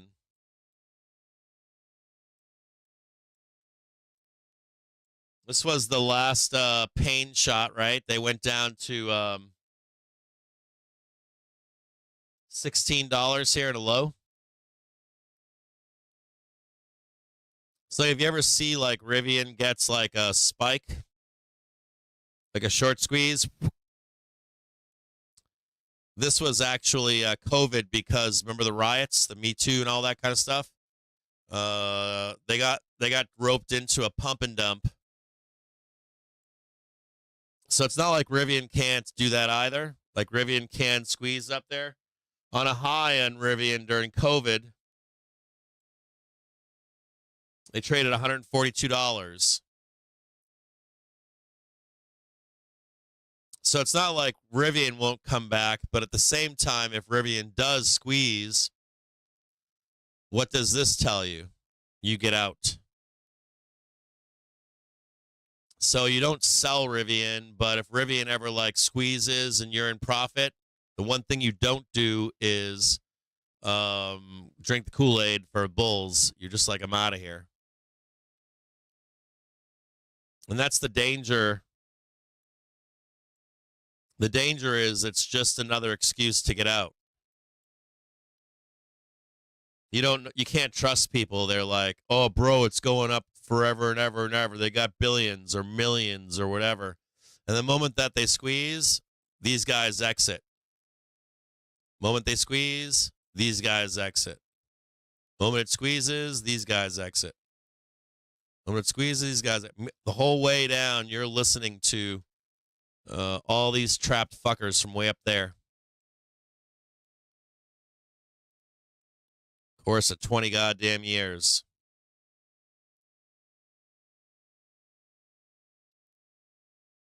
Always remember too that DJY is good as an example too, because whenever there's a story, right? Newfangled thing. Right now it's AI, right? AI. And you have the initial explosion of AI.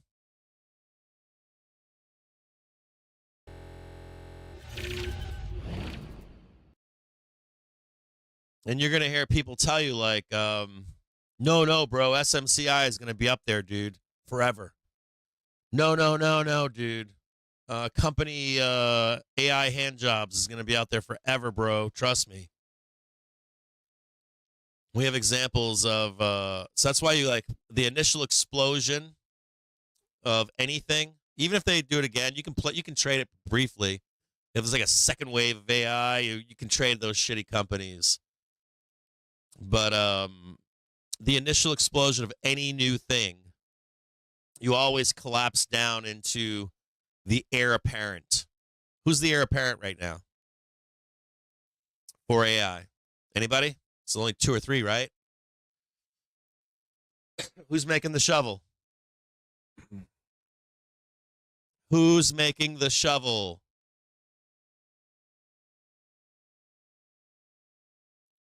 Does Tesla have a AI chip plant somewhere that I don't know about?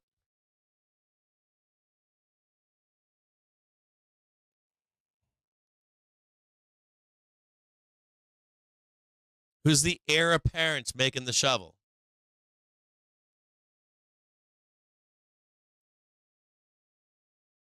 Guys are pushing your ohm on me again. It's NVIDIA, right? Come on. We know it's NVDA.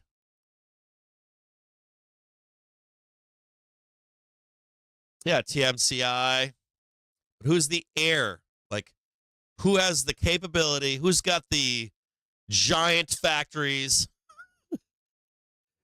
What's in your machine, your top machine right now? What is it? Remember, think about Apple. Think about Apple.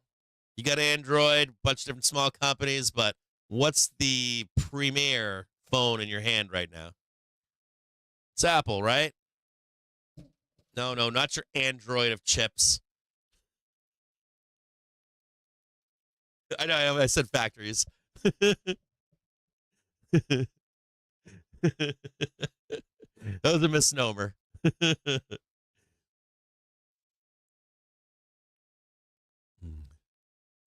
Not only that, but NVIDIA's also saying that they're not going to need factories anymore, right? NVIDIA's like, the AI is going to be your processor. I'm like, okay.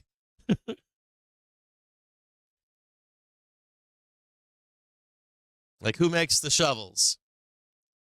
Like, do I care that Elon is making AI? Like, or is making a model, an AI model? No. Care about that.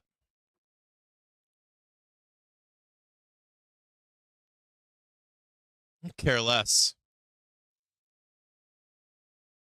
What about that chip? Who made that chip?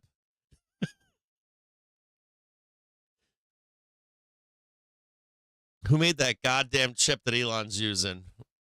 Elon's like stripping all the money from all of his companies to buy from who? NVIDIA.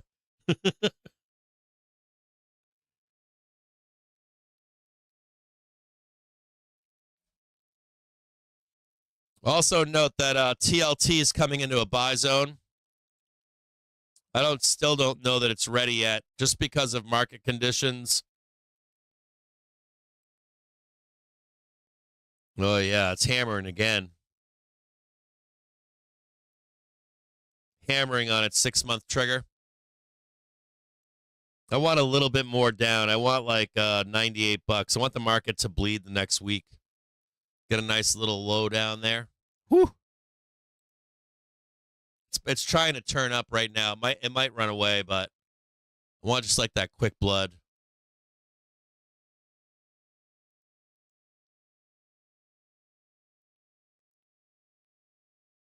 Do note that TLT does have a higher low on its back test. It might not get down there.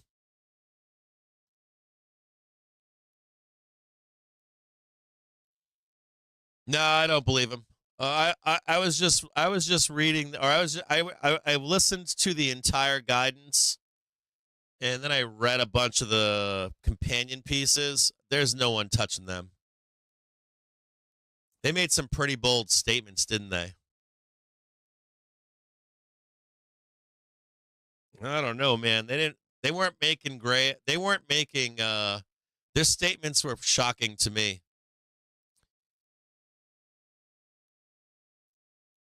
They weren't saying that anyone else couldn't make a car. Or no, they weren't saying like hey, we're gonna make a car, and yeah, maybe some other companies can make cars, but they won't be as good. They just said nobody's ever gonna touch us. There isn't a company anywhere in the world that's doing what we're doing, and we're accelerating at a pace that they'll never ever catch up to us. That's some scary ass shit, isn't it? You guys don't find that scary? You don't find that fucking scary? I was horrified listening to that guy. That guidance scared the shit out of me.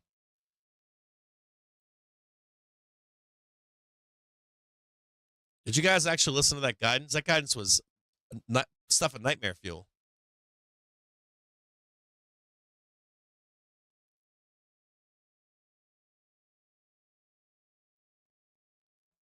That was pure nightmare fuel. Everyone's like, yeah. I was like, dude, what did those guys just say? Did you guys see that video? Some of you guys watched the video where they said that string theory is being developed, and they're telling you that it's not because they've made breakthroughs in it. They don't want people knowing about it. Like, that's the same shit, right? You're not even gonna know. You're not even gonna know about the singularity. It's probably happening. We don't even know it right now. Like, not even aware of it. I believe in all that shit, 100%. NVDA is backing that up right now in their guidance.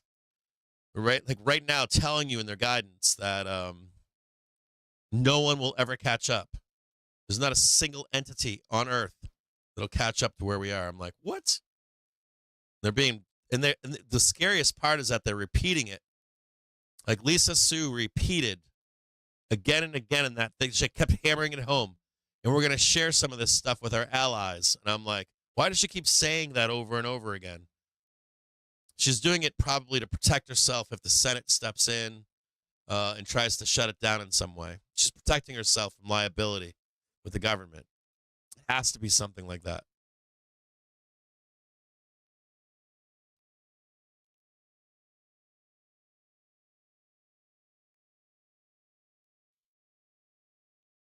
I'm not looking at stock price is different.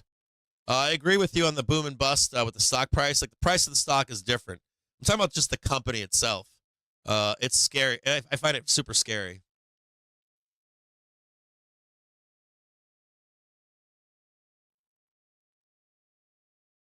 Yeah, you guys see that shit? Are you guys all paying attention to the past 5 years in this stuff? You guys out there all going down the rabbit hole? I'm not even talking about the conspiracy stuff. Just the legit smartest people in the world working on this are honest. They're like, this is happening. I know. I'm like, even if you listen to the last guidance, their guidances are all centered around. If you listen closely, they're centered around covering their asses for what's coming. It's like a hey, I told you in advance. Told you again. I didn't tell you once. I told you like 30 times what's coming. They're not doing it to be impressive. They're doing it like Lisa Su is trying to protect the company or going to prison forever for the potential danger down the road.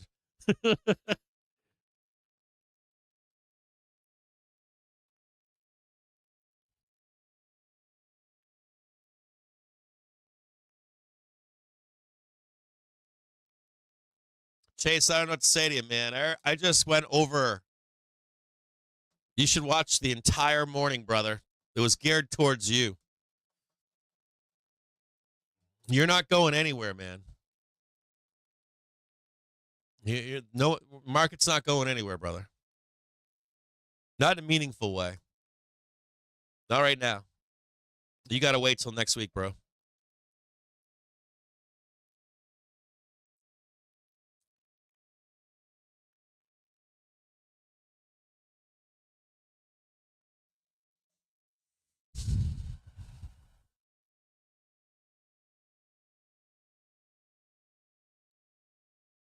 Yeah, 45, 45 makes a good point. I've thought the same thing too. I thought the same thing about, those are great examples. Web3, IoT, blockchain.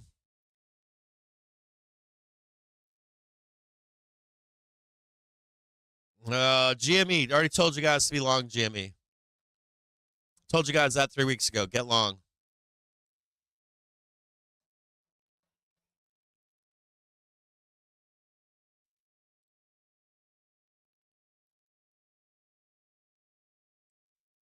What do you want to know about GME?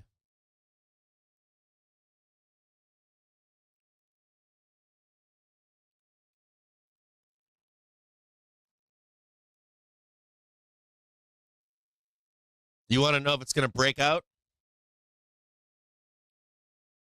Yes. I don't know what you want me to tell you. I've already told you a million times.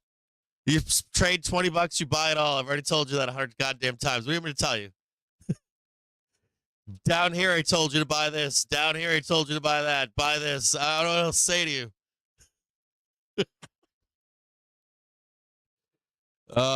You traded a low of $17. Buy it. $10. Buy it. Buy it. Buy it. Buy it. Buy it. Buy it. Buy every low. It'll squeeze. It's turning up. It's going to take time. You get the weekly crossing the monthly. You got the daily, right? Look at the daily triggers coming down. It's going to turn up. It's going to be amazing. Buy every low. Should you sell? No. Who's asking that about? No. When was it? Right here. July 29th, they came out and said, start buying the lows.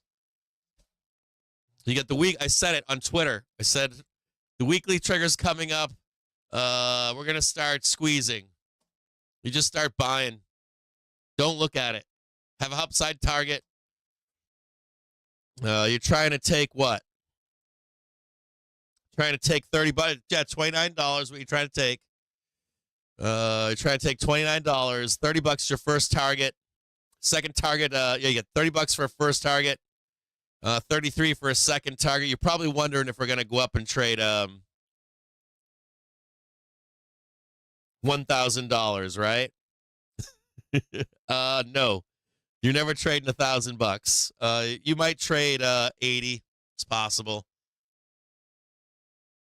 Just stay long, man. The one thing I would say to you would be anything below $10.37, and you got some major problems. You're on the upswing.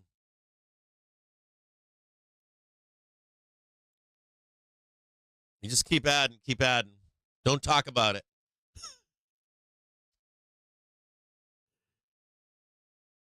Yeah, I know about the $400 to $1,000. I know about that target.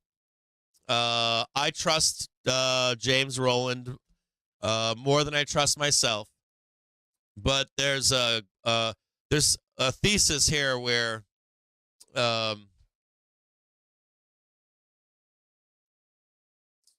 GME should be entering a new phase as a company.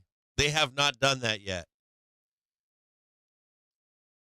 They have to make that new jump. I've seen them propose some stuff even recently. I don't think that's what's going to do it. They need to get into something that makes bank and is novel. They need to do something novel. You can't just bring in good money and expect to get high multiples. You got to remember that the stock market's built on you bringing in future high multiples. The stock market's based on that. So cash on hand doesn't matter. How rich you are doesn't matter. You need to be if you're a millionaire, let me make this simpler for you. If you're a millionaire, right? And you came to me and you said, "Hey Cap, I got $1 million. I'm rich." And you said, "Can you give me a loan?" and say, okay, how much for? $5 million. I would say, why you want $5 million? Well, I'm a millionaire. Well, that doesn't work, bro. Do you have is that $1 million making any more money? No, dude, I'm just rich. So I want to hear you say to me, well, I'm a millionaire and I'm putting that money to work. Makes me $1 million every year, bro. Oh, that's a lot of money. So you got the credit with the millionaire, and your million is making $1 million every year. That's pretty good. You want a $5 million? How long do you want to take to pay it back? Well, I want to pay it back in 20 years. Okay, we can work with that. What do you got for assets? Well, I got the $1 million. Well, I can't give you $1 million. I'll give you $1 million or $5 million. I'll give you $1 million. Let you pay that back over 5 years, right? And you put that $1 million as some credit. So you need these like other functions in there for GME to go to $1,000. You need like GME to be like, not only am I cash rich, but this new novel thing is going to bring us, $1 billion every year. And then, of course, that's when Wall Street goes, ooh. Do we have that yet with GME or no?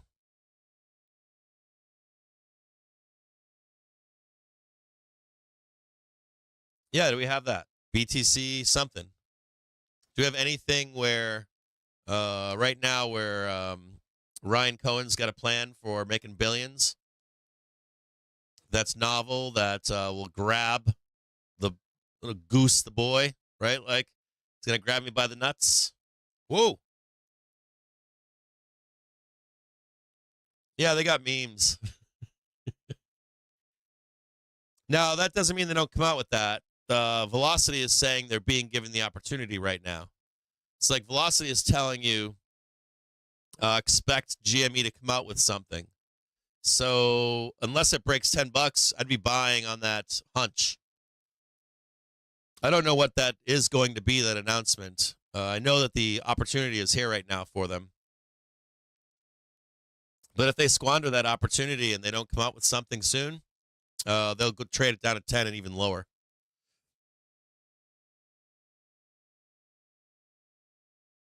Yeah, it has to happen. They need to come out with something, anything. What shocks me the most, what really shocks me the most about GME is like, how can you be that rich and not have something you can buy? Like, I don't fucking know. Like, I'm at a loss for words here. Like, how much does it cost to put some smart people in a room from MIT and say, I'll pay you all $1 million. What's your best idea? How fucking hard is that?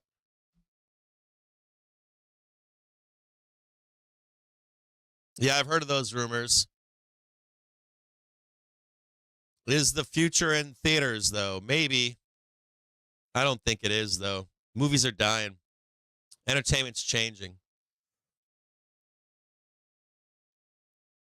I'd really like to see GME invest in like you know what GME would be good at? I'll give you an idea. It didn't cost $1. I'll give you an idea. Two glaring examples. Like a social media platform that wraps up gaming, a version of Twitter, and live streaming and videos, all four together. You got that right now with Twitter, don't you? Can you play games on Twitter yet? But I don't know if you can or can't. But Discord's similar. Discord would be a great idea. That's another good idea. I got a bunch of ideas, like Discord, right? Discord's one of the best social media companies out there right now. Period. Discord could bury Twitter if they wanted to.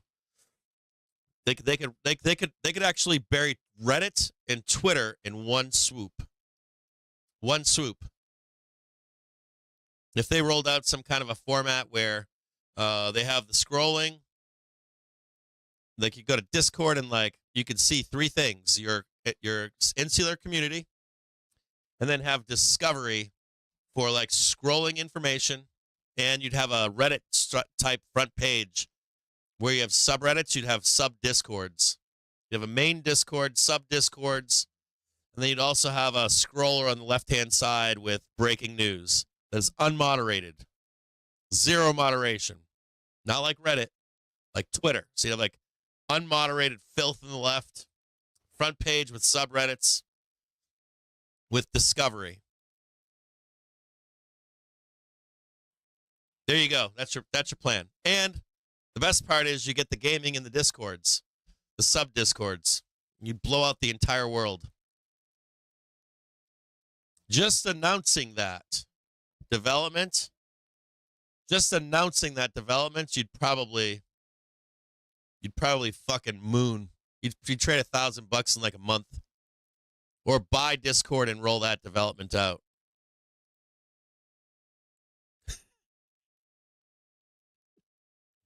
And you got how many billions on you to do it? You got billions to do it.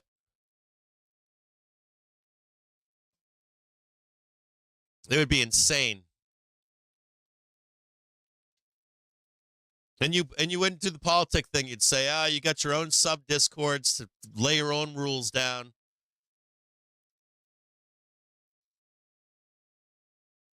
The scrolling like Twitter fake would be like unmoderated. I mean, you get some moderation, but like Twitter level moderation, it's a gutter. And the best part would be you could mute, like easily mute like all the Nazis, or mute all of the I don't know, anti-fascists because you're a Republican. Like just an easy way to dump your feed of any of that crap.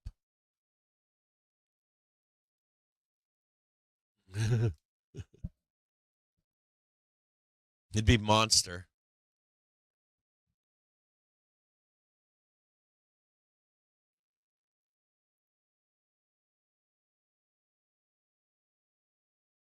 Yeah, that's what I'm saying. You can play the games on Discord. That's what I'm saying. You got it all. You got the games. You got the live streaming inside the Discords. The right? I already got a name for it. Sub Discords. That would be what Discords are right now, or Discord servers right now would be called sub Discords. You'd have a main Discord page. It'd be really cool. It'd be like three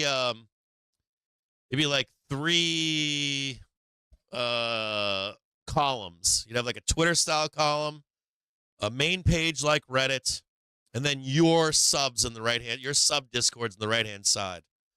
And they would like collapse and get bigger depending upon which you're bouncing on in and around in. It'd be just like a TweetDeck. Not quite TweetDeck, but you'd like go from one to one to one and have like small sidebars.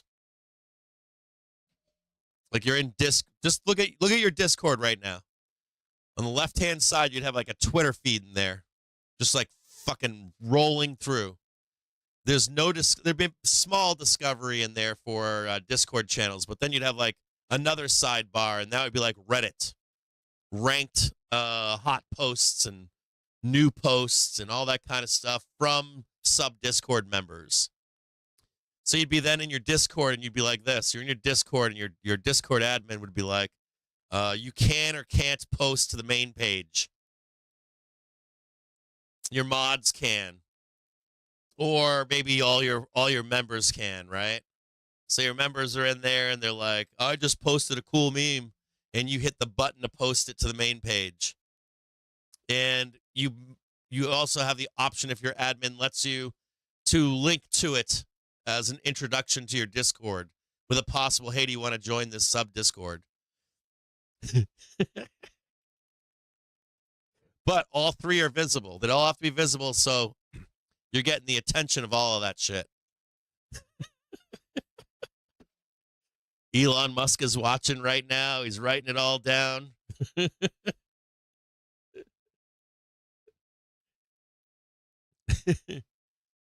I think they have block profiles on YouTube. I'm not positive, but I think they do.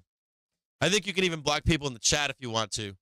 I think you can on YouTube block commenters on YouTube. I'm almost positive you can. Yeah, Discordian, dude. I like it. He just called it Discordian, like an accordion. Discordian, dude. I like it, dude. He's got a name for it. The hippo herder just named it Discordian. It's great.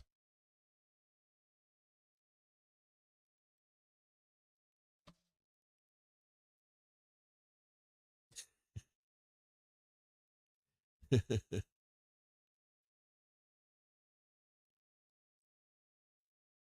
get a higher low right now, don't you? What's Velo doing on a 30-minute basis? Ooh, it's not looking good. 30-minute Velo looks terrible on what do you call it? Spoos. Looks awful. 30-minute Velo looking pretty bearish. I don't know if I trust Velo today though. It being Opex, anything can happen. I try not to trade these days too much because anything that normally works typically doesn't work. The world goes upside down as the market buttons up trading for the quarter. So I don't put a lot of faith into the market on days like today. I think Discord could do it. What do you think Discord's valued at?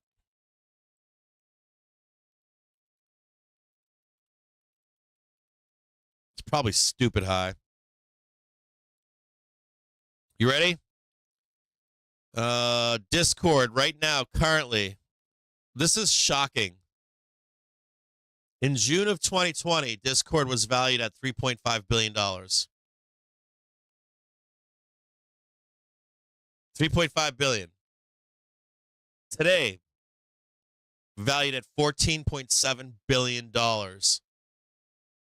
That's like how much a Steam is in Discord. And they've started to monetize too, right?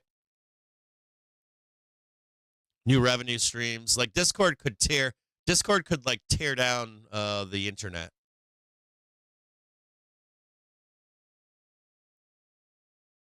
So you get your boy Ryan Cohen, he gets a coalition of rich people, and they just buy that fucking thing.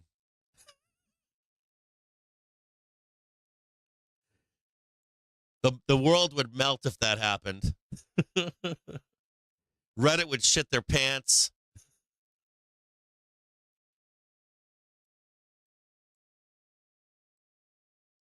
Seriously, how many guys are Discord? Dude, Discord users are like almost everybody that uses Twitter and almost everybody that uses Reddit overlap with Discord, right? Discord's like the unifying.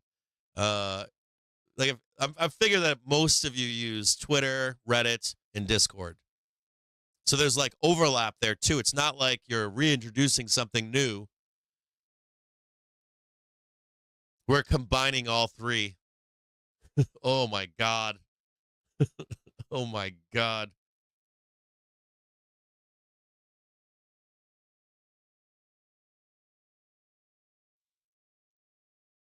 Just theoretically possible, right?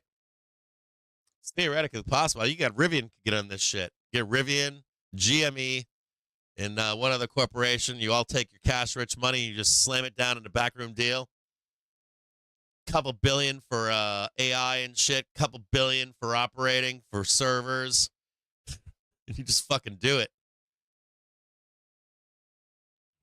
There's overlap, though, isn't there? Like, your anecdotal evidence is not the rest. If you're in social media, you're typically watching, like, YouTube, Twitch, Discord, Reddit, Twitter. It's like same universe.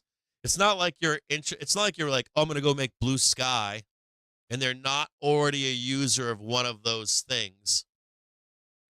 You know, you're actually combining, like, just the idea of that. I'm going to combine Reddit, Twitter, and Discord.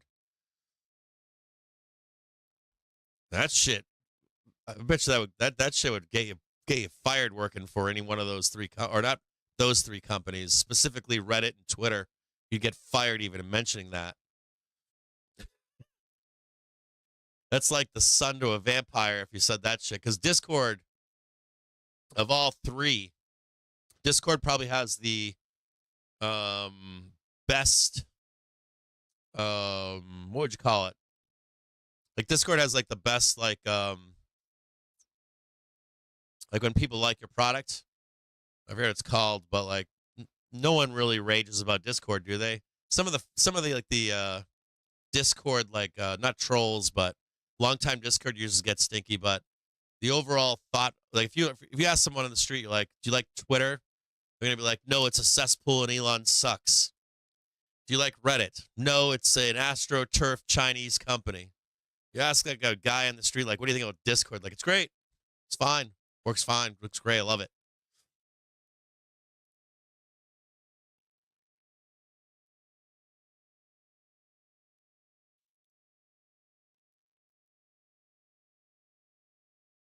Yeah, Discord could tear down all of social media. It could fuck shit up. I'm sure the guys think about it right now already.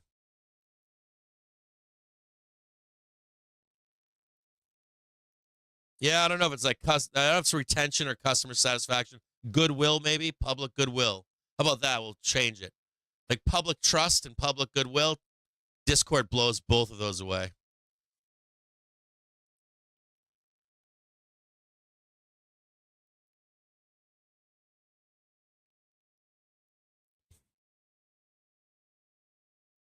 Net promoter score. Thanks, Optimizer.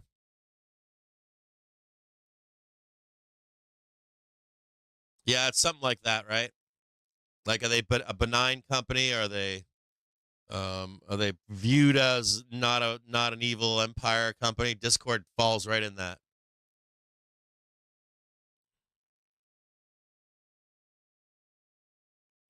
JFXM123 said best week of the year. Yeah, dude, that trade on the close the other day, I made some serious money, dude. I did pretty well. I've been burning some zero dates this week, but last 5 big trades, I've made stupid money. I'm cleaning up right now. Like this whole quarter is making my year. Last year I didn't have as good of a year as I expected. This year is a banner year for me. Having a great year this year.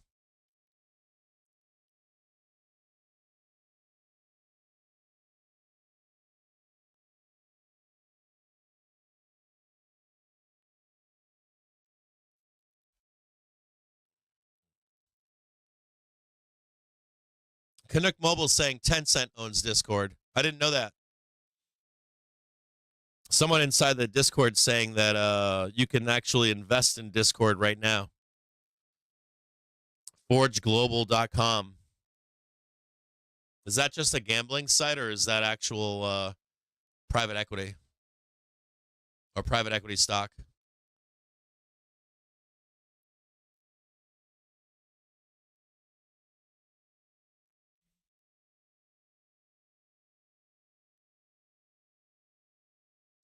Chase, I spent the entire morning. We should go nowhere, bro.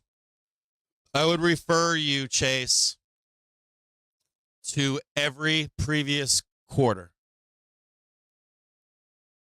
Every previous Opex, bro.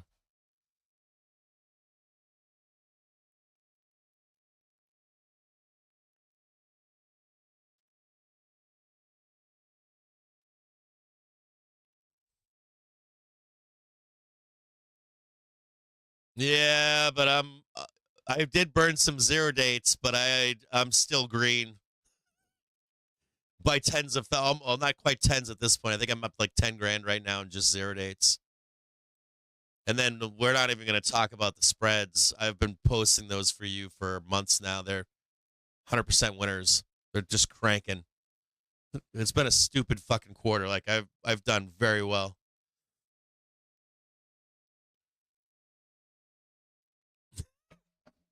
Not normal for me. I've had some not really bad years, but I've had some ever since I started streaming my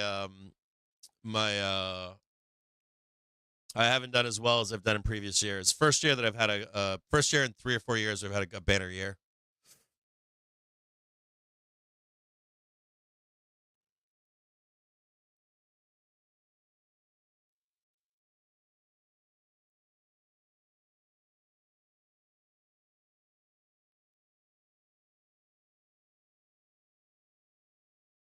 Yeah, I'd like to see if Discord does that. I think that's the biggest fear. Or If there was like a threat to Reddit or Twitter, it's probably Discord.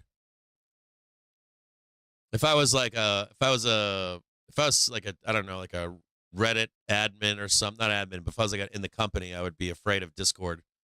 If I was a Twitter not administrator, like I don't even know, like just a director of some kind or like a risk officer, I would say that like watch out for them. They're probably the greatest threat to either of those companies.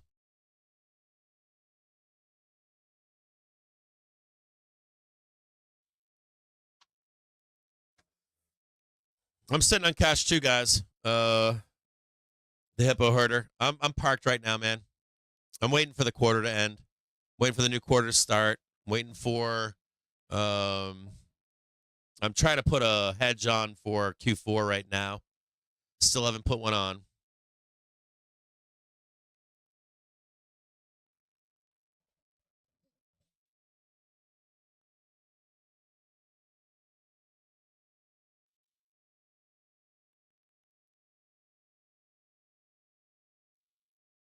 We'll bring down GameStop for you guys.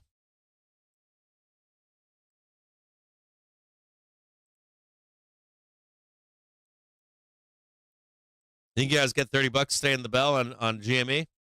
27 maybe? It's looking really sexy right now. Looks great.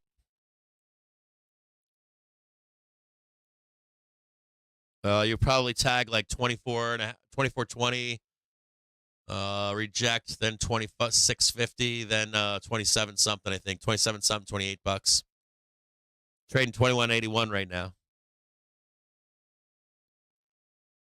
All right, give me a break. It's 2:53. You guys have my expectations from the brief last night for next week. You get no prelims today. I gave you guys last night what to expect into next week. That shit's all valid. You guys have nothing's changed. Nothing's been broken. Give me like 5 minutes. I'm gonna take a quick break.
Just a note here, if you are a community member, just a quick note. You got expectations for today and next week in last night's brief.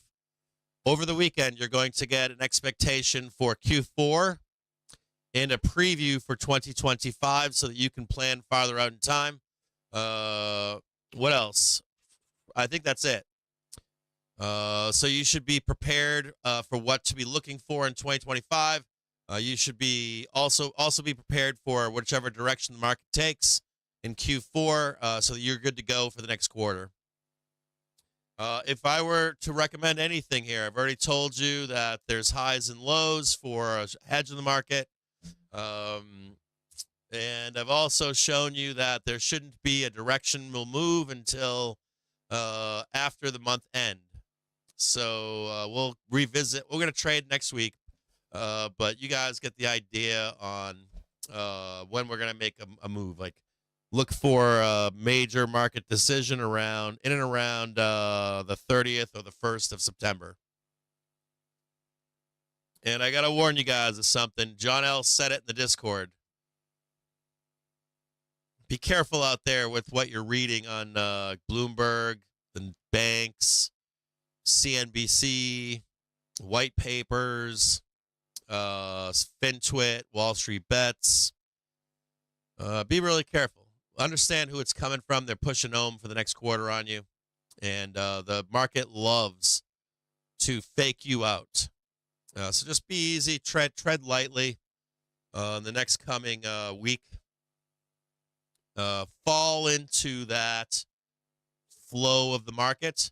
Your life will improve.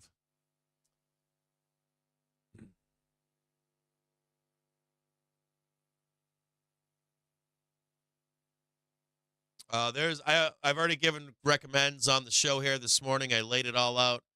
We learned about spreads. If you really have if you're like a Chase where you're committed to a thesis, I think I've given at this point more than any paid service out there for free. So I don't know what else to say at this point. You can go back and watch this video too. The video will be public afterwards. You can review it over the weekend. If you want the briefs and stuff, I think they cost $18 a month. I spend hours every night working on this shit, so it's a steal. If you join the Discord, we have pro trader.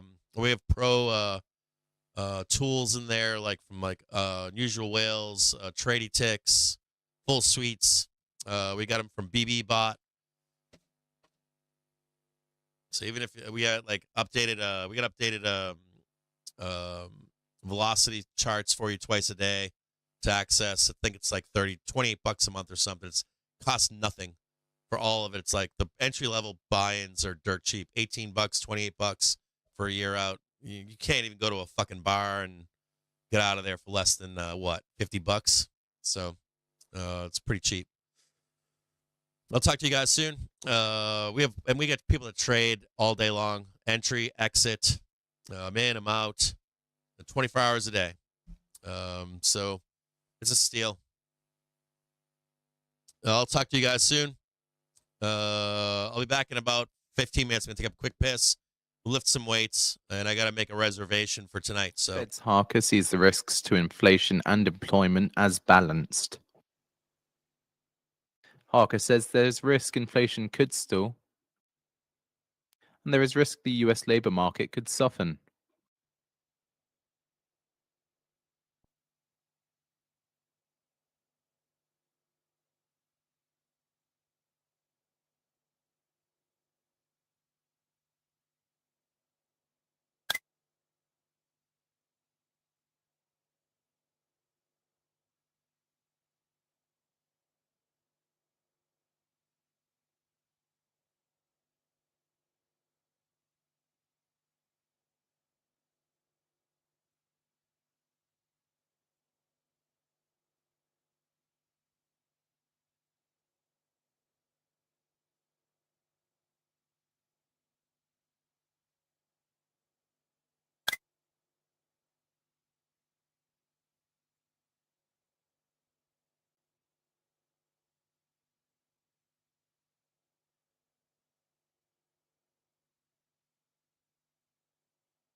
All right. Here we go. We're coming back. Got a nice little special thing for you all here. Hold on a second. Push that over. I got something special for all of you out there. Hold on 1 second here. Hold on here.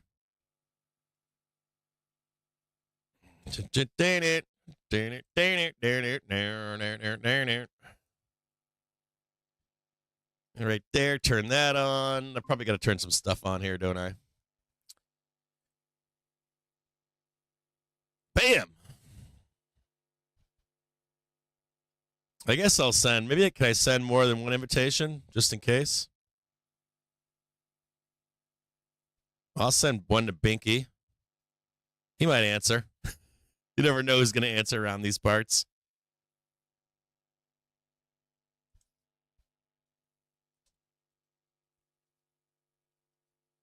I'm going to send one to Bork and Binky. We'll do Bork, Binky, and Joe. If you would like to join us for a join us for a bourbon for quarter end, bourbon for quarter end.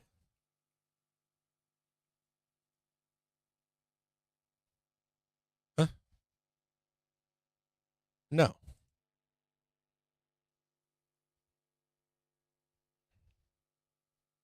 Send an email. Let's see if we can get any of these guys to join us right now. I think Joe's probably available. Let's see what we got going on here. We turn some of this stuff off so we don't break the internet.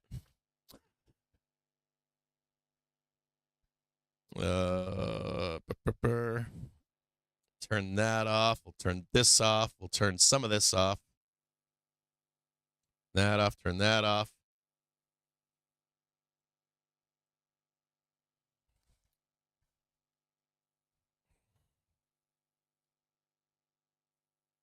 Let's see what we got here. Break time, be right backy. Old man, be right backy. Yep, right there. And we're going to send some links out and see if anybody will join us here.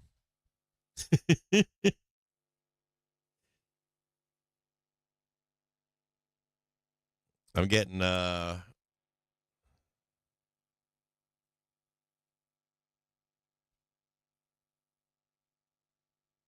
send that one out. I'll send one to I'll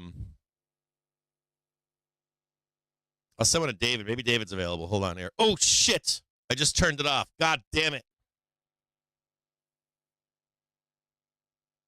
Ah shit, I gotta send it again. Fuck. Can I join this one? Oh, sweet, okay. Ah, shit, I gotta send a different one. Hold on here, I fucked up. I totally fucked up. I turned it off. Hold on. New meeting. Start instant meeting. If I did send you a link, I'm going to send you another one if you were out there. Just send that one. Send that one. Who else? Binky, Bork, and Joe. They're going to probably click the wrong link and be sitting in the wrong meeting.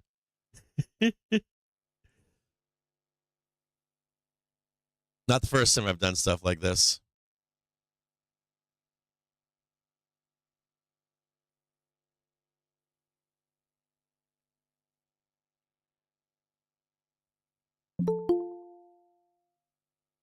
Oh, it looks like somebody's entered. Let's see who's here. Send. Who's here? Oh, dude. Oh, wait a minute. How do I admit? Let's see if he's here. Hey, can you hear me? I can hear you. Do a mic check really quick. Mic check. Mic check 1 2. Turn this up. Can you hear me, sir? Voice news disconnected. I can hear you now. Hold on. Let me put you on. Let me put you up there. Tighter. Let's see if I can go over there. Interview. Nope. Cap screen. Hold on here. Cap screen. Hold on here. Hold on. Screen capture. Let's see if that works. Done. Oh, yeah, baby. What's up? Hold on here, brother. All right. You're on full screen hot action right now. Greetings, everybody. I'm going to add one more thing here. Hold on. A screen capture All of right. some kind. Screen capture. Add source. Trigger screen. Yeah, that works. Add source. Hold on here. Got to move that one down. Whoop. Right down there because people probably want to see. Uh-oh, did I lose you again? Oh, nope. I'm here. Let me just make this larger so that people can watch this price action in the background. Move that over there for you guys. Oh, this is good, bro. This is real good. Hold on. Can I make that small? Nope. Can I make, was it shift or alt? What is it? Shift? Nope. Alt?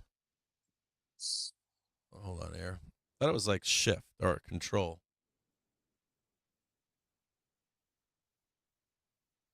Weird.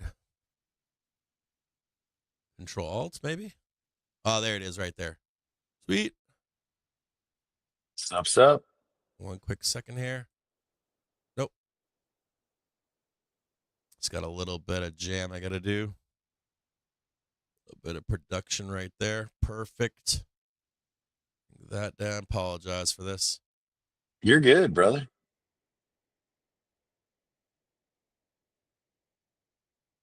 Oh, yeah. That's money right there, bro. Hold on. Bring that over just a little bit more. Oh, you're so sexy. Look at you. Ah, man. Tired is sexy. That's me. So I just called you, right? And the first thing I said to you is what I said. Happy end of quarter. Yep. Happy end of quarter. I said happy end of quarter, and you said, you know what? I know it's end of quarter, and you said, and why was that? I know it's end of quarter because all of my vendors said, "Do you?" They're you don't know about my business, but my business is I get paid if it ships. So obviously, I don't hold orders for anything. And I have all my vendors calling me up going, "Hey, if you've got any orders, they'll ship this quarter. Please get them in. We are desperate for orders." So that tells me, because they haven't done that at all in years, that they're worried about Q4. They want to get it all in now. They want to get paid. And their bonuses are all to hell with Q4. Let's get it done. Get it done, right? Yep. And these are both of my vendors are part of large multinational conglomerate publicly traded companies. And generally they're sandbagging for the next quarter by now. And no one is sandbagging today. Everybody's looking to get it in. Save the quarter, save the cheerleader, save the world. If hold on, let me make sure I got this right here. Hold on. Oh, I gotta do one thing. Screen capture, trigger All screen. right. One quick second here. Just gotta make sure I get everything here. Okay, so explain this to me. So you said this earlier. You said, well, first of all, happy. I poured myself a bourbon, brother. I haven't had a drink in like 3 weeks, trying to wrap up the quarter. Nice. Been with my kid, like my daughters, dude. It's just been them and I, like, go everywhere, do everything, and no wife there. It's just like, daddy's here. We're gonna take you to the next jump into your adulthood, and your mom's Right. not here to save you anymore, right? Sure. And which just means, like, we're gonna go hiking, we're gonna go biking, we're gonna go surfing, all that kind of cool stuff, without the Right. safety rails on anymore. My question to you is, or my big question to you, of course, is is what? Hold on here. Sorry, I got one more thing I'm doing. My big question to you here is, or how does that finish? Is your guys that you're talking to are like, hey, we're at quarter end, we got Q4 ahead, and we have no idea what's coming down in 2025. So let's do what? Make bank, right? Well, that yes, they're like, no, none of us are promised tomorrow. Our bonus plan is not established yet. So we know what the world looks like in Q3 of 2024. So let's ship it. Also, second half of 23 is weak for my vendors. So they are very concerned about Q4. So the tails is dangerous, huh? Bonus. Yeah. So they're scared they aren't going to make bonuses for Q4.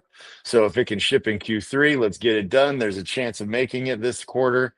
We're in industrial manufacturing equipment, equipment for making products. It's capital purchase equipment. So the types of things you buy and utilize to make money with for a decade.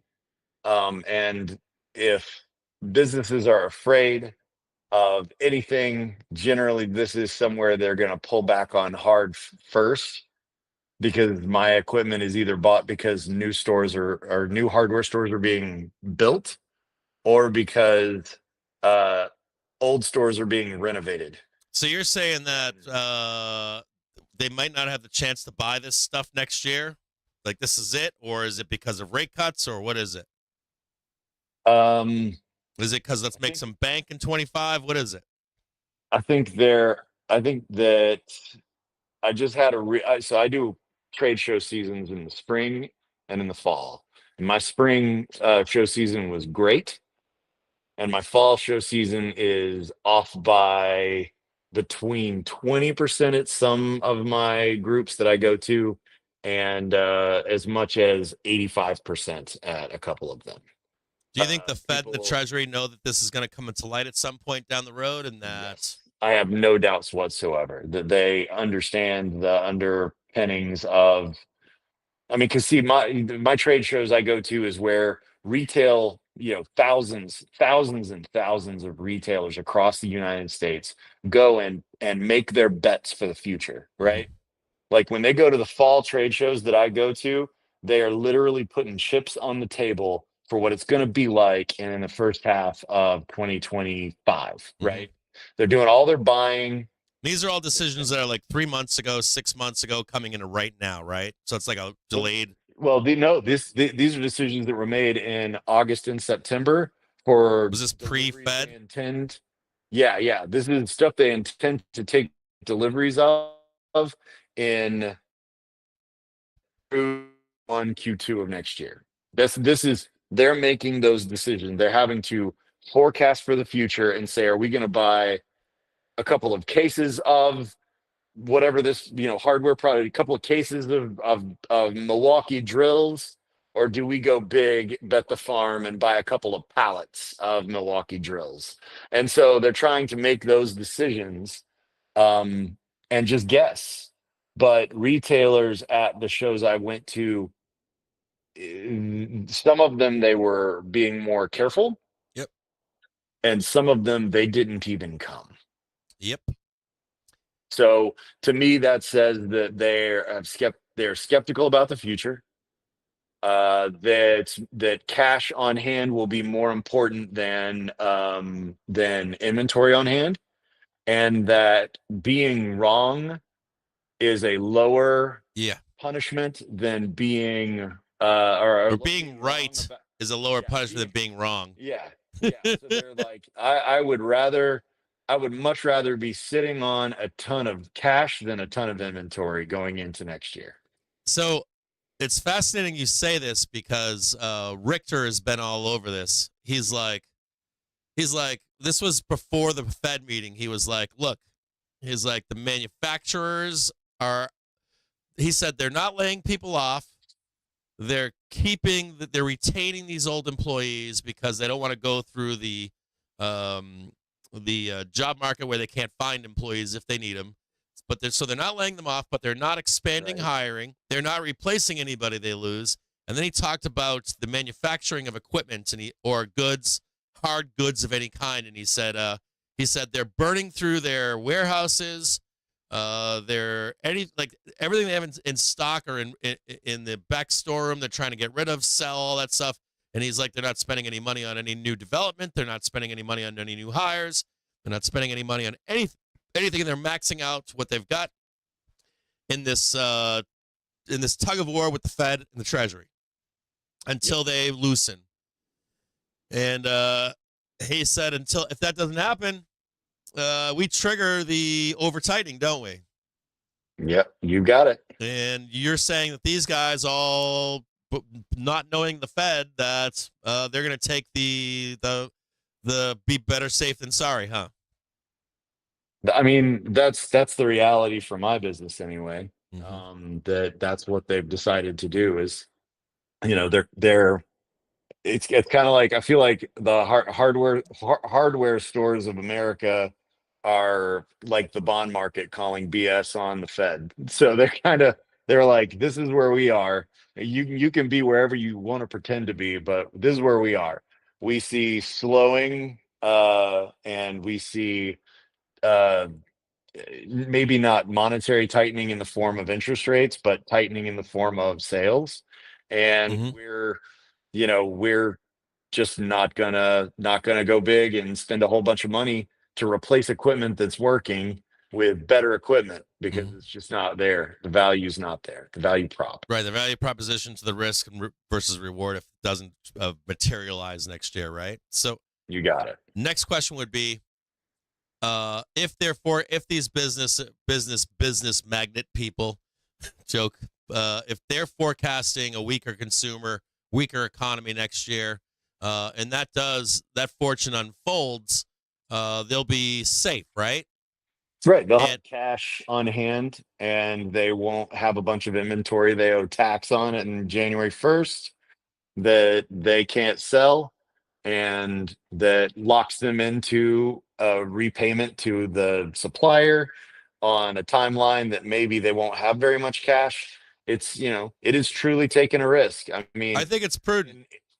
Yeah, in a secular bull market, there's very little risk to inventory. And here's the crazy part too, right? If the consumer recovers or isn't as damaged as is possible with the current policy regime, right? Or they're able to save it, or they haven't over tightened, and we go into next summer and they're like, hey man, we're still partying. We're still I think Richter calls it the drunken sailors. And let's say they go out and start buying houses, they go out and start buying the Makita drill, and they're cutting everywhere, everything's awesome, economy's fine. That's actually a good position for your retailers, isn't it? Because you got demand and no product, and that means scarcity, inflation, and ramping of prices, right? So they don't lose in any scenario, do they? Inflation has been an excellent driver for retailers. So, inflation, especially widespread, sort of, silo agnostic inflation where everything is going up everywhere, is very useful for retailers. They're in a world where people are having to spend more to get the same thing. If you're a retailer, that means that your income, it's like getting that cost of living adjustment, right?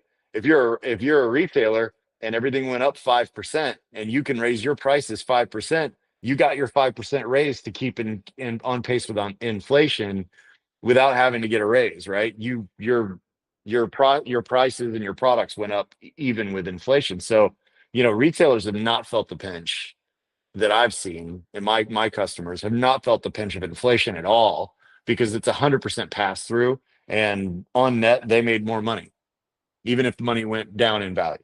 So here's the clincher. Now we know the stock market is gambling, right? The bet on IWM mooning stupid would be what you're saying here. If there's actual damage, IWM is going to crater, right? But if if the consumer is not as banged up as the prudent buyer is for retail businesses, you'd create that crazy demand with no product available, and these retailers would, in fact, wouldn't they, with profit? Oh yeah. I mean, if we're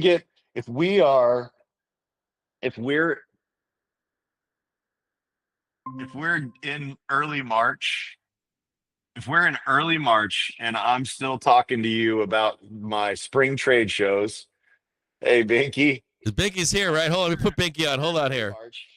Hold on a second. I'll put Binky on. Hold on. How do I get Binky in here? Maybe I can do 2 screens. Can I do double screens? Can I do like double dong screen?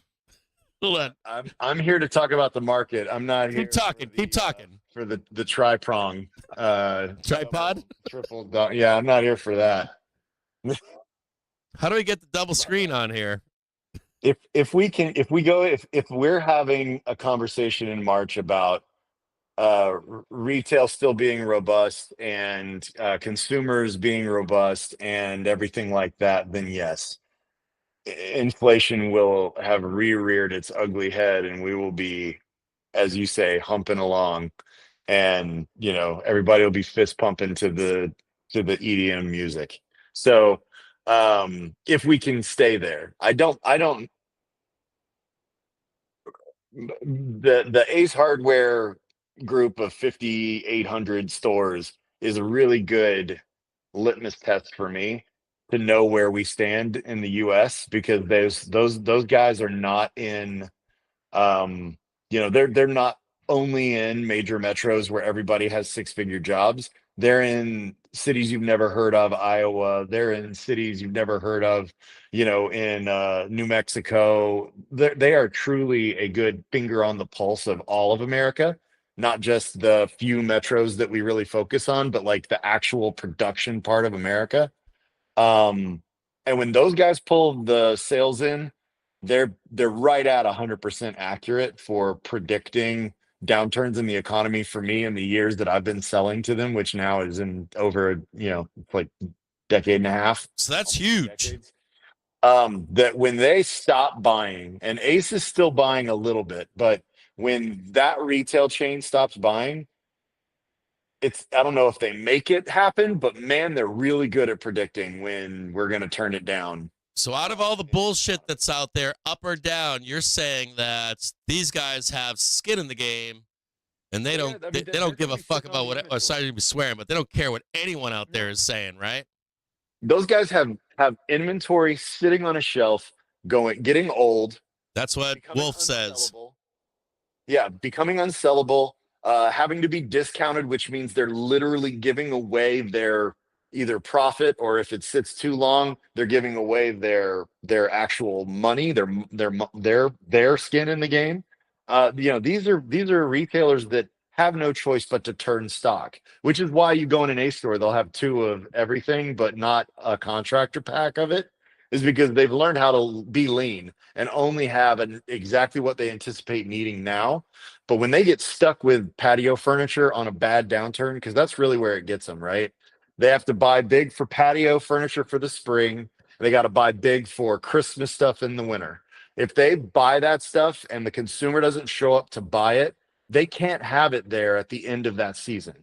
Patio furniture in, December is literally like cheese on your counter. Are you saying that I should buy used patio furniture and put it in a garage, and then next spring, if the economy goes up, double charge on Facebook Marketplace? Absolutely. You carry the risk. But yeah, so these guys can't get stuck with a quarter of their store covered up with last season's stuff that they couldn't sell because the economy failed. Listen up, resellers, eBay resellers. I know there's a few of you out there that are in our. I know one of you guys personally on eBay I've bought from. But yeah, so they if they end up caught, it can be like a death blow to the business, right? Like they're gonna lose the store great grandpa started 100 years ago because they bought wrong. So it's really critical for the smaller retailers in America to not buy wrong, to not have been wrong. And if they're wrong, sorry, if they don't do all of this buying right now and they work through their product, they still win, right? They win either way, don't they? Yeah. I mean, if they're wrong and they didn't buy enough, they miss out on income, right? Like the worst case scenario is instead of $100, I got $70. Well, I still got $70, so I live to win again. I live to play again. But if they're wrong and they get stuck with a bunch of money and then the bill comes due, which the average Ace hardware store, their bills on a day-to-day basis is they get invoiced twice a month. And you don't do just Ace either. These guys think No, you're I do doing them like all. you No, do I do them you do all. all of it. Yeah, but I'm just saying, that's where it's one of my biggest Yeah. customers. And so like, when they get invoiced twice a month, literally every 2 weeks, they pay their bill in full, or else they don't get a truck. So when they get in cash flow problems, their business starts emptying out of the stuff they do sell, right? So it's really important to have cash on hand for these guys. And the trade shows I go to, are there few opportunities each year where they can get long terms, like, longer net terms, and they take advantage of it because it can be critical for their business's profitability to have those terms those few times a year. So not taking advantage of them is a risk, but that means that risk was worth it this particular quarter Uh, for a lot of these stores. I want to do two things. Number one, I want to give you a follow-up question. I want to then roll into FDX and UPS, but then one other thing here for you as a viewer. Remember, you are hearing this stuff that is unknown to the market. So you'll see, you can't listen to this and say, we're all fucked. They won't tell you this until we get there, even if they know it. So they will front run a fucking ramp. And then when you get to the point where they report it, they will already know that's what these companies did this months before. You get what I'm saying? So don't relate this to price right now, but keep it in the back of your mind for when we get there that this is where they were 3 months ago, and only analysts know this. They know this, and while you're out there trying to parse this shit. Number two, then we're getting to Binky, but one last thing. What did you tell me about the handmade suits while you're going to these conventions right now? Tell me about the transfer of boomer wealth to their children that is traditional and their grandchildren. Tell me now. So this is not universal. Not everyone's doing this, but I will say that. Tell me what's unusual right now versus prior generations before. So you had the enshittification of trying to steal wealth in the transfer process. Explain that. In this industry, which I've been in for a long time now, this was an industry full of people that were legacies taking over dad's or grandpa's hardware store, or working in a family-owned hardware store from, high school all the way up until you were, 35, and then the old man wants to retire and he doesn't have a son or a daughter that wants to take over. So then you make a deal with the old guy to buy his hardware store, right? Like that's the way this has been since time immemorial in this industry, in the independent hardware industry. However, just like in all over America, where you've got, hedge funds buying up houses, hedge funds buying up businesses, hedge funds buying up HVAC, hedge funds buying up plumbing companies. They buy it all, aren't they? So in the last 4.5 years, roughly, I would say that in the True Value, Ace Hardware, Do It Best, Orville Brothers, distributor groups, Hardware Hank, I mean, you name it. If they're a little regional chain near you, the stores that do the most have had no less than 7 to 10 offers from different hedge fund run venture capital groups coming in, buying up the stores, turning them into a product, bundling them together, and selling them up the chain to bigger groups. And now, at least 20%, maybe 25% now of the entire industry has been rolled up. And Literally, I have a full-time employee whose only job is to call around hardware stores, the 28,000 individual retail stores I have in my as my customers, and call them one at a time and find out if they've been acquired. Jesus. He's been calling every single day, 20, 30 stores a day, because we're trying to find who's buying who. And we've got a lot of data on that. But You know what's crazy? Oh, Joe, you know what's crazy is yeah, like the regurgitators are like, that's not happening. I'm like, no shit, you haven't read about it yet, asshole. It has to be afterwards that you read about it, dumbass.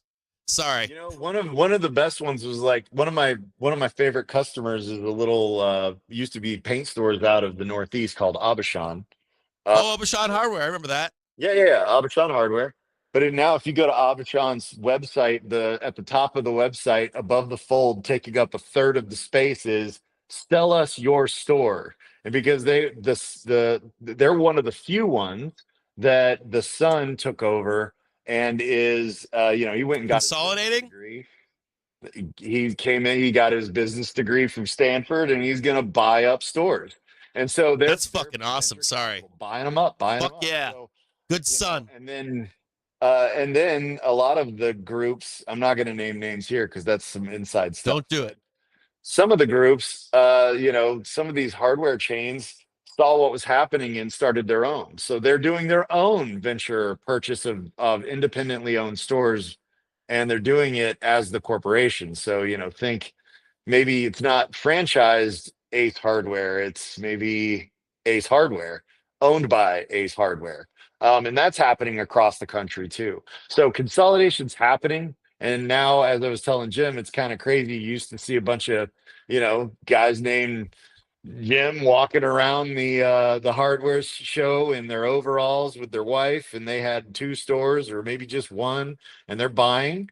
And now you're seeing guys in Italian handmade suits walking around with really good looking haircuts, and they're the ones doing the meetings in the hotel rooms outside the show, trying to buy up everybody that turns a net margin profit. So, and that is happening as hard and as fast as you can possibly imagine, as boomers are deciding to either they don't have anyone in the family that wants to take over the business, or quite often they didn't plan for retirement and they're going to get what they can. They're going to take it all. They're going to spend all of it and leave their kids with nothing. You know what's fascinating? I was talking about this in a stream the other day, and I was like, you're always wondering where the herd money is. And I mean like the money that makes money. Like, where are they? Are they hiding out in bonds? Are they hiding out in real estate? Where are they at right now? And these fucking guys, these guys are out there because what they're doing is they're like $70 trillion in transferable inheritance. I want a piece of that. Years or less to gather as much of it as possible before it passes to the next generation. And I want a fee to give it to the kid. 10 years. I want a fee. And bankers aren't telling you that, are they? You got it. So these hardware stores, like I told you, I personally have about 27, 28,000, somewhere in there, independent hardware stores that are in my database as customers that have bought something from me in the last 7 years. So that's just the ones that are mine. So imagine how many there actually are in America. It's obscene. And it can't be the only industry, is it? Oh God, there's every. Tell them the consolidation again. Plumbers, plumbing supply, like grass seed. It doesn't matter. Housing, commercial properties, you name it. Bam, bam, bam, bam. Yeah, I have a very, very good friend who is obscenely rich, and the only thing that he wakes up in the morning and thinks about right now is acquiring HVAC supply houses. That's all they're doing. Dude. They got billions of dollars in capital, and they are gobbling up HVAC supply companies, not HVAC companies. Supply, buying them out. Someone, all over America. I read on Reddit, and they're like, they'll own everything. I'm like, not only that, but they're going to give you the opportunity to buy it back if you want it, but they want cut in the deal. Banks, private equity wants cut in the deal. There will be no transfer of wealth. There may be, but if there is, they need their hand in it to say, pay me. Forget your dad. He ain't giving it to you for free. He ain't taking the 10 million and going to the villages. Now it's 15 million. Right. And that's what, that's what's happened a lot in hardware. It's been kind of heartbreaking watching people I've known for 15, 20 years almost, come out there, and now, dad sold the 3 stores out from under me. I thought I had a plan. I've only ever worked in the stores. I thought I was going to inherit these, and this was going to be me, but dad inherited them too. So why wouldn't I? It's like dad didn't start the stores. I've been working here just like he did all through school. Like, I was ready. I was going to be, this is my plan for my life. And that was it from it from the greatest generation of the boomers, right? Yeah. And now you have the hijacking of transfer of wealth by the wealthy banks and private equity. Just admit it. That's what it is, right? And so they come in and he's like, dad came in and said, hey son, just letting you know, I sold out to this group. They own the stores. Get a job. You have the right to apply for your job again, I guess, to them, it's theirs now. And I'm moving to Margaritaville and Key West. That's what's happened. It's insane. I've seen it happen a few times where, these people were thinking, well, I'll just be like dad. I grew up being like dad. I'm going to be like dad. I'll inherit these 3 stores grandpa built. No, you don't. Dad, you told me stories about how much work grandpa did and how you were going to give it to me if I did hard work. But I don't agree with you politically, so now what are you doing, Dad? Well, he was like, well, if I let you buy me out, I would have gotten 8 million over 5 years. And if I sold out to private equity, I got 15 million right now. And I can afford that slip at Hedonism 2 in Jamaica for the sailboat. So I'm out. Let's do it. And I already know you do cocaine with your buddies, and you hang out with your other buddy over there with the used car lot, and you might not even pay me my $8 million. I get 10 immediately, and I don't have to worry about your ass, right or wrong? I was actually talking to one of my employees about this. I said, this is kind of like, it's like in the 80s. Chip. In the 80s, the sharks of Wall Street were out doing this to like mid-sized to large businesses, right? And then it was done, and everybody took a rest, and like all the steel companies and all the big manufacturers were all like public or rolled out, and like, they all had their exit into the IPO market and everything. And then they were like, okay, I literally cannot come anymore. And they like waited through the 90s and the early 2000s, right? And now they're all ready again. And they're like, well, all the big ones are gone. What can we do? So someone made the business model to do it, but do it times 8,000 tiny mom and pop owned businesses, and they still can make the big number here. So that's what they're doing. And so they're like, we're ready for the party again. And, it's so crazy. It is absolutely up. It's absolutely crazy. 3 Burger Kings down the street. And Reddit's like one step behind all of this, which is even more fascinating. They're like, this is the masses, this is the herd, this is the conversation amongst like kids, and they're just no clue as to what's actually going on 2 or 3 steps ahead until it actually happens. Yeah, I mean, private equity has gone way downstream. They're showing up literally bankers that are making 2.6 a year showing up to my hardware shows, right? Like that would be like the end of their life, right? Like there's no way I'm going there. This is my son and my grandson over here. Now this is my guy with a handmade tweed suit. That's my real guy. Yeah. My son's still working at the shop right now. And they hold these conferences. So what's going on is, if in Las Vegas and out around the country, you'll go to a convention for, I don't know, lollipop sticks or tire buffers or T-shirts. And it's like the convention for all the T-shirt manufacturers and buyers and sellers. And guess what? Inside of that convention, there's a room with sharks swimming. And they would love to get your time for a 30-minute walkthrough of what the process looks like. What do you mean your son's not this? What do you mean your son's thinking that? How about we give you this and you help your son out too? Float his boat. And of course, the greed kicks in. What about if your son and you have the same thing at the end of the whole entire process? You don't even have to worry about any of the pitfalls along the way. And what's the best part? What's the best part? To them, not you and I.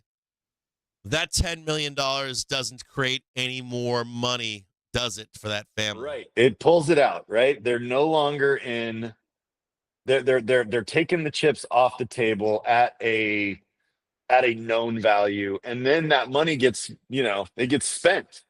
So money in a business pulling down $500,000 a year is $500,000 a year, this year, next year, every year ongoing, and it goes up as inflation continues, right?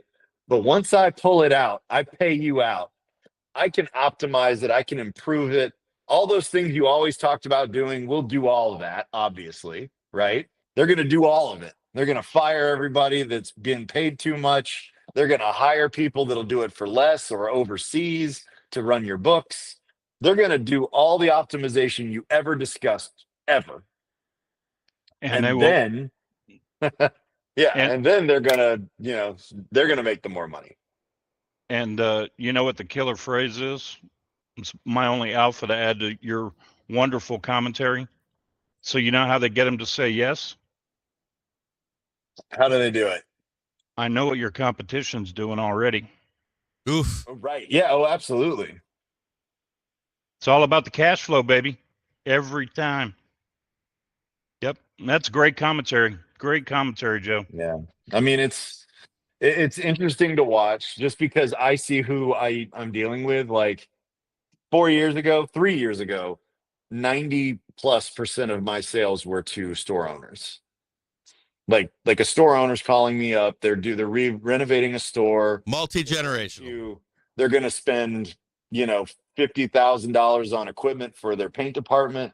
And, it's a decision between them. And they say, well, I'm going to talk to my wife and then we'll place the order tomorrow. Like that was my average conversation just 3 years ago.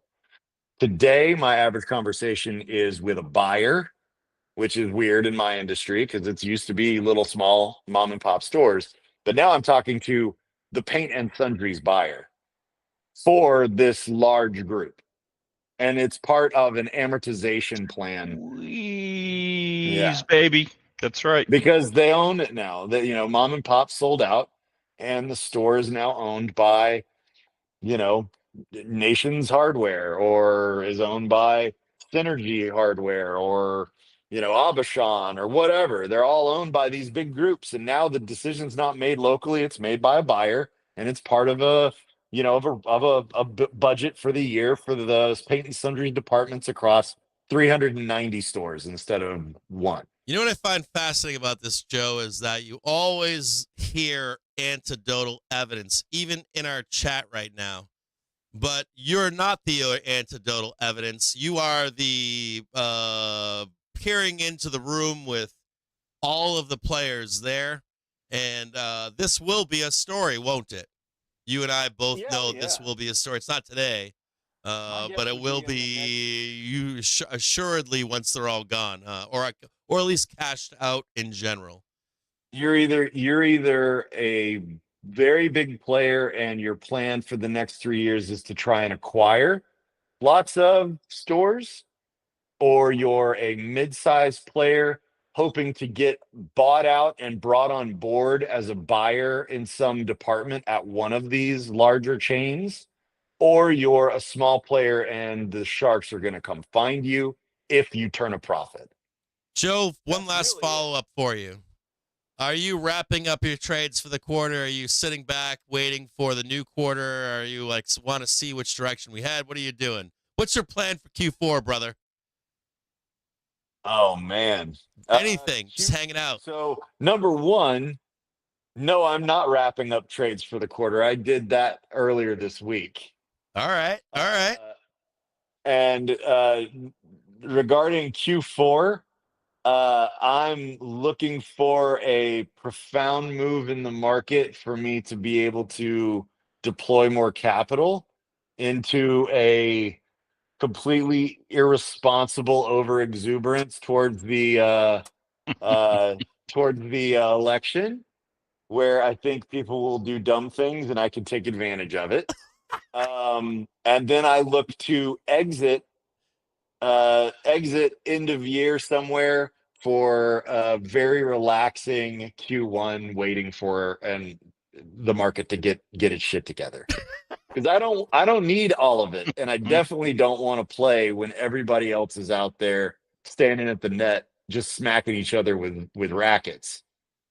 So I want some real actual direction, and I don't buy tops, and we're at a top, right? Market Yeah, we're is getting too in high. there, aren't we? I don't buy tops. I'd much rather be wrong higher than here after a nice healthy pullback. They don't see tops, dude. They're all FOMO chasers. If you want a daily or weekly chart, you look at October 2022. We are coming into a top, or not? Or we not? 100%.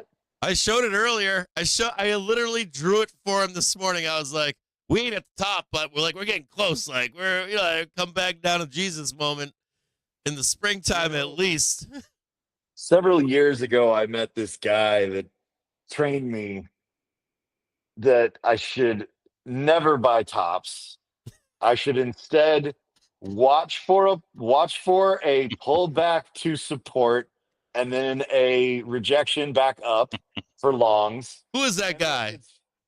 I don't remember. Oh yeah, it was Jim James. And ever since I started following those rules, I find I'm a much more likely to be profitable trader and a better investor. So, because I'm more of an investor than I am a trader, and those are the times that deploying capital into the market is most likely. It's kind of like in Vegas, you wait till you get the odds as close to 50-50 as you can, and you bet big as hell when you do. Hold on, Joe. Do you remember last time we were there and everybody said, I'm not joining you? You did.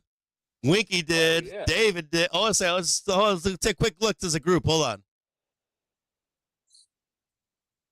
So that one right there, right? Talking about that big old pull down over there. Is that what you're talking about? Yeah. That one right down there, right?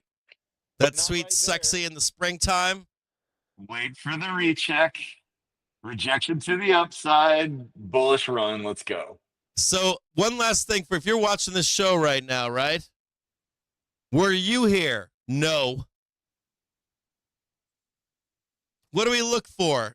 The next one, huh? No one will be there but you and I, right? A few of us.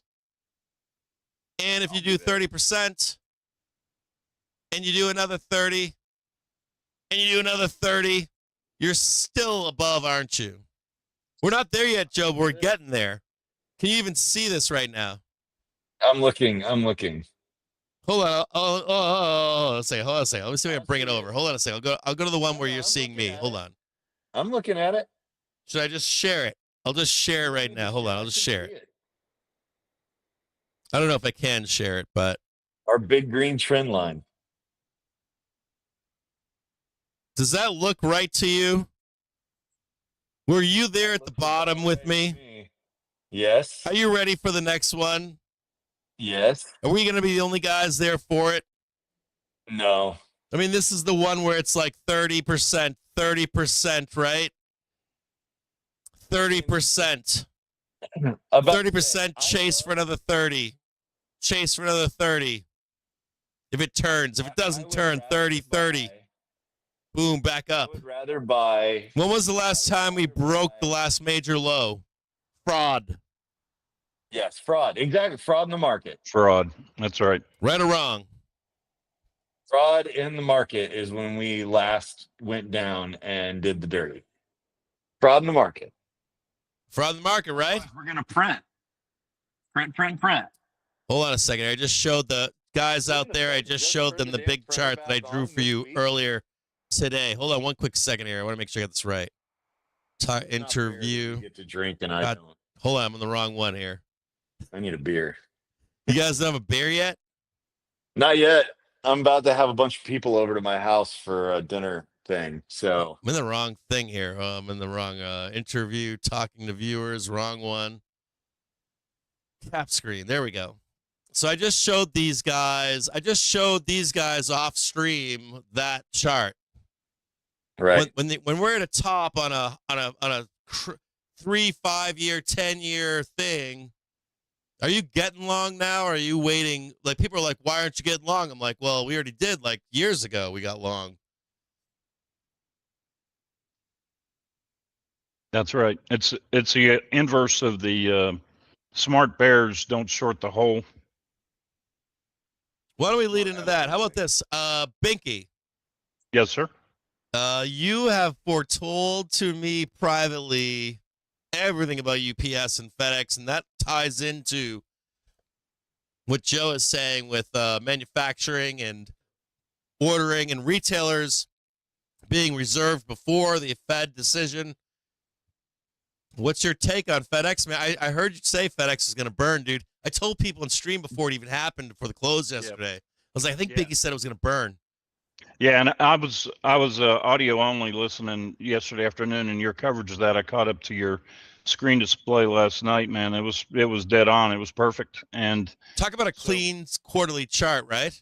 Yeah. So I'm gonna do a little mini festo here, just to vocalize a few things. And I'm not a savant, but I've been tracking transportation stocks for a long time, and in a former life, I might have worked for one of these companies that we're talking about. I might have actually worked for 2 or 3 of the transportation companies. And one of the things that I learned was that it sounds like a cliche that transports are a leading indicator, but they definitely are a leading indicator.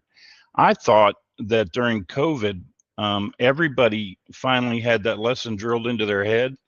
And as I pointed out in the Discord with the screen post last night, the analysts that sell you horse shit from the street, and they're all supposed to be sector experts, we're all participating in the pump action that you described in the stream yesterday very well, which was, it was all hopium going into earnings. And one of the reasons why I say all the time, know what you own, is if you listen to the last earnings calls, and I don't mean just the last one, because everyone is unique, but they all kind of tell a story, a narrative over time.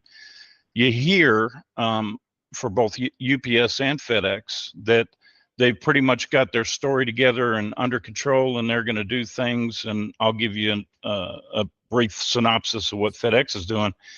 FedEx has been carrying a huge cost structure that is used to maintain a separate premium air network and a separate ground network.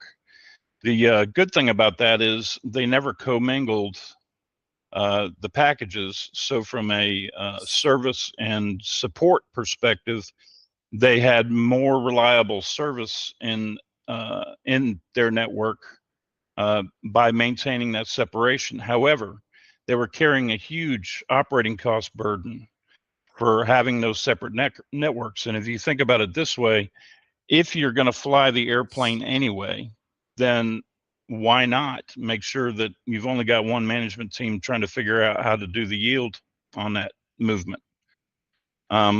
That's different from UPS, where UPS kind of grew up and integrated its network when it became a large domestic carrier and had to cover the 48 contiguous states.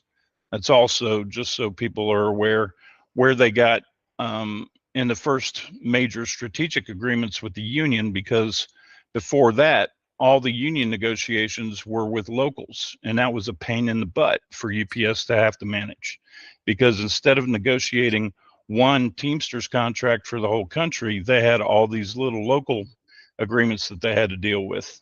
FedEx, with its independent contractor model, never really had to worry about that. And you can go do your own Google searches about the litigation around that whole concept, because the Teamsters have been trying to get into FedEx for the same reason for a long time. And I won't make this a huge discussion, but what I saw when I listened to the earnings for both those two large companies was not companies that had their act together. What I saw was companies that could no longer hide behind wonderful economic projections that were all suspect, in my opinion, going into first quarter this year. And Cap, you and I talked about this several times.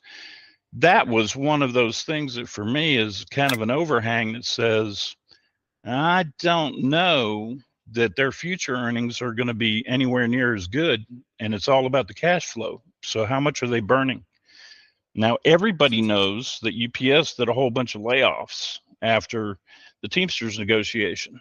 And whether you like unions or don't like unions, the reality of that is that cost control impact to be able to finance that union contract was a dramatic, I don't want to say surprise, but it wasn't the best case scenario that I'm sure people were evaluating on how that contract negotiation would go. I remember when that happened because they were saying no matter what, people are going to be making more money. Well, it's simplified would be your average entry worker in pre-COVID was $50,000, $60,000, $70,000 in the high end at high with benefits and maybe, and then we're projecting now after COVID and after all the bullshit with the controls that they're going to be bare minimum workers going to be making or needs to be making to live $80 to $90 to $100,000, and then all of a sudden you get a driver or something from UPS that is outsized. 150K full boat 130 150, and then you're just like ripping and stealing entry level workers from Walmart's, from McDonald's, and you already see that, right? You can't get workers at some of these, even at $20 an hour. You can't. You just go to work for fucking FedEx, go to work for UPS. I mean, it's a no brainer thing, right? Yep. You got a license, got a strong back, kick ass, and a little bit of an overshoot, right? To some extent, at least for the profits for these companies. That's right. And it's just my personal opinion, but the interesting thing about that layoff reaction was that, so they were being, from a capitalism perspective, they're being smart about doing the cost controls proactively. The subtle and understated thing that I'm sure, and I'm looking forward to updated information from UPS when they announce their earnings, but they just did another round of 6,000 layoffs. And that coincides with the same timing, even though they're different things, with FedEx not getting the integration benefits out of that combined network that they were looking to do. And now you're back to a kind of a macro view, which was part of the reason that led to my commentary with you, Cap, was I don't think the economy is looking as great as I was hoping it would, because I'm ultimately a bull, even though I can have some bearish tendencies, very bearish tendencies. Mahogany bear. Yeah, baby. And I'm glad it's the mahogany room instead of the doom room. I like the mahogany. Oh, what are you doing, Joe? Is it raining over there? It's rough. Rough. But yeah, appropriately timed doom discussions, and I like the fact that you call out all the perma bears, because it is such a nonsense losing trade. It is such a losing trade for people that are career investors and even traders that are trying to make steady vig. But all that to say that where I am in this fulcrum is. Can I interrupt for just a moment? This guy, Jay Arlington, just sent his entire stream over here. You guys are getting piled. You two, Joe, Binky, you're getting piled in by, you're getting raided by Twitch right now. We got to go over there next. We got to go over there next live stream and go say what's going on. Just a heads up. I want you to know you guys have way more viewers than you normally would. Well, welcome to whoever. And yeah, this is a Gandalf class reunion. You guys are getting hammered right now. There we go. What up, Jay? So the optimistic part of me says that, and this is the tell for me for the question about what happens in the fourth quarter and going into 2025. I like the way Cap has laid out that trajectory, and I'm looking forward to this weekend's updates. But the way I see it is, there's a really narrow window here where the earnings that we're all going to be listening to over the next 6 weeks that are chock full of nonsense, like we just saw with FedEx, are going to be starting to tell the story on whether we're actually headed into more of a bearish tilt, or whether they can actually ride the storm out. Now, Jerome didn't do what I was hoping he would do. Can I interrupt for just a moment? Are you trying to back up the bull thesis right now of 6,000 sooner than getting the reports? I think that's a way that happens. Right? Like they ramp it right now. They don't care what the reports are. Doom and gloom, they just hit it. And then you get the doom and gloom. We sell the hell out of earnings. Is that what you're trying to say? Maybe you're reinforcing the bear thesis there. And that is a way that it could go. And the tell for me is going to be, so Jay Powell just did the vitamin B shot into the arm by making it 50 basis points and saying, like you pointed out several times earlier today, there will be more. There will be more, dude. There's no. I think that the three of us here can agree that it's not that we don't like. People are like, well, they don't need people post or chat or DM with what they want to happen versus the reality of what's going to happen. That's right. And that's why we got 50, right? They see what we see down the road, right? That's right. Which is try to blunt the inevitable. And the good thing is I got to run, guys. I'm so sorry, Joe. Hold on, Joe, before you go, what are you doing this weekend? Gonna be out on the boat with the wife tomorrow. Kids are staying with their grandparents, and then wait, alone with the wife? Yeah. Ahoy. And then Sunday. Show me a muscle. I don't have them anymore. You ain't got no more muscles anymore? No, I don't got nothing. And then I'm gonna go work on my workshop all day on Sunday because I can't make anything. You can't make anything in a wood shop if you don't cut a tree down though on Saturday. Yeah, I don't have a wood shop. Timber. It's gonna get cold. I told my wife, I was like, we got to drop anchor before it gets cold down here. Anyway, have a great weekend. I appreciate you showing up for the end of quarter. Yeah, it was good seeing you, Bakey, and Jim. I'm sure man. I'll talk to you this weekend. Yeah, of course, but not while you're cutting wood down, right? Somehow you always call me, and I just have to hang up. The wrong time, wrong place. It's weird. Yeah, it's just weird. Anyway, you kids have fun. Bye. Bye. See you later. All right, we're going to hold on 1 second here. Trigger screen. We're going to get rid of that real quick. Bam. Let me move some of this. Oh, wait a minute. Move some of that over right there. How do I move this stuff to the side, like left and right? I don't even know how to do that. At any rate, this is what we'll do. We're going to wrap this up because it's the weekend. But, Binky, I have some pointed questions for if you don't mind answering them before the weekend. Sure thing. And I'm happy to rejoin you next week sometime, Cap. Like you've talked about several times, I think the more dialogue we can have about dissecting some of these market narratives to help people maintain some perspective, I'm all in on doing that. It really sucks because I need to have more people on the show because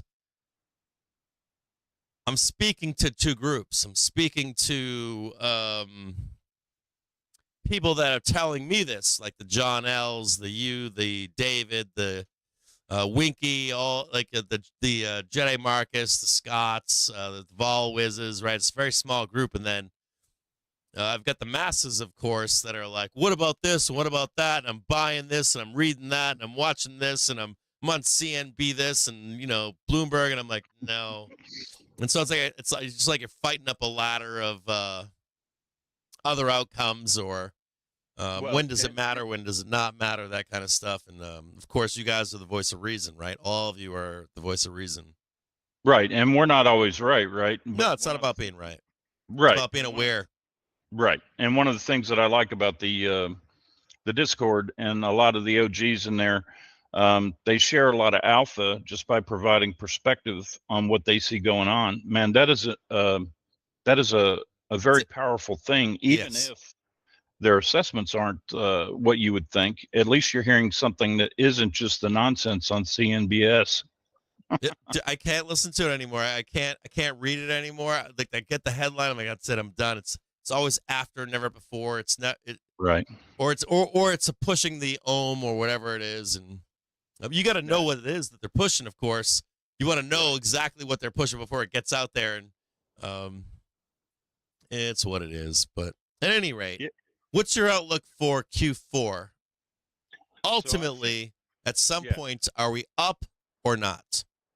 I think we're up on the hopium that the solution to the problem will be finality around the election, and then a bid into Christmas. Now we could have a pullback. I don't think that pullback is going to be that severe, and I'm tracking a couple of numbers, and like I said, I'm looking forward to your brief to see what you think about the low side of that thesis. But it's not going to be 30% yet. They can't. I don't think they can do that. I don't think there's any scenario that puts that on the table. I always feel like, or I feel like this. I feel like there's a 75% chance that at some point we're going to get a roll or a panic sell, right? In a Right. quarter, you're going to get at least one. Yep. I don't know if it's 5%. I don't know if it's 15. I don't know if it's 20, 30, 40, 100. I don't care. Right. And as long as there's exposure to it for the capture, let's do it. And you already know, I don't call out specific trades for a bunch of different reasons, but you already know that I'm a huge fan of ratio condors that are dude, those are good too. Oh yeah. And the interesting thing about ratio condor is the up and down, right? Yes, sir. Yes, sir. And and the interesting thing about that dynamic, I took an early look about noon on the SPX option chain, and I was happy to see some upside additions in SPX in December, and then in February, which is also an interesting time frame to look at. Time out for a second. So you're telling me? Oh, you already told me. So by the way, I already know most of this, but I have to pretend.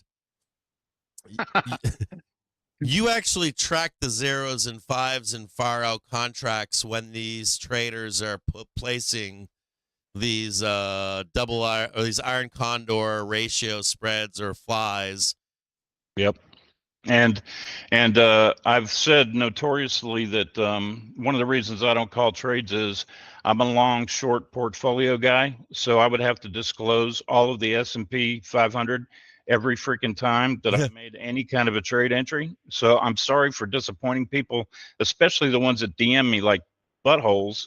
And I have a hard time disclosing everything myself. It's like I can't even keep track sometimes. I'm like, what the fuck am I supposed to? And then some shit I'm like, I can't say anything because I'm going to get counter traded or I'm going to get delta heads or too many people are going to take it. And I'm like, I'll just small portion of what I do. So that's right. And like we talked about before, so the smart way for me to handle that disclosure is I buy the Russell 2000, so that covers 2,000 of them.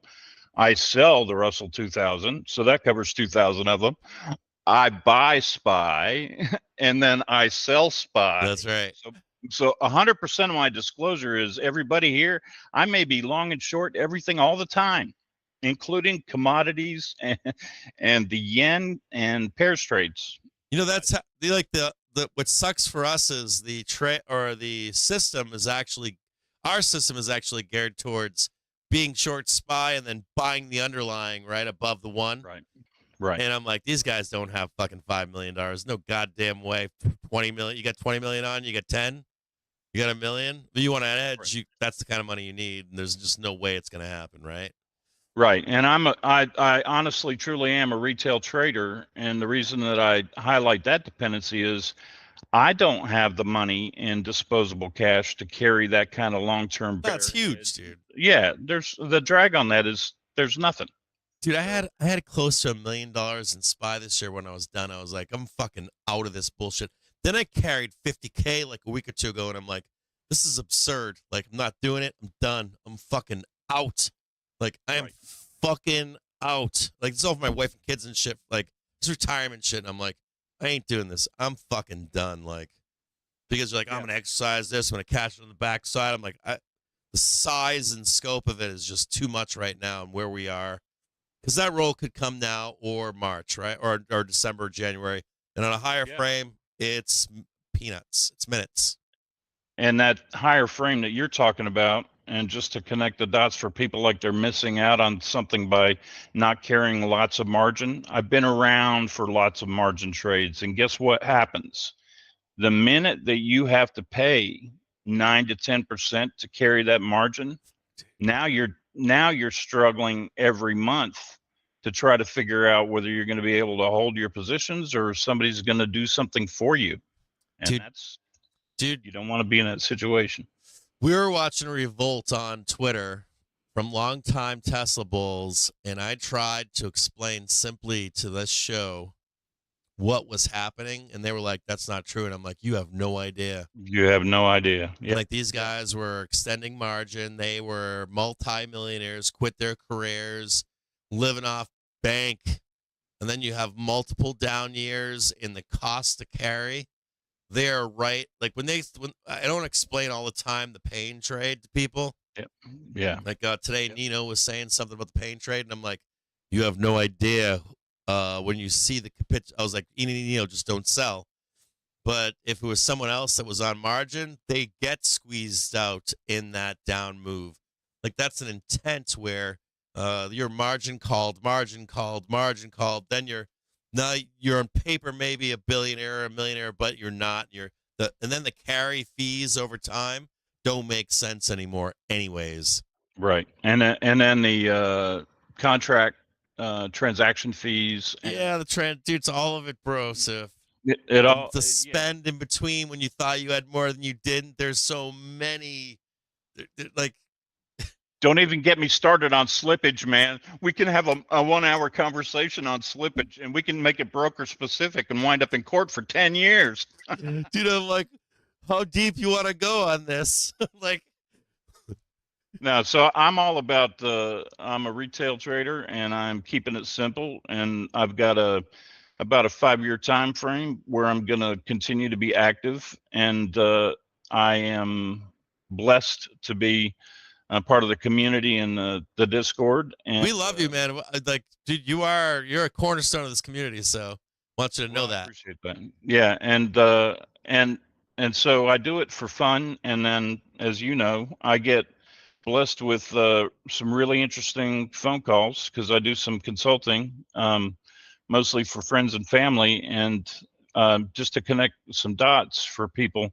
So one of the things that Joe did a great job of describing was the way that those private equity funds are looking for those opportunities. And what a lot of people don't realize is the way that that gets funded, depending on what the situation is that funds will put together a pool of money, and they will put a time box around it and say, 3 years, 5 years, and they'll finance that money, and they'll say, let's go see what we can do to look for opportunity. And then they'll try to put together deals. They'll put together teams like Cap has described before, where they'll put together an operation team that basically figures out how to assimilate those acquisitions and standardize those processes. And dude, GME, I'm like, what are you doing? Like, put a team together. Like, this isn't hard. That's right. Coalition of money. Like, what's going on? You're literally in a moment of momentum ready to come up and take you somewhere.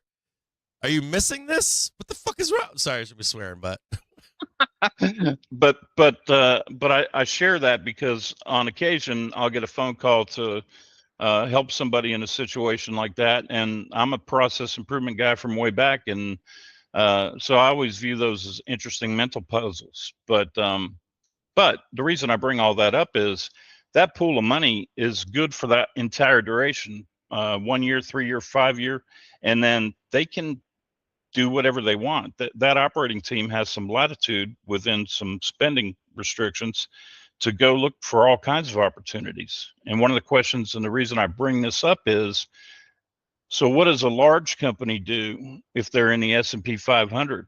Because they're not going to put all of that discovery activity in their earnings report so that they tell the street what they're looking at. No, they're not at all. Right. So one of the things hypothetically that they might do is they might have a team looking in the background at what's in the S&P 600 and saying, what of those can we assimilate? Acquire. Yeah. Yeah. So one of the reasons that I also harp on the know what you own thing is I'm always looking for those tells, both in the Russell 1000, the second half of the Russell 2000, and the S&P 600 on what those candidates might be.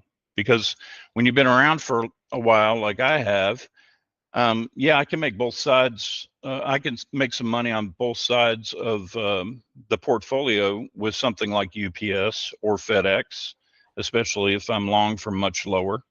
But I'm also looking at what hypothetically would they be looking at that might be interesting. And Joe alluded to, yeah, go ahead. No, sorry. So my question to you then is, finish what you're saying. Well, so my last comment on that was, so now think about that conversation with the upcoming earnings. And now I'm going to give everybody a little homework and say, so now listen to those earnings statements from those CEOs. And do they sound desperate, or do they sound like they're shopping for the next opportunity to help grow their balance sheet, and they have the cash flow under control, and they've got an eye towards the future that's not just a generic AI thing? Well, you know, good. So anyway, and the last comment there, or are they really sounding like they're spinning? Because they may be. Good. They may be spinning, in which case you need to know that too. Well, the thing that I'm trying to interject with here is that I really don't care about that right now. Right. If the analysts already know the answer to that, they will ramp up into it. You'll get the disappointments in the Q4 earnings, right? They'll blast us down into the spring, and then we find out what did it work or did it not work, right? Exactly right. And so if it doesn't work, at least in the data, and these retailers chose right, we will blast down in 25, won't we? Right. And if they're like, well, we chose right, but the demand is still there and the consumer is fine and they're buying, we're gonna reinstigate. So you figure you'd go into like Q1, 2 earnings, and they're gonna say we've got huge demand and we weren't ready for it, so we raised prices and now we're developing and rates are down. Or they're going to say they didn't have any buying power, they're not there. So trash the market, right? Trash the market and see how low it can get. And that's where you've got the opportunity. And I mentioned the divvy stocks. All the divvy stocks are going to be doing the earnings shuffle over the next few weeks, and it's going to be a really interesting time. So 6,000 first, possibly just on that alone, right? Not going to risk it for disappointing guidance into Q1 25. Yep. And if I'm wrong and that 6,000 doesn't happen until, literally the last 2 weeks of the year, I'm still not surprised. But or they bullshit it and lie to you. 100%. So they say some kind of nonsense like, well, we had a bad outlook, and then Jerome did this after we did all our buying, and maybe a little bit of cocaine until springtime. We'll find out with more data, find out if the consumer's actually screwed or not, right? Exactly right. And meanwhile, we got to put you through suffering through 2 weeks of markets in turmoil. I know the worst part is like these bears, like I love bears, but they always get edged. It's like, we know it's coming, the destruction to the consumer. And then like the report is like, well, maybe 3 more months.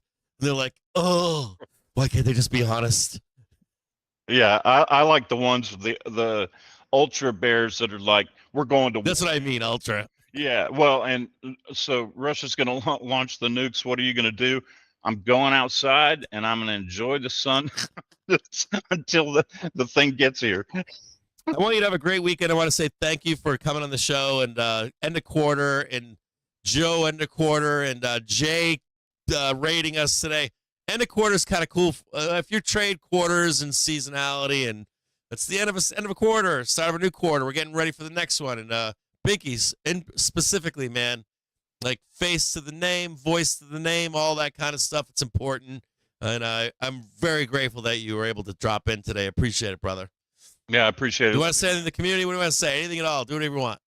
Hey, I love all you guys in the community, and no questions are bad questions. No. And then my other comment to everybody, be patient with yourself. I learn something new every day. Pay attention to Cap, pay attention to David AMS, pay attention to all of the mods. They all drop knowledge all the time. And then be gentle with yourself. There are no bad traders, just bad trades. 100%. That's a great one. I like that one. I've always liked that one. Take it easy, my man. You guys all have a great weekend. I'll catch you guys all on Sunday night for your reports and Monday at 9:30 in the morning. We're almost ready for a new quarter. We got 1 week of limbo, and then we go